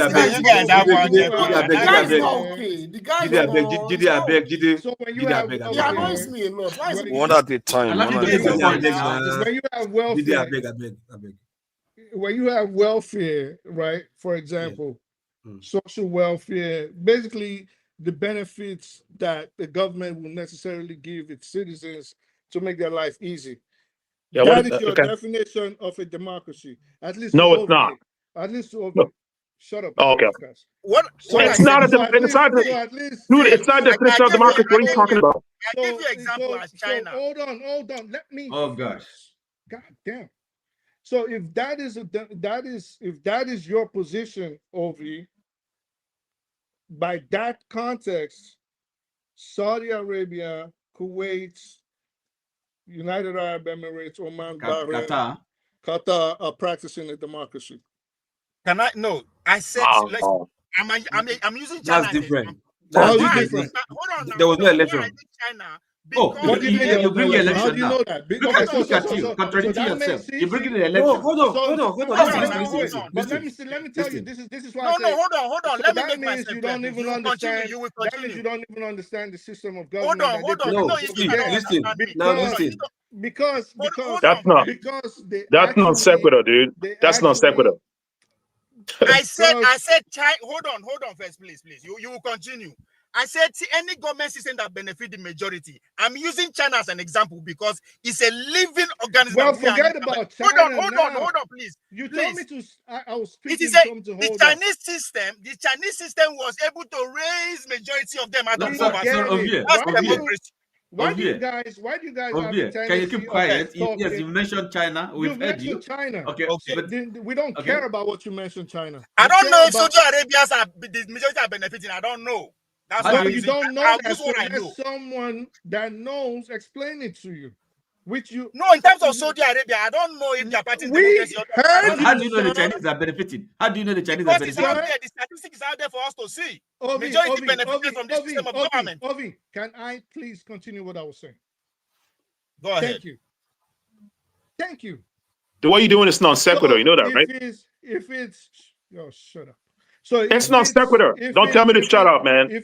You're not. No, fuck out of here. Yeah, man. What? Hey, Don't do that. who are these Americans behind the stage? Don't do that. No, because I Don't told you do don't that. play with me, son. Don't be swearing at people. Shut up. You don't do that. Don't do that. Don't be swearing at don't be swearing at people. It's not edifying. Why is he telling me? Why is he telling me to shut up? What the hell is that? But it's not swearing at you. Shut up is not the same as the kind of profanity you are using now. It's a disrespect. He can't do that, bro. It's disrespectful. Don't do that. Son, yo, that's not cool. Because you disrespecting me first. I don't disrespect you my man. Don't disrespect me like that, bro. Don't disrespect me like that. Man, that's why I don't tell you to shut up, and I'm telling you to shut up. You just did that twice. What are you doing that for? Again, so let me get my point across. Please allow him to tell us how did Saudi Arabia. That's your point, man. That's your point. Disrespecting me. That's what I'm gonna keep doing. You gotta take that back. That's your point, man. All right, then. Get out of here. Let whom must not be named give his points. So let me speak. You know what I'm saying? I respect you more. One at a time, please. Whatever. I don't respect you. Whatever. Like that little kid up there, I don't want to talk to that kid for real. Oh, yo, man, you have the floor now. So if I may give you an this what I'm saying. Oh my God. You are not okay. So this is what I'm saying. Yeah, we're the same age, but you're nothing. So this is what I'm saying. If you're saying, for example, Ovi, if you're saying that China, because the majority of the people benefit from it, this is why I brought up the Middle Eastern, the Middle Eastern people. I don't think I don't think there's. Let me finish, sir. So I don't think there's anybody on the planet, any citizenry on the planet, that is being taken care of like the citizens of the United Arab Emirates, Kuwait, Bahrain, Saudi Arabia, Gulf countries, yeah. I mean, that's democracy. Countries. Of course, this little monkey's gonna shake his head again. So this is what I'm saying. They are being taken care of, and if you say that is the reason why you call them a democracy, then by all accounts, these people are also a democracy. But yes.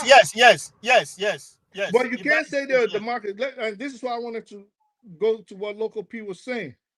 He said, "Oh, they don't vote." Yes, they do. They have some elements. No. Hold on. When I mean they don't vote, yeah, the Emirates, they can do that voting. I mean general election where the common man will vote. No, that's not how you spell on sequitur. Whoever that idiot is, that's not how you spell on sequitur. Remember, I said something. Freaking idiot. I kept hopping, even on Rudolph's show, the fact that choosing the power at the center is very paramount. If you cannot choose the power of the center and you have municipal voting, for example, or regional voting, doesn't automatically transcribe the definition of a democracy to that system of government. It doesn't. So I don't care about voting too. So for voting us, doesn't mean anything. well, I didn't say about vote. I tackled two different parts. If you will calm down, I tackled your definition and I tackled local peace definition. Got you. You know what I mean? So in any event, listen, I just think we should move on from this shit. Eccentric Cast, I apologize, you my man. You know what I'm saying? But try to respect me when I respect you. You know what I mean? Just do that. I'm not here to play. Dude, I don't want to people. It's an open floor. It's an open floor. I never say anything personal. But when whatever. Don't play with me. Hey man, you guys should don't do that. Don't do that. Don't tell me not to play with you, man. I don't do that. I don't play with you like that. I don't even know you, son. I don't even know you, son. What you talking about? Guys, he's mature enough to say he's sorry, take back his word. I think the best thing for you to do, you also say I'm sorry too. And if you say sorry, if you say sorry, you disrespect me on top of that. Like, come on, man. Don't stop playing with me. I said, listen to me again. Can other people talk? Is this one brain? The guy called one brain cell. Maybe he has one brain cell. Can he allow other people to talk?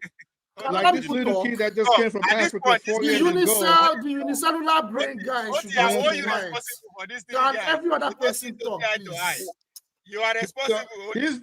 This unicellular brain Jagun, let's allow Jide say what he wants to say, please. Let other people talk. It's just talking. Why are you calling my name, sir?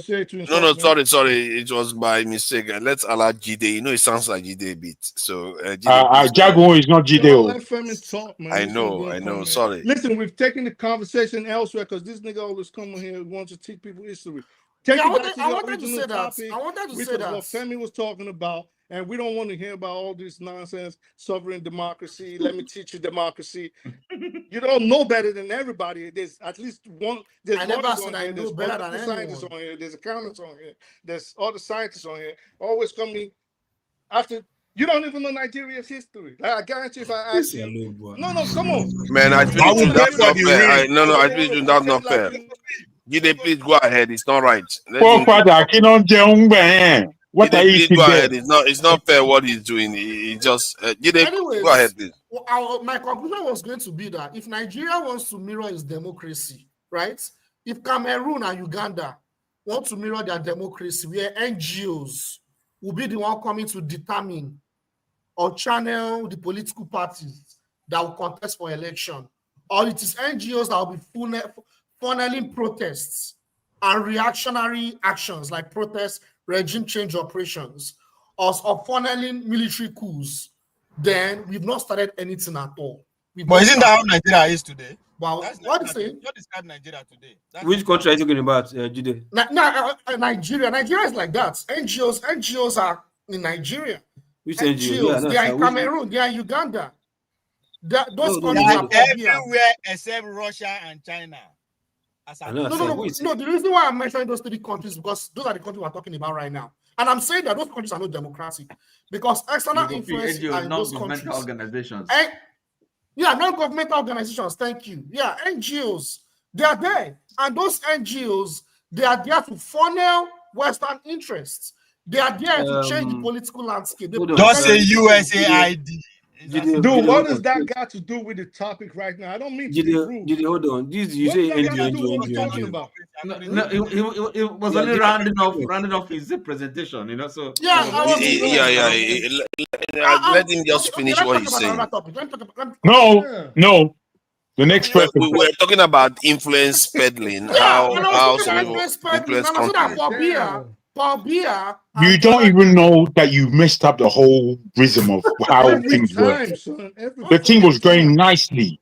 You come and jump the whole place. No, I think you see. I think Nigerians, you guys are troublemakers because the only reason why they got so hooked on this sovereign democracy was because after Jide said it, and I said, oh, that thing sounds quite interesting because I've never had that concept before, sovereign democracy. And the moment I said that, everybody wants to kill it. It's like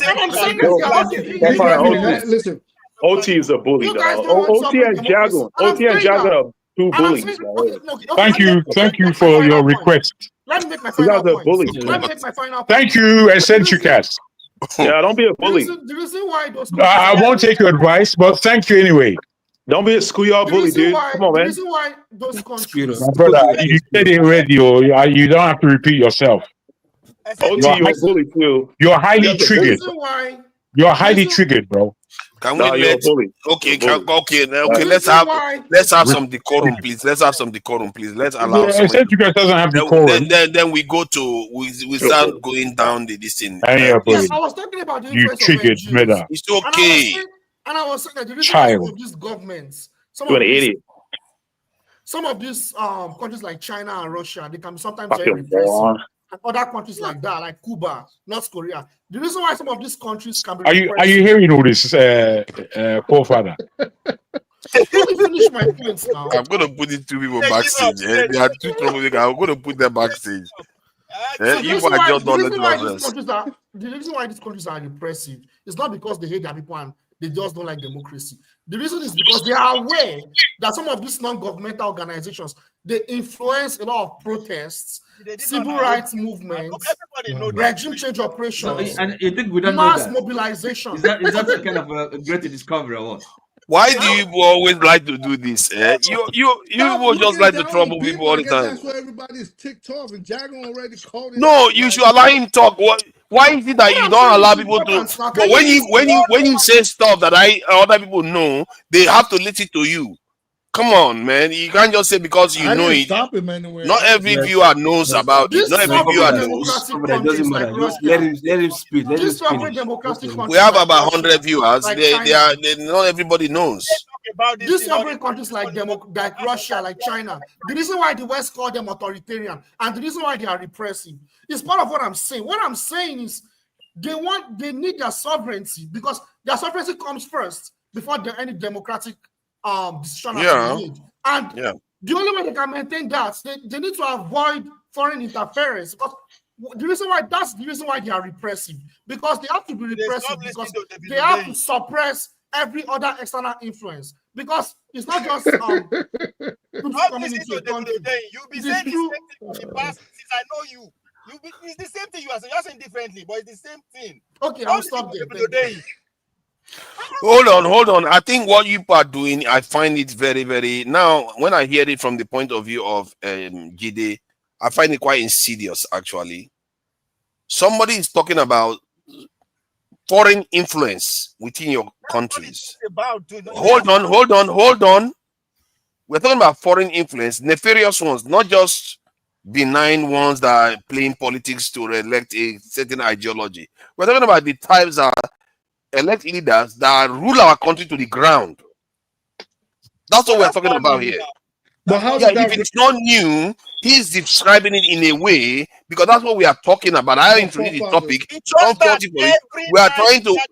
Can you listen? Can you listen? I may have to go and find that video of here. Sometimes you have to learn how this is done. We want to describe, try to understand the mechanisms, how this is done. That's why I brought up how the Israeli. Hold on now. How the Zionists was saying that maybe instead of people to be criticizing us, you should be learning how we did it. You say you want to change something, and you see people that have done it. No, hold on. You see, you say you want to change something. You see people that have done it. You just keep criticizing them. Please.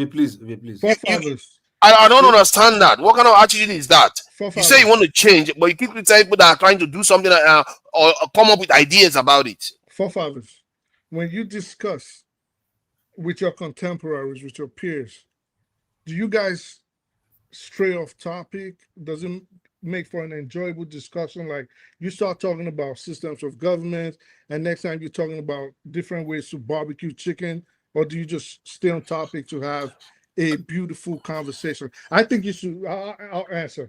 I think instead of straying off and talking about barbecuing chicken, maybe it's best for us to stick to the topic. I think it's not a stray off. See, I don't think you can do both, but you stray off and you return back to this thing, because if let me make the point. If a term was used that is not clearly understood by both, then that's why sometimes that term has to be distilled down. Bro, like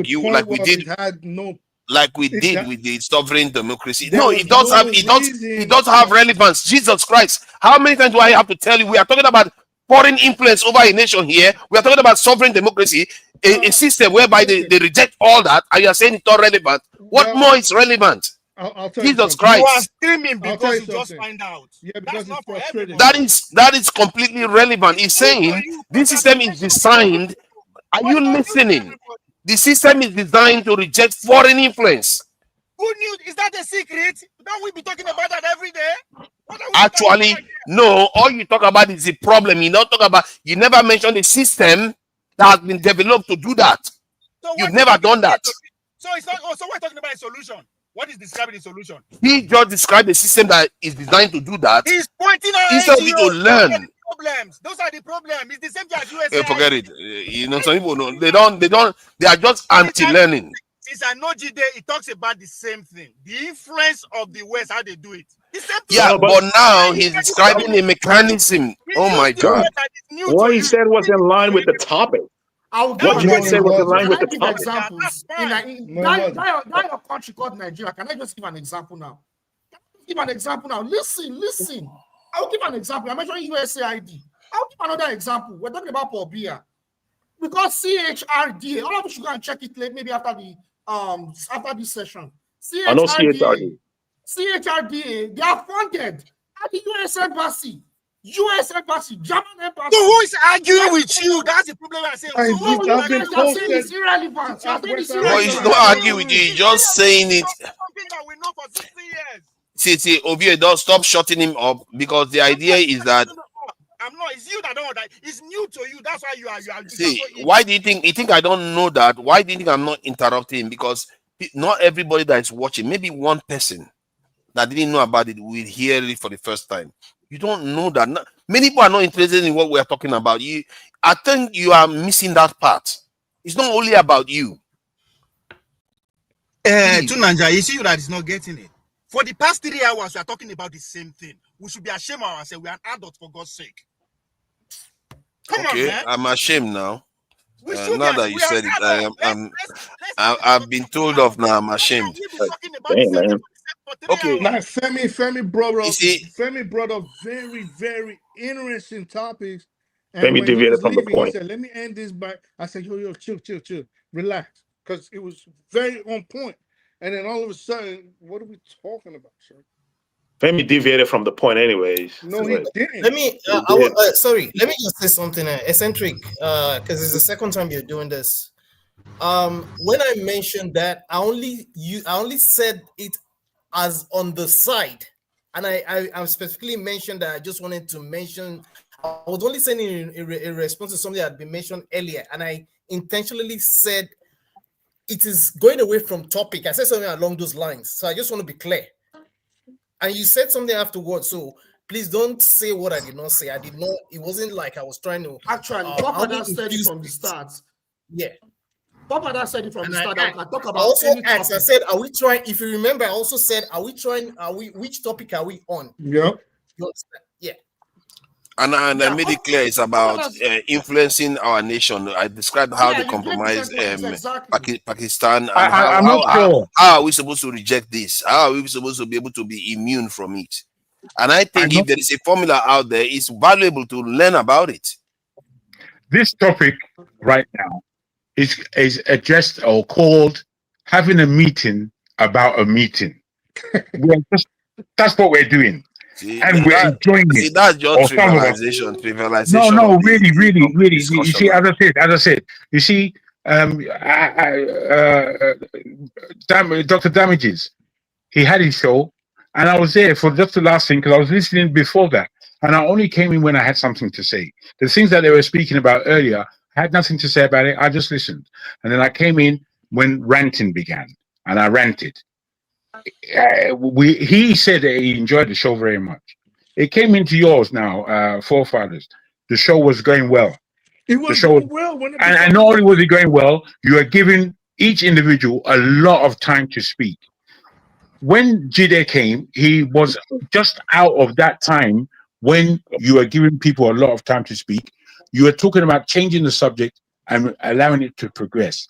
Now, there is something about when new people come in, they should really try to assimilate into the level of the room and how the room is being run. What Jide said, as soon as he came on, within 5 minutes, is it my time to talk? And I found that very rude.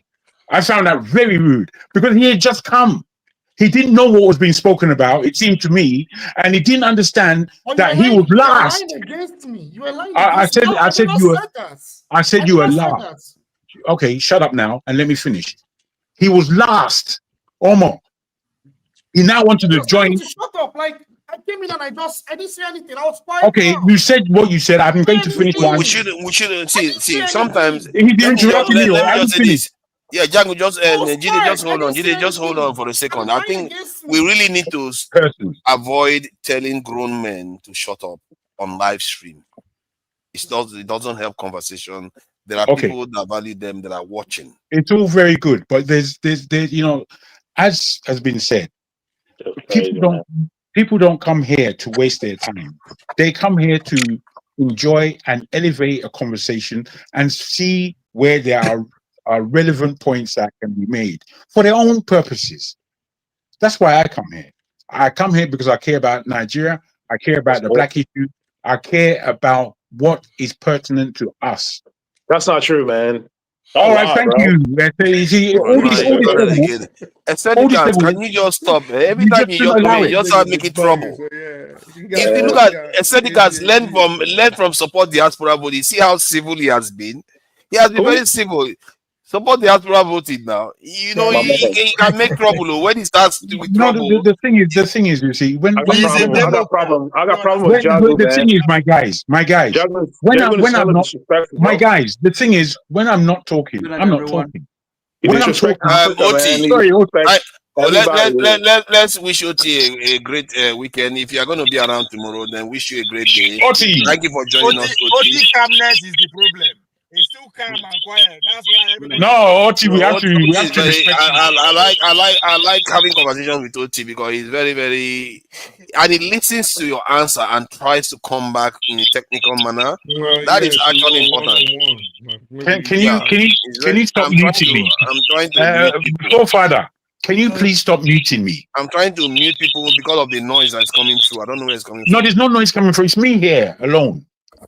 Oh. Please, you do it all the time, and I don't like it. No, sorry, because it might be my hearing then. I think it's coming from. Please, let me just land, because I do want to see if we can rescue the communication that we have. We need to rescue it away from. Thank you. All I'm saying, I would like to change the subject, please, to a strain that we can hold on to. It could be anything, or as has been said, but we have to get off this team. It's irritating, very. Please. All right, thank you. All right. Is anybody else hearing that noise? It's coming from you, I think. I can hear the noise. It's from you. It's squeaking sound. It's from you. So everybody else is muted and it's coming from me. No. No. This guy is unmuted. No. I think it's fine. I mute myself. What kind of earpiece are you using? It's fine now. You see, look at that now. They are all now trying to criticize my professional here. My professional. You know what? I'm going to change it. I've been thinking about it because it's getting ridiculous now. So thank you all for the. I think the contribution, no matter what has been said, I've learned a new term. I learned a new concept today that I didn't necessarily know existed out there. That is designed to prevent foreign interference. Man, if you think we as Nigerians don't need it, I think we do need that heavily. Because our leaders, all they do is listen to foreigners, go to foreign hospitals, have meetings in foreign countries constantly. They're going to go to Chatham House now, the next thing. Come on, man. That's why I think that is valuable that he shared that information. I don't know why you will pick on Jide. Yes, he comes across as a lecturer. So what? Because he's a Nigerian, you can't listen to him. If Oyiboban is here lecturing you now, you're going to be okay with it. You said that. You. That's not the point. That's not the point. It is you that we are a new time. Then now everybody has to fall in line because it's new to you. You know, Jagan said something. Jagan said something. He doesn't know. He never heard of it before. He didn't have he's heard of it before. Just a heads up. Jagan said something like, if you don't necessarily.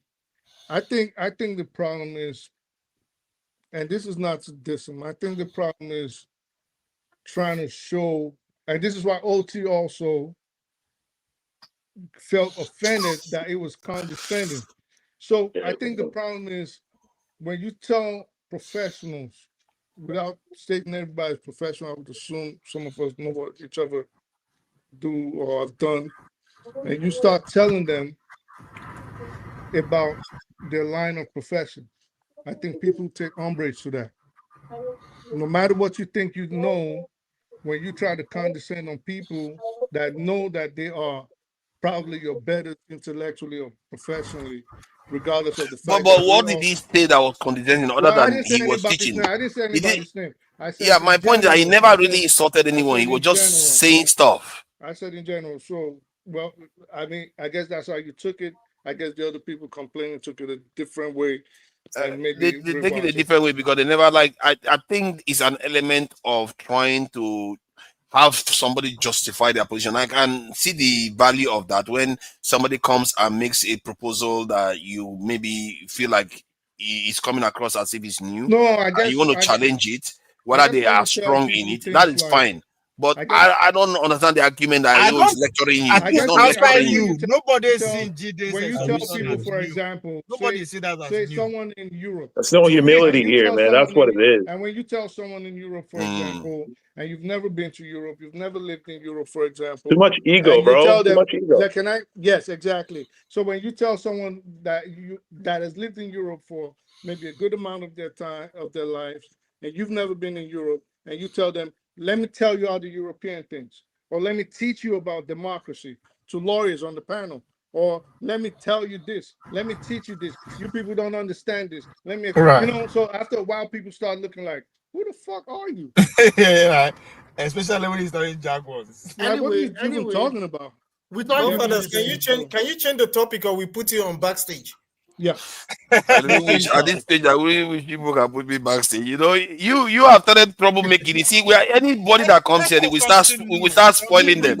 In first, he's having a go at my headphone. Now he's saying they want to put me backstage. Is that how we taught the people here? If anyone wants to learn how the world works, I can send a link of one of my political mentors. That's the problem. See, Jide, don't listen to them. Jide, don't listen to. So you guys can listen and learn from me. They don't listen to all these enemies of progress. Carry on doing your job. Carry on doing your job and learning more and more. Okay. Government. Okay. Okay. What do we want to talk about then? There is the issue of between Adeyanju. I don't know about the. They start giving it away. Look at this one. What is going on with him now? He wants to. Let's talk about Nigerian football team that is just leaving it to the last minute, just like a Nigerian, to get things right. Yeah, Nigerians. Silly. I don't know about the Nigerian football situation. Actually. They're just failures, like everyone else of us, man. No, they will qualify. You should just be prayerful. Are we not prayerful? And then we'll come back after the third match. After the third match, we'll come back. Even the politicians are waiting 6 months to election before they will begin to prepare. They will collect wow. So it's part of us, Jago. That's what we I know. we have to find a democracy that suits that lifestyle. Yo, by the way, I learned something. I learned a lot from Jide. You know what I'm saying? Jide, yo, that's an accolade. I learned a lot from you, man. Just keep it up. Don't let this guy bully you. Yeah. Well done. You know that we haven't been on the. I will call it last minute democracy. That's the approach. I love your views, man. I love your views. Word. That's love, man. That's love. I like I've that. never seen two crackheads. Yo, you should keep that love. That's the hater. That's the hater talk. That's the hater. Crackheads will always. Why are you? Why do you start to hate? Yeah, hater. Dude, hater, man. I've never seen hater. Oh my God. So you are calling them crackheads now, eh? Wow. I love you. They will never disagree over pipe. They will always bond over it. So there's no shock. He's just trying to acknowledge the fact that he learned something from him. I don't know. Yes, you take that love story. Take the love story to the bedroom. Look at that. All you come here to tell us is that there are cabals that have captured Nigeria and all the rest. I love you. Which can't be that? What's going on with Seneca? Have they come to claim his soul? I don't know. Next topic now, because next topic. I don't know all these people that are behind it. But I think okay. Should we make it more conceptual conversation instead of anything? No, give us topic for fathers, please. I mean, should we make it topical in terms of Nigerian context or something more make it general, open? Do Nigeria has not get over sovereignty democracy? Hasn't get over that yet. Somebody No. There's nothing to get over. It's something. I think the reason why I value it is because I've always been talking about we should get control of our destiny. So if somebody brings a ready-made concept that has been developed for that purpose, you can see why to get my attention. But that said, regarding I think let's discuss something more esoteric. Actually, something that is not conventional because we don't tend to do Sunday philosophy anymore. I think some other time in the future I will bring that back. So in terms of should we discuss the potential how Africa can adapt with AI? Because recently I saw a news report, I think on CNN today actually. They were talking about how some movie was able to be released in Kenya that would never have been possible without AI. It's like, you know how Africans don't create futuristic programs and films, because all we do is this is babalawo and witchcraft and all this stuff, because that's the ones we can be able to manufacture. Can you imagine Africans creating futuristic 60s? So that was very difficult before, but AI is able, with AI now, they are able to do it. AI is beginning to also revolutionize filmmaking, actually. AI, nobody juju be that. That's why. That's the thing. It's a kind of juju, to be fair, but they are beginning to use it now. So, but I think yes, I agree. The concern should be what, and let me take a GD angle here. You know, when these people are using the NGOs, I think the concern is because it is not our technology, that we have to beg to use it. So, how do we make sure they don't use it against us in a way that we will never, be in a position to either push back? Let me quickly say this to that about AI and artistry and such like. Right now in London, in the Tate Gallery, I'm not sure if you're aware, forefather, there is an exhibition of Nigerian artists, modernism. If you see the kind of art that and I'm somebody who's involved in art along any commodity you can think of, I've dealt with.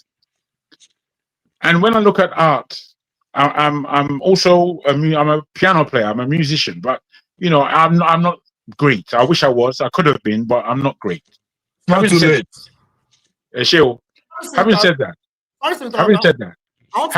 that, I haven't finished the.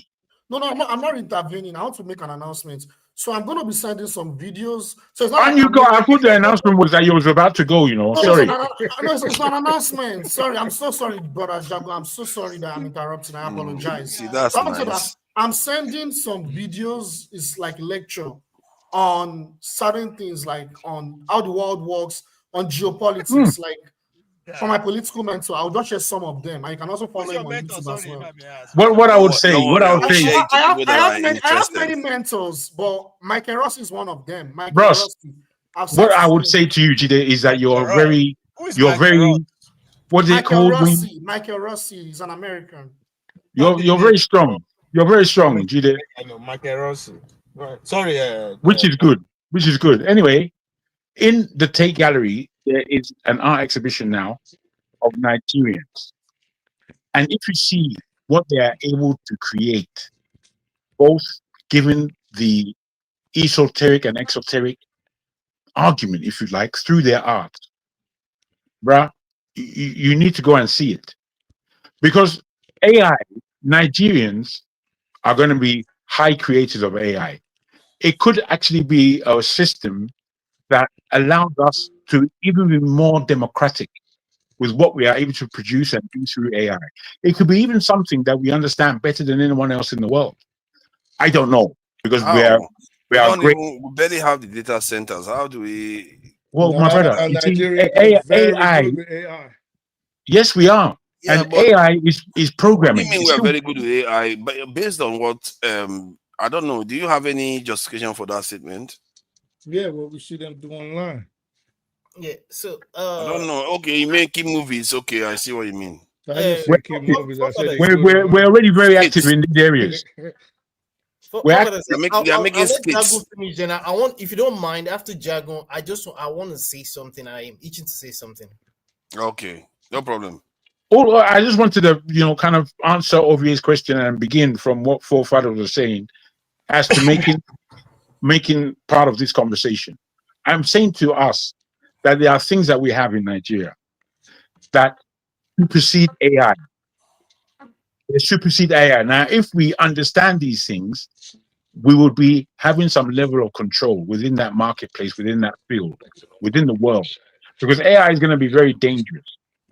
It's not about, why shouldn't we have AI? Everybody has it. It's going to be very dangerous. And the people who sit and understand it have to be responsible. And I believe those who know to be responsible with this thing are those who are going to win the AI game. Understand that. Okay, please go ahead, this is Femi. Okay, so I'll start this way. I often tell people that it's more like a transformation, a name change. In reality, AI is not exactly a new concept, because even for most of us, we can easily relate with what's it called, the abacus, and even all the way down to search engines. These were basically AI, but it just wasn't just not referred to as AI the way we know it. Now, again, it's not a new concept, even in the form that it finds itself. I think it goes even way back to like 2010 or thereabouts. Now, that's on one hand. And then something that I just wanted to like highlight, that while Jagun was speaking and forefathers you specifically mentioned about data centers, I wanted to understand that it's as it really does. I mean, while it has something to do with data centers, it's not so much about the data centers as much as you having something as small as a phone in your hands or a computer. It's not like see, one thing I always like to understand when I'm learning a new technology, for example, is I try to, as much as possible, to take away the glamour of the name, artificial intelligence. There's also machine learning, there's deep learning, there's some others I can't even remember off the tip of my fingers. Now, what's even so special about the AI? Trust me, there's really nothing big deal about it. And the reason why I say so, maybe because to an extent, and I'm not even trying to I'm not trying to brag about this.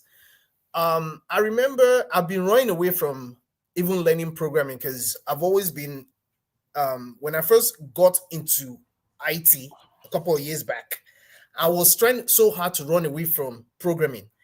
Now, lo and behold, I finally managed to like teach myself some Python and something. And then I later realized, when I started talking to a lot of people back in Nigeria, forefather, you'd be surprised at the amount of Nigerians, as an example, that are pioneers of sorts, or that are leaders when it comes to several sections of several disciplines or sub-disciplines, even in AI, machine learning, deep learning, call it whatever name you want to call it.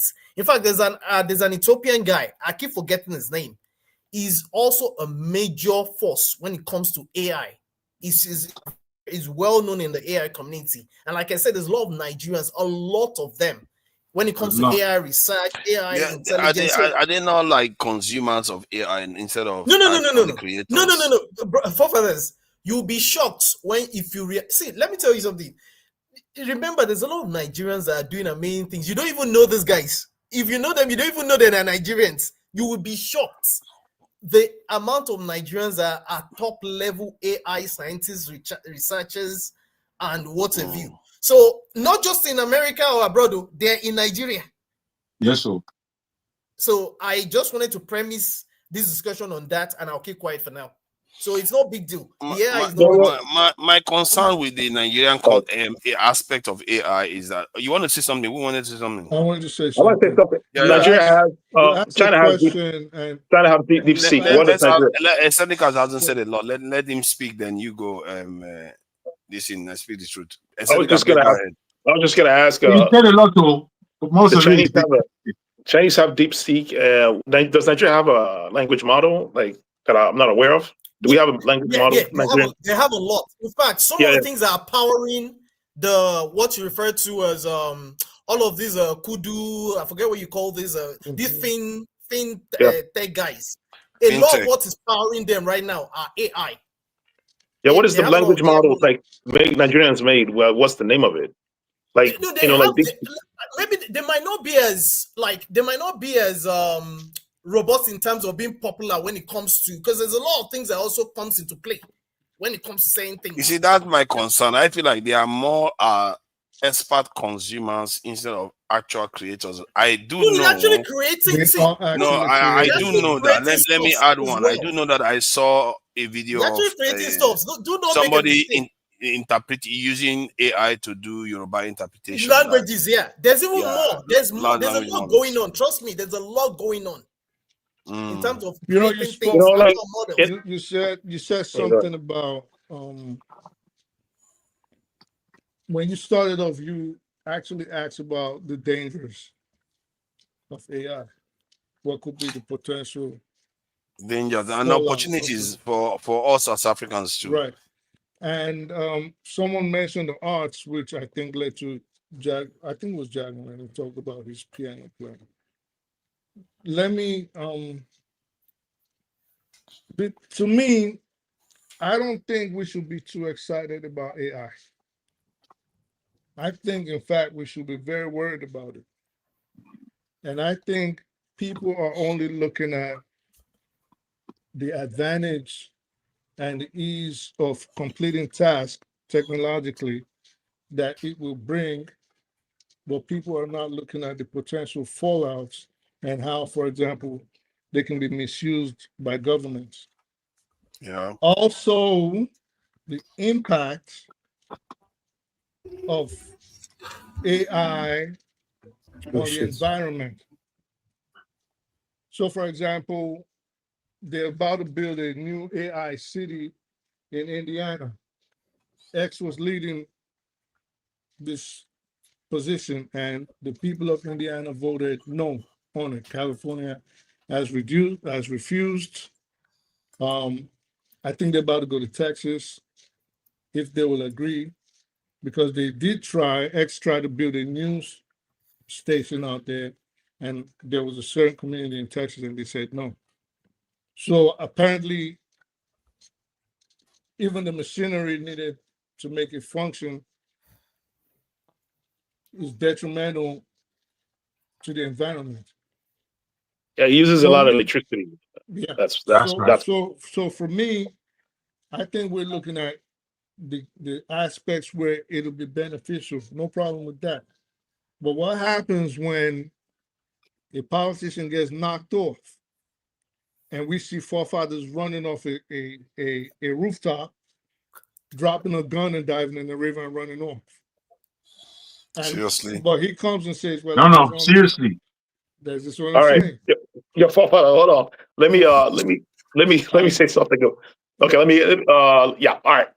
So, of course, AI, you can look at it from the SWOT, right? It has its threats, the weaknesses or whatever. It has its strengths too, right? Of course, one of the weaknesses would be, AI, or one of the threats will be AI taking jobs, right? Which is already happening, right? The prognosis is that most professions are going to go away because artificial intelligence will be able to do everything, right?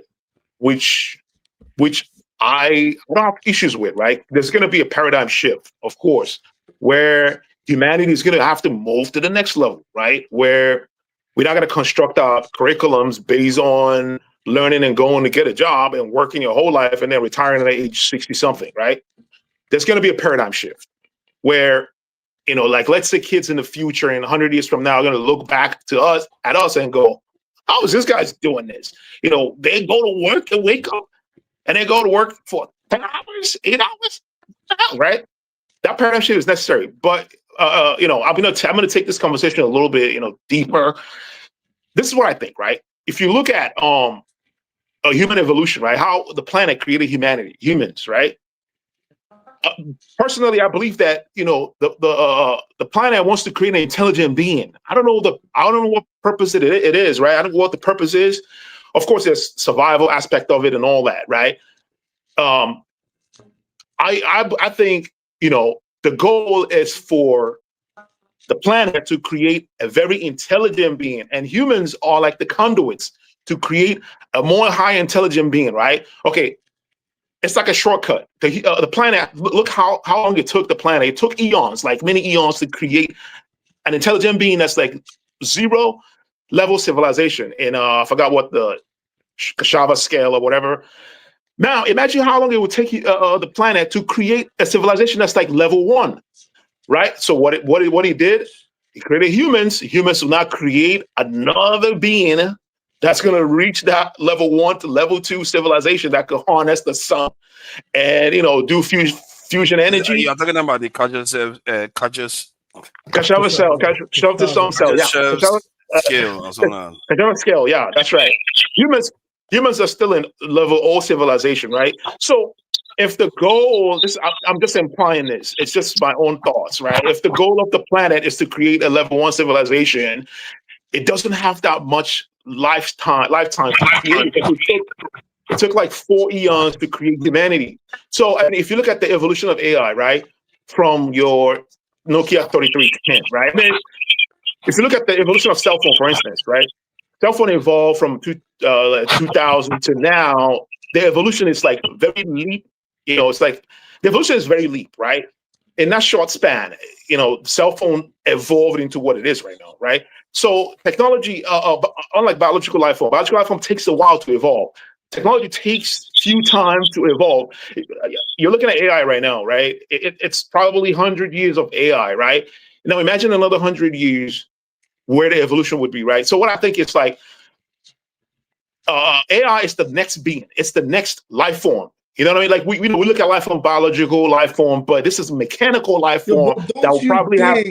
Don't you think? Go ahead. And this is dangerous to the existence of humanity.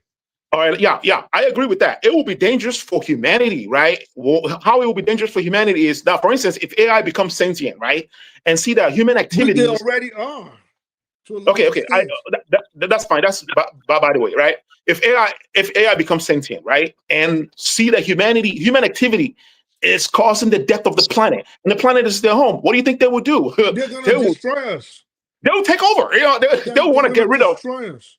Like, just like if you get sick, right? You take Tylenol, you take something, right, to kill off the bacteria that's causing the problem, right? So I think we should be worried. I think AI needs to be regulated. But look, AI should be regulated. But look, here's the thing. Here's the crazy part, right? They're trying to create a body to regulate AI, but now we have some kind of economic problem with China, right? Where we are competing with China in terms of AI. So somehow there's something inbuilt into humans to override our need to contain AI, because our need to compete actually supersedes the need to contain AI. Because in order for you to contain AI, you have to cooperate. But is it that AI itself is destined to replace us? That's exactly where I'm going with it. Because it's almost like telling a human being not to have a child. That's like telling people, and even if you try to prevent AI from breaking out, because of what you are creating by default, it's almost impossible to contain it.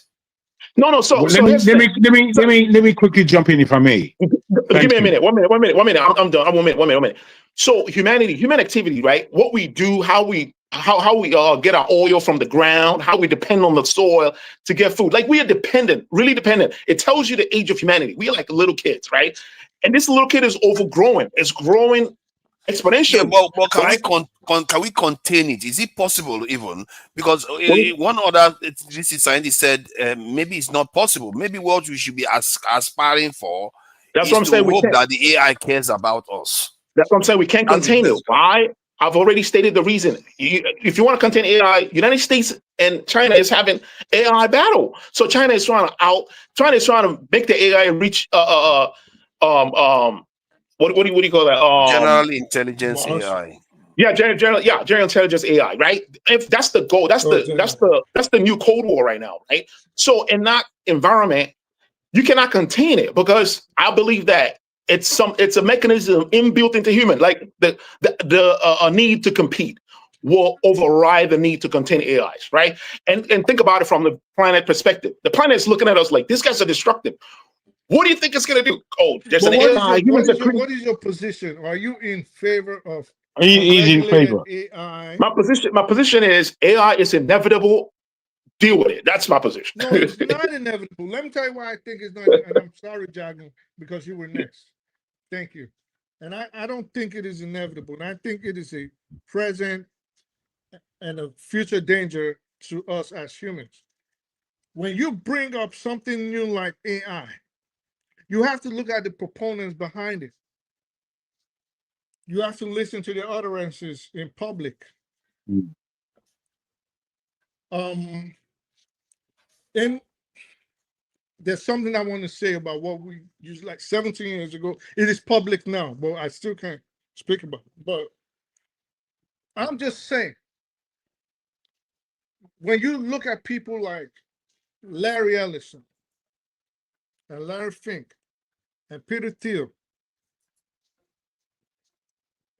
Bill Gates, Mike Zuckerberg, you got to be worried. You've got to be. You got to be really worried, because these are people that are actually, when you listen to their utterances, their proposition for advancing AI and why they push this present government to deregulate it is to control us as humans. And I've said this several times on this show, and I said it on Dr. Damages mostly. If you as a human being, and Jaguar has also brought this up several times, if you as a human being do not like what you hear coming out of North Korea and coming out of China, and how the people have to earn social credit points, which we have in the United States of America, which we don't have yet in the United States of America. No, we do. You have credit. You have credit. Do you jaywalk and then all of a sudden? That's not true though. That's false. That's a false. I haven't said anything. What's false? In China, it's false. That's a propaganda, dude. Like we already know. It's We know that. false when it happens. It happens. So if you think there are no social credit, you really think? Yeah, but are you arguing that the greatest threat is the greatest threat of AI is elites controlling people? This is what I've seen. Can I just quickly jump in? Thank you. Go ahead. Thank you, my brother. I just want to say this in support of what Speaks is saying, because whilst I began the conversation the way I did and started stating that we as Nigerians have our people already well positioned in AI to develop it further, I look at this as a serious challenge for the human race. Whilst our rights have been taken away, whilst we had 2 years whereby the whole world was in full agreement that there's a pandemic, and then we all rushed to take the injection. That was a test to see what humans would do given this scenario. They have moved on now. That test that they completed, they took their data from it. Many people were wise enough not to take the jab. Many people argue on the other side. Are you anti-vaxxer? Don't start that. I'm not talking about that. But what I do want to say is that I have seen video where AI is being used in the wave sense. We are now moving from 4G to 5G to 6G. That's what's going on in the next couple of years. I have a question though. Once that takes place, we as human beings are bang in trouble. If we allow it to take place without certain regulation levels of human intelligence that act protectively towards human beings. Now, all the names that Speaks spoke about the likes of Ellison, Thiel, Gates, Thiel, and the guy who's about to buy TikTok. That guy, bruh, they're not playing games. They're not playing games. They are part of the elite. The elite have said to us through this guy, especially Bill Gates, that he wants population reduction. In order to use the remote control that is AI, that AI is going to outgrow any human intelligence. I don't know precisely what it is that we're going to do at that time. So, Jago, an autonomous AI, right? Who's going to control it? An AI that has autonomy. AI itself would be in control.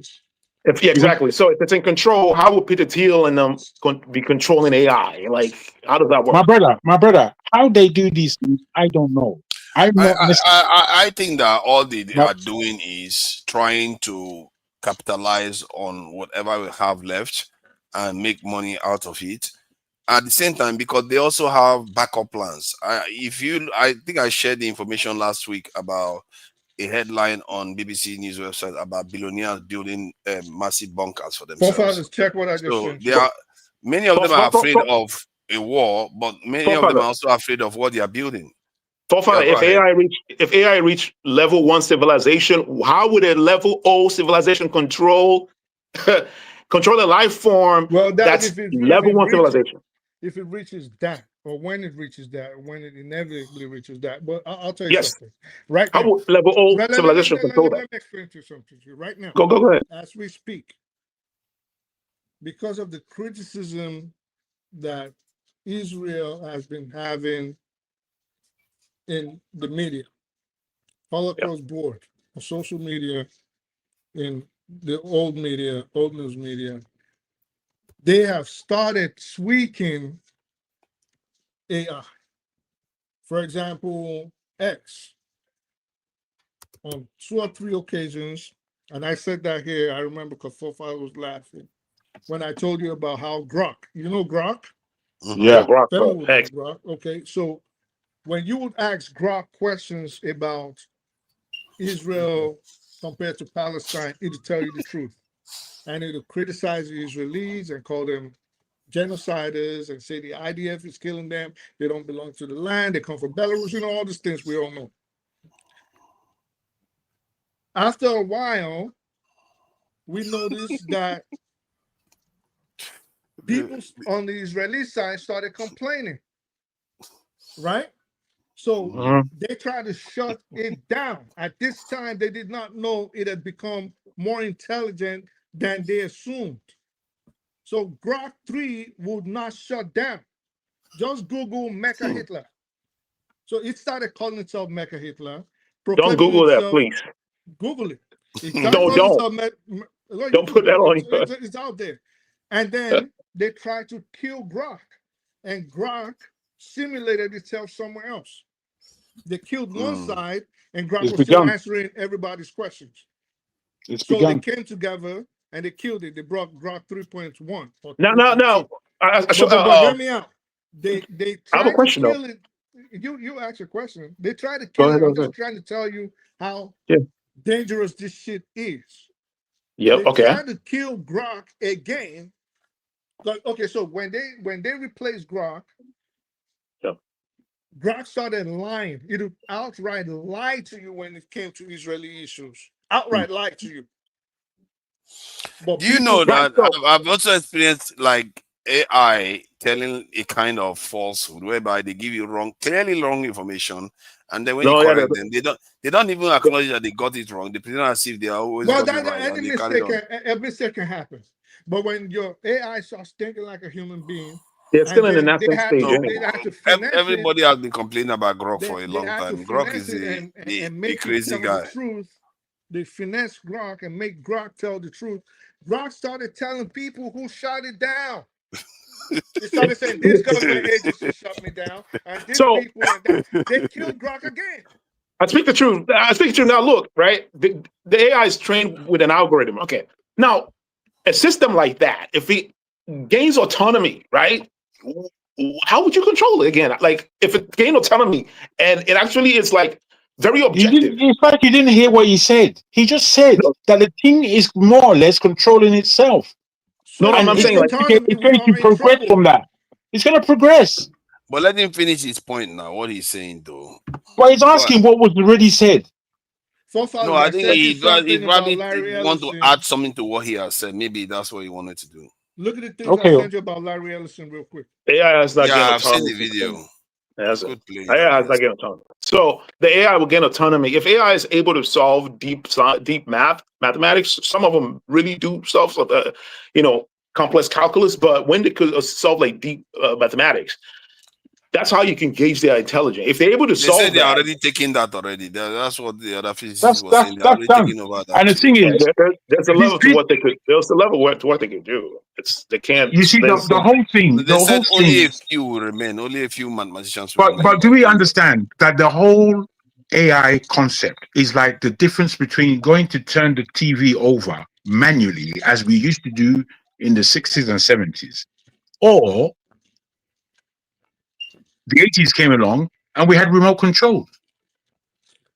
It's now gone from there when they want to put the remote control in your body, whereby if you want to turn the TV over, you would not even say it, you will just think it.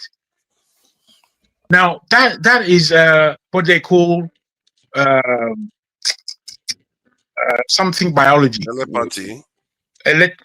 No, something biology, mechanical biology. Now this means that we are not going to remain human. We will join with the machine. Some would choose never to do that. Some will make a point never to do that. I wanted to ask a question.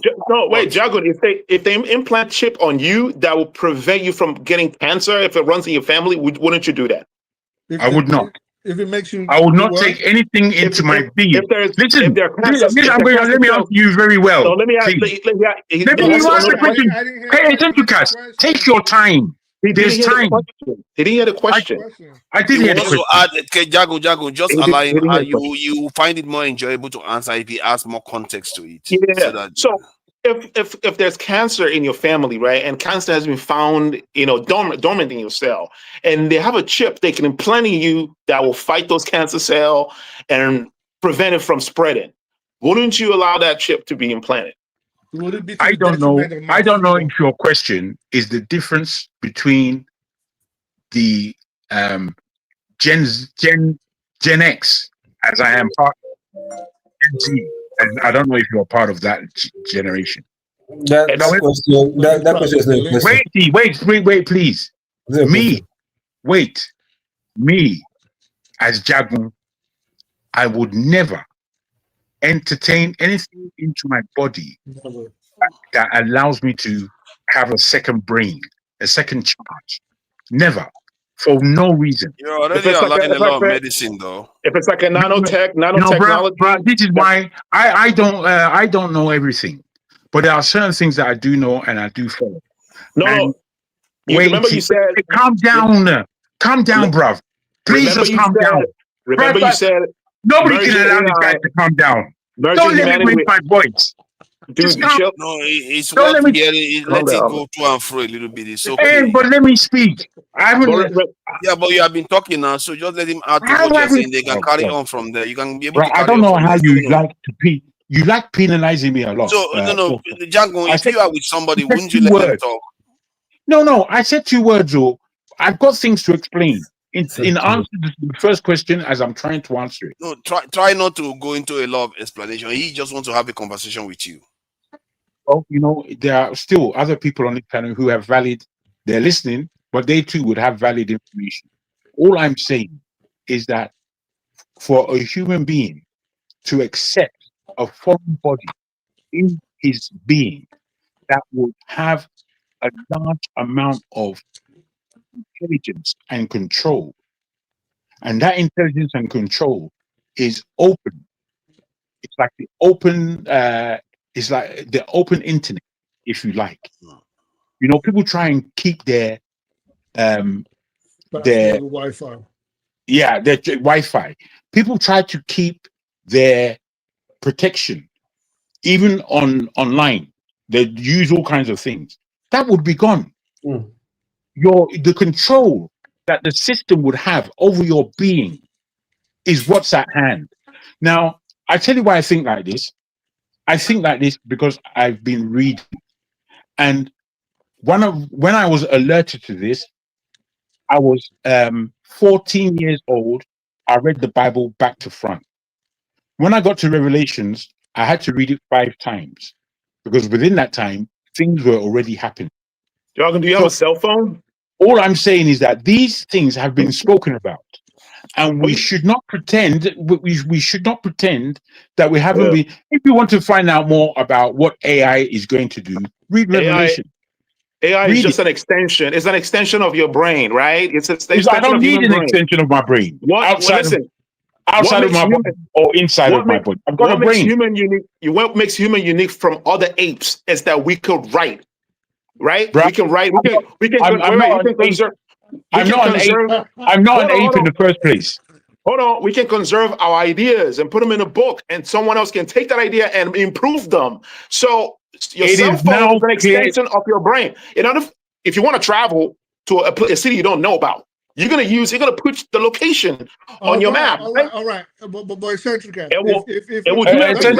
Let's say a government. It's an extension of ourselves. That's what it is. Who told you I need extensions? If a government agency right now, let me just finish. The extension. A government agency right now wanted to track you using your phone, right? Yeah, of course they can track you. Well, hold up. I mean, of course they can track you triangulation, right? Right? But then you can toss your phone, right? You can switch off. You can switch off your phone. I said you can toss it. Switching off the phone is not going to help you. It's still going to keep pinging. All right. Of course, I'm not going to say how you can make them back up, but you can toss your phone. Say you toss your phone, you leave, right? Yeah. But now let's assume you have a chip, not a medical chip now to fight cancer. A chip embedded in you, right? In your arm that has all your biometrics, the bank account information, has your ID, what we carry today, your credit cards, everything. It's in that chip. If a dictatorial government, for example, wanted to track you and get you out of society, what are you going to do? Chew your arm off, or are you going to? All right. Okay. So here's the thing, right? So I have to go, guys. I'll see you guys next week. Thank you guys. for coming in, GD. Thank you, my brother. Bye, guys. See ya. Peace.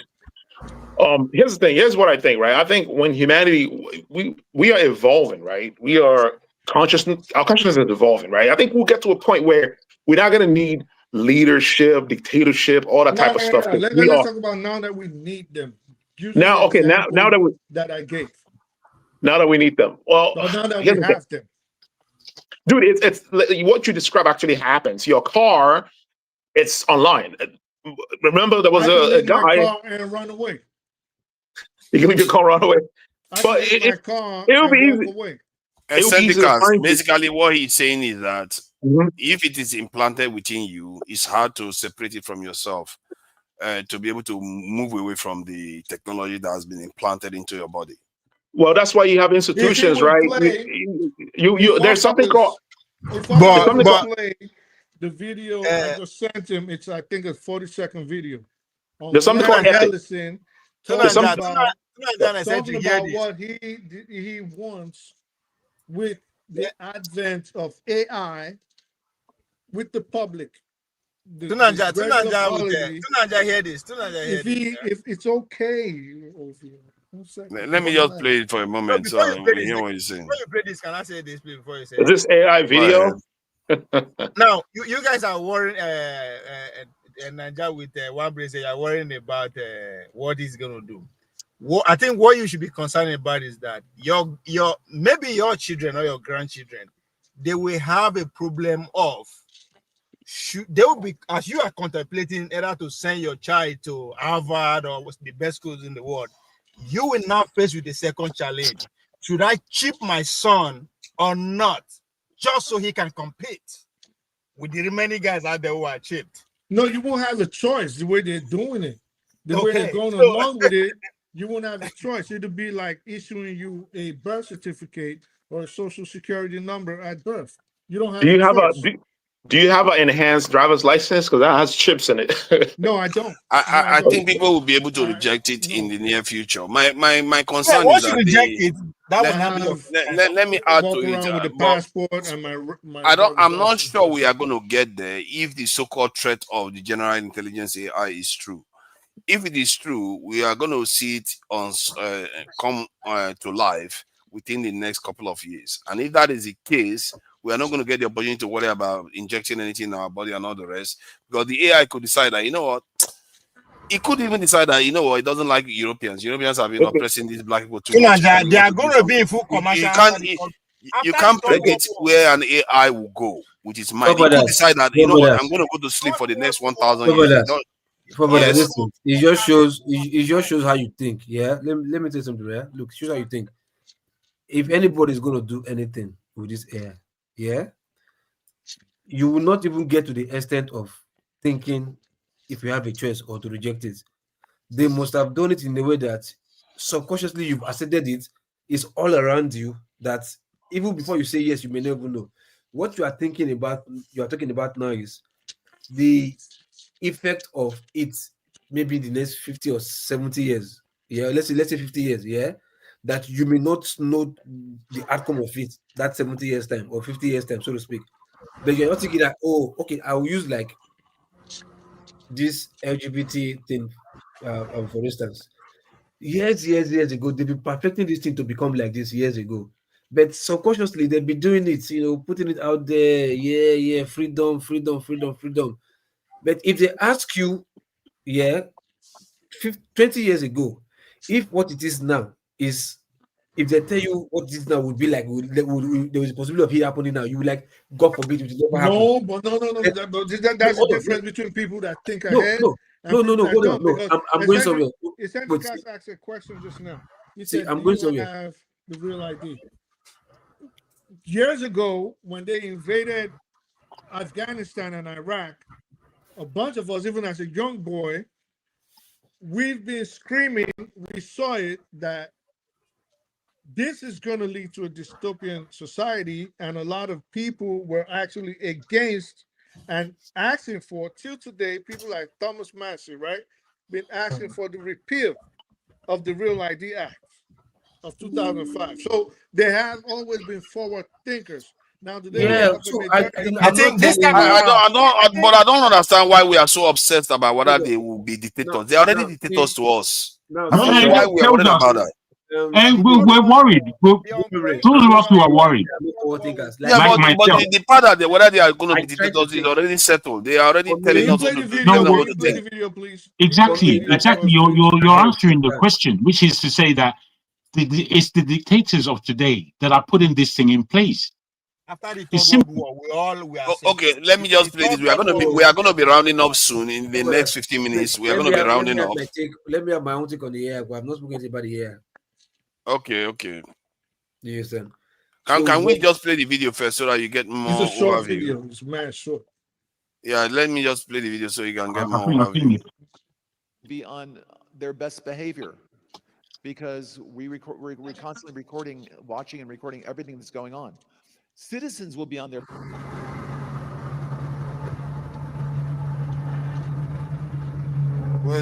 Where's that noise coming from? There's noise coming from. It's not me. Everything that's going on, and it's. And it's my system is playing up a lot, and it's very quiet. I don't know why. The cars. Shit. Go back to the beginning. Maybe you'll run. Billionaires don't stream like OVA. Squad car here. It's my system, really. You know, will be on their best behavior, because we.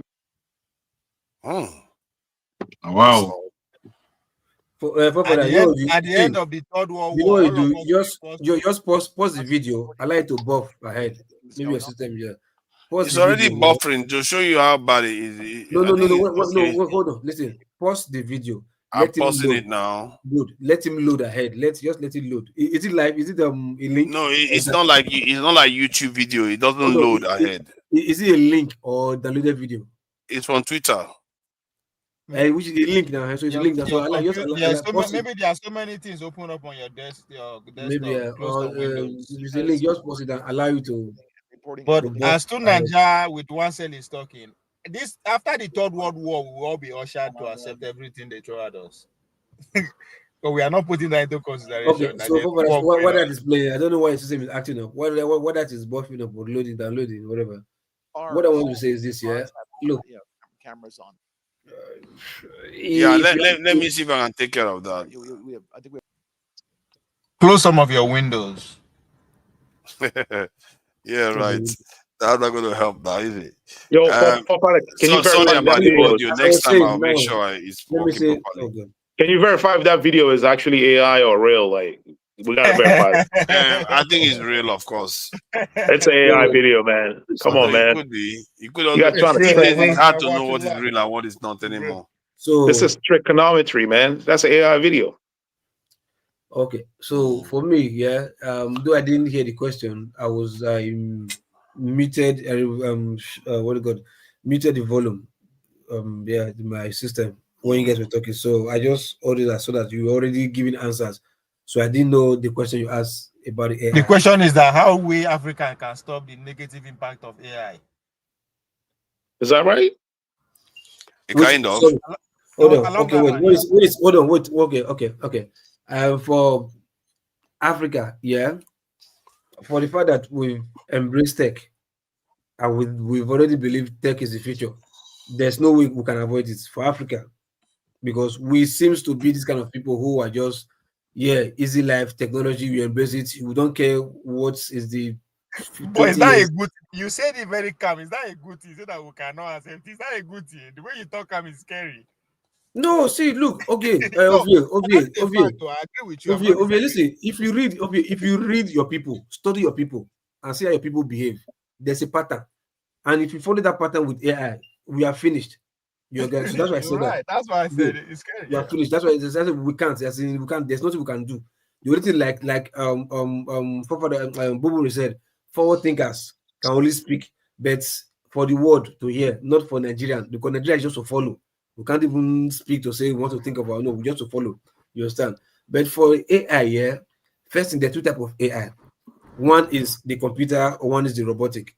You understand? When you say man versus, like, if you watch some movies like man versus machine movies, like Eagle Eye, 2008 movie Eagle Eye. If you watch it, you will see what AI can do. If you also even this, what about Will Smith, iRobot, you can also see it, because they can be programmed to recreate themselves. They can be programmed to even stop you from interacting with them, just be doing their own thing as if they are autonomous on their own. They can. You understand? Because it's a pattern. If you create a pattern for them, they can develop to that extent. That's why it's bad. But when it comes to like the getting information, like ChatGPT, AI, whatever, you just give an example of Grok. You understand? Whereby it can say this, it can say this. But the most important thing is this: humans will always be humans. You understand? If you give them so much power with this AI or whatever, they will definitely turn it to become something else. It's more so for that reason, because of the unforeseen that may be disastrous. I wouldn't say shut it down, because for in terms of information, it helps. Historical information, fact, whatever, it helps. But those information are still, algorithm that's created by humans that can be of good motive or material motive.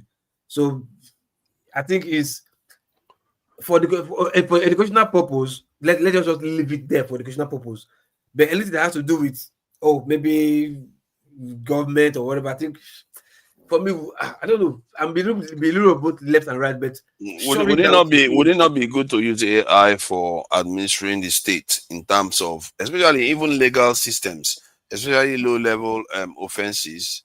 He administers it very quickly, not this funny business where it's called technology. It's not that already. One country not in Nigeria. That's the thing. No, we've not instituted it in Nigeria. The thing is, we don't want it there like that. The thing is this, if somebody creates it, and allow you to function independently on its own, or not on its own anyway, like when it comes to the administration in another country without interest, that might be good. But if that person has interest in that country, there's nothing. It will definitely. Would you be comfortable? Well, now that you spoke of the legal system, would you be comfortable? We are going to be running up in 5 minutes. Would you be comfortable if the police was watching your every move? Like, you went to your bathroom, the police was there. You went downstairs, the police was there. You crossed the street, the police was there. And once you just jaywalk and make a mistake to just clamp your handcuffs and drag you off? First Would you be thing first. comfortable Okay, first thing in first. that kind When of it goes- society? Hold on. First thing first, when you say go to your bathroom, that is not even possible. No, because I'm there's just saying, would you be comfortable in that scenario Without where a you were where being there's no watched, privacy. where you were being watched 24/7? If you will be comfortable in that situation, Who is watching the watcher? Okay, now, hold on. Okay. I advise everybody on here to Mm. to go read George Orwell's 1984. Yep. And the Brave When New you World too. read 1984, maybe you will understand what is coming before you start propagating. I speak the truth. Hold on. It's already here. Who is watching? Wait. Who is watching the watcher? Appointed an artificial I speak the truth. intelligence as a minister. Who is watching? Who is watching the watcher? Why you guys fixated on the threats? What about the strength and No. the opportunity? What about the opportunity? What's the opportunity? See, we're saying what is our way. When you have food on your plate, humans be you're always not be humans. worried about the deliciousness of the food. You should be worried if it's going to poison your ass. Where's the opportunity though? The opportunity I agree with you on that. for AI. If you don't mind, I was listening to you for a while, so I wanted to say something so that I'm going to put in some context based off of what Niger's one brain cell just said. Now, for anybody that's done any amount of BI, it could be Power BI or whatever. Keep in mind, the basis of all of this AI thing is down to data that is trained on these models, irrespective of the type of AI you're referring to, be it machine learning, neural networks, irrespective of whatever they're trying to use it for. Now, the reason why it becomes very poignant, what Nigerians want, I know where you're coming from, is that all of what we're talking about has to do with data, irrespective of that where that data is coming from. And a lot of these technology companies are so powerful to the point that it's almost like they're beyond any form of regulation. Keep in mind, they are being controlled by people who already have a lot of our data in their hands anyway. What's the name of what's his name? There's a reason why we're not hearing anything about what the Doge, the guy that decided he wanted to be head of Doge. Nobody knows what they're doing with all those data. Now, this is before you continue, please add that the thing can learn. The thing is capable of learning by itself. And that's how I'm going to end eventually. Okay, sorry. There's no other place that this is much more scary as much as when you look at the case of Palantir. As an example, there's a lot of things that are so secretive that they're not telling anybody. Questions are being asked for anybody that's paying attention, especially those of us in the US. But So that is why AI needs this to thing gain are already here. That's why AI needs. Yeah, I agree. That's why AI needs to gain autonomy. That's why AI needs to gain autonomy so it can get off the hands of these guys with ethical issues. But here's the problem. Here's the problem. Just like it happened after the Roberts Oppenheimer. After he had contributed a lot to the Manhattan Project that brought up that gave rise to the atomic bomb. Remember, one of the things he said before he passed away, he died a sad man. Once the problem with all of these technologies previously was a nuclear weapon. Can you go say anything to the North Koreans or the Pakistanis, or even right now if the Iranians have? Then can you go tell them anything that you cannot? It's impossible. But nuclear, you can use nuclear to power countries. It has its pros. It has its pros and cons, right? Femi, check the Let's not be fixated on the cons. Like there are strengths and opportunities. You cannot even control it. You can't control it anymore. It's out there. You cannot control. You can't tell anybody anything right now. Period. Thank you, Yeah, well, thank you, gentlemen. I think let's round up. Let me round up. I think we've been here going to 6 hours already. I thought it was 5 hours. Sorry, 6 hours. I think it's already long enough. Can I have my roundup? Can I just have my quick roundup? I'll be We've 2 already had seconds. 6 hours. We have already been 6 hours. Jago, you have stamina. You have stamina. You know, I think we've had 6 hours. People don't know At this rate, family members are going to start complaining. Okpegolo, you are an anarchist at this rate. We can't even see you. We can't even see you. You are just talking from the background. So let me thank people for coming in. I really appreciate you all for coming in today. And the conversation has been quite high level most of the time. Yeah, we do wallow a little bit, but it's all right. I think by and large, it's been a good conversation, especially the first segments. Was quite solid, and I learned a few things again. People keep worrying that people learn stuff. I don't know why you are against learning. I think we have to stop eccentric and Nigerian. I think learning is almost essential in life. It's almost a divine. It's a divine goal in life to learn. Learning is light. Learn from the day you were born. Okay, we got yes, power, exactly. man. That's how it's supposed to be. We got a power. We got a power, man. Okay, good. Sendikas, thank you for coming in. And Femi, I really appreciate you for coming in. I'm still a little bit flabbergasted with the level of names you have of African leaders. You were just reeling them out as if you once calling register of all of them. And Kwegolo, I really appreciate you for coming in. And I speak the truth that went and changed his name to Nigeria's one brain cell. I appreciate you for coming in. I am not going to begrudge you of that. Jagun, as always, thank you. I appreciate you for coming in, and you did contribute very well to the show. And good, good stamina today. You were here throughout 6 straight hours. It's not easy. You guys are putting it up with it. It shows you that you guys have insight that others, I think 90% of people don't have. And maybe you guys are the ones that are going to transform the country. Who knows? Are you not saying that we are the diaspora? Look at that. You always hear the opposite. I say you could be the one that are going to transform the country. You say, listen, diaspora voting. As always, thank you for coming in today. And he didn't make any trouble. You know, I will stop accusing you of being a troublemaker. He was very, very nice today. I did fall asleep actually. So I really appreciate you for coming in. Oh, he also fallen asleep.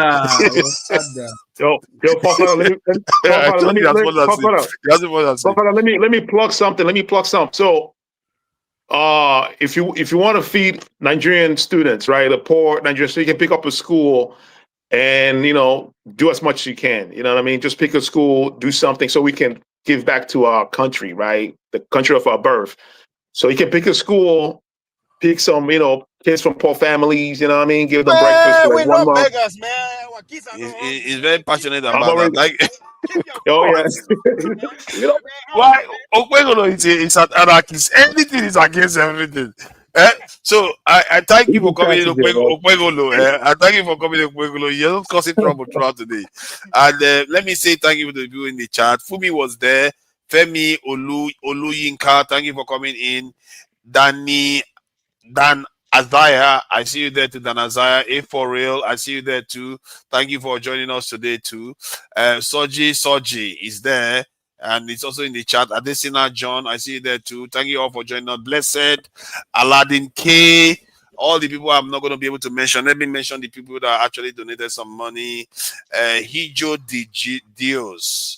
Thank you for the donation. Hijo Dios. He's Spanish. Yeah, I thought so. I take correction. Hijo de Dios. Nana Bash, thank you for the $5. I really do appreciate that. Dollar and pounds, they are cousins. Because the other one is $2. Hey, can you? The pounds is the elder.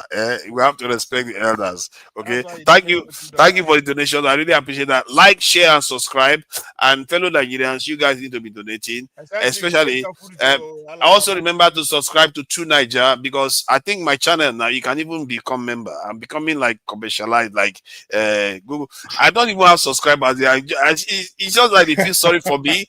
They feel sorry for me. They say, you know what? Let's just give him. I have 550 subscribers. They were like, we'll commercialize you anyway. Start doing more live shows. They were like, at this rate, you're not going to ever commercialize. They just say, take it, take it. Why don't you link your channel to this show whenever you on? It's linked already. It's already linked. Right, so but nobody care about his ass, man. You see, all this kind of hurtful statement. It's not very helpful. You see, I'm trying my best here. I'm trying my best. You got to start doing, even if it's 20 minutes. 20 I think you are right. I'm trying to minutes. make a series of videos. I'm just too busy sometimes. There is consistency and not consistency. You are right. You are right. Every day consistency will give you what you want. Let me see. Luxon Data. Thank you for joining us, Luxon Data too. And yeah, I really appreciate a lot of people that have today. They have been relatively nice on the chat too, and on the panel. Everybody seems to have gotten on.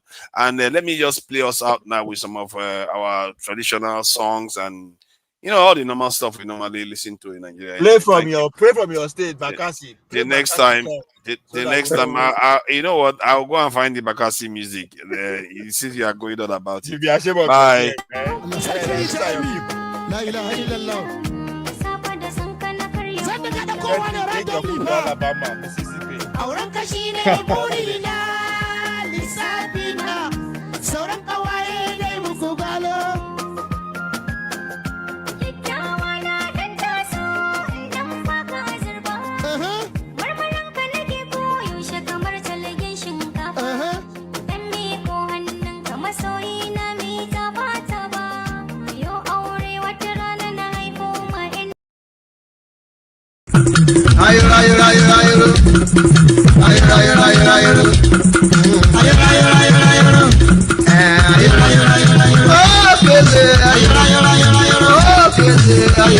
Oh,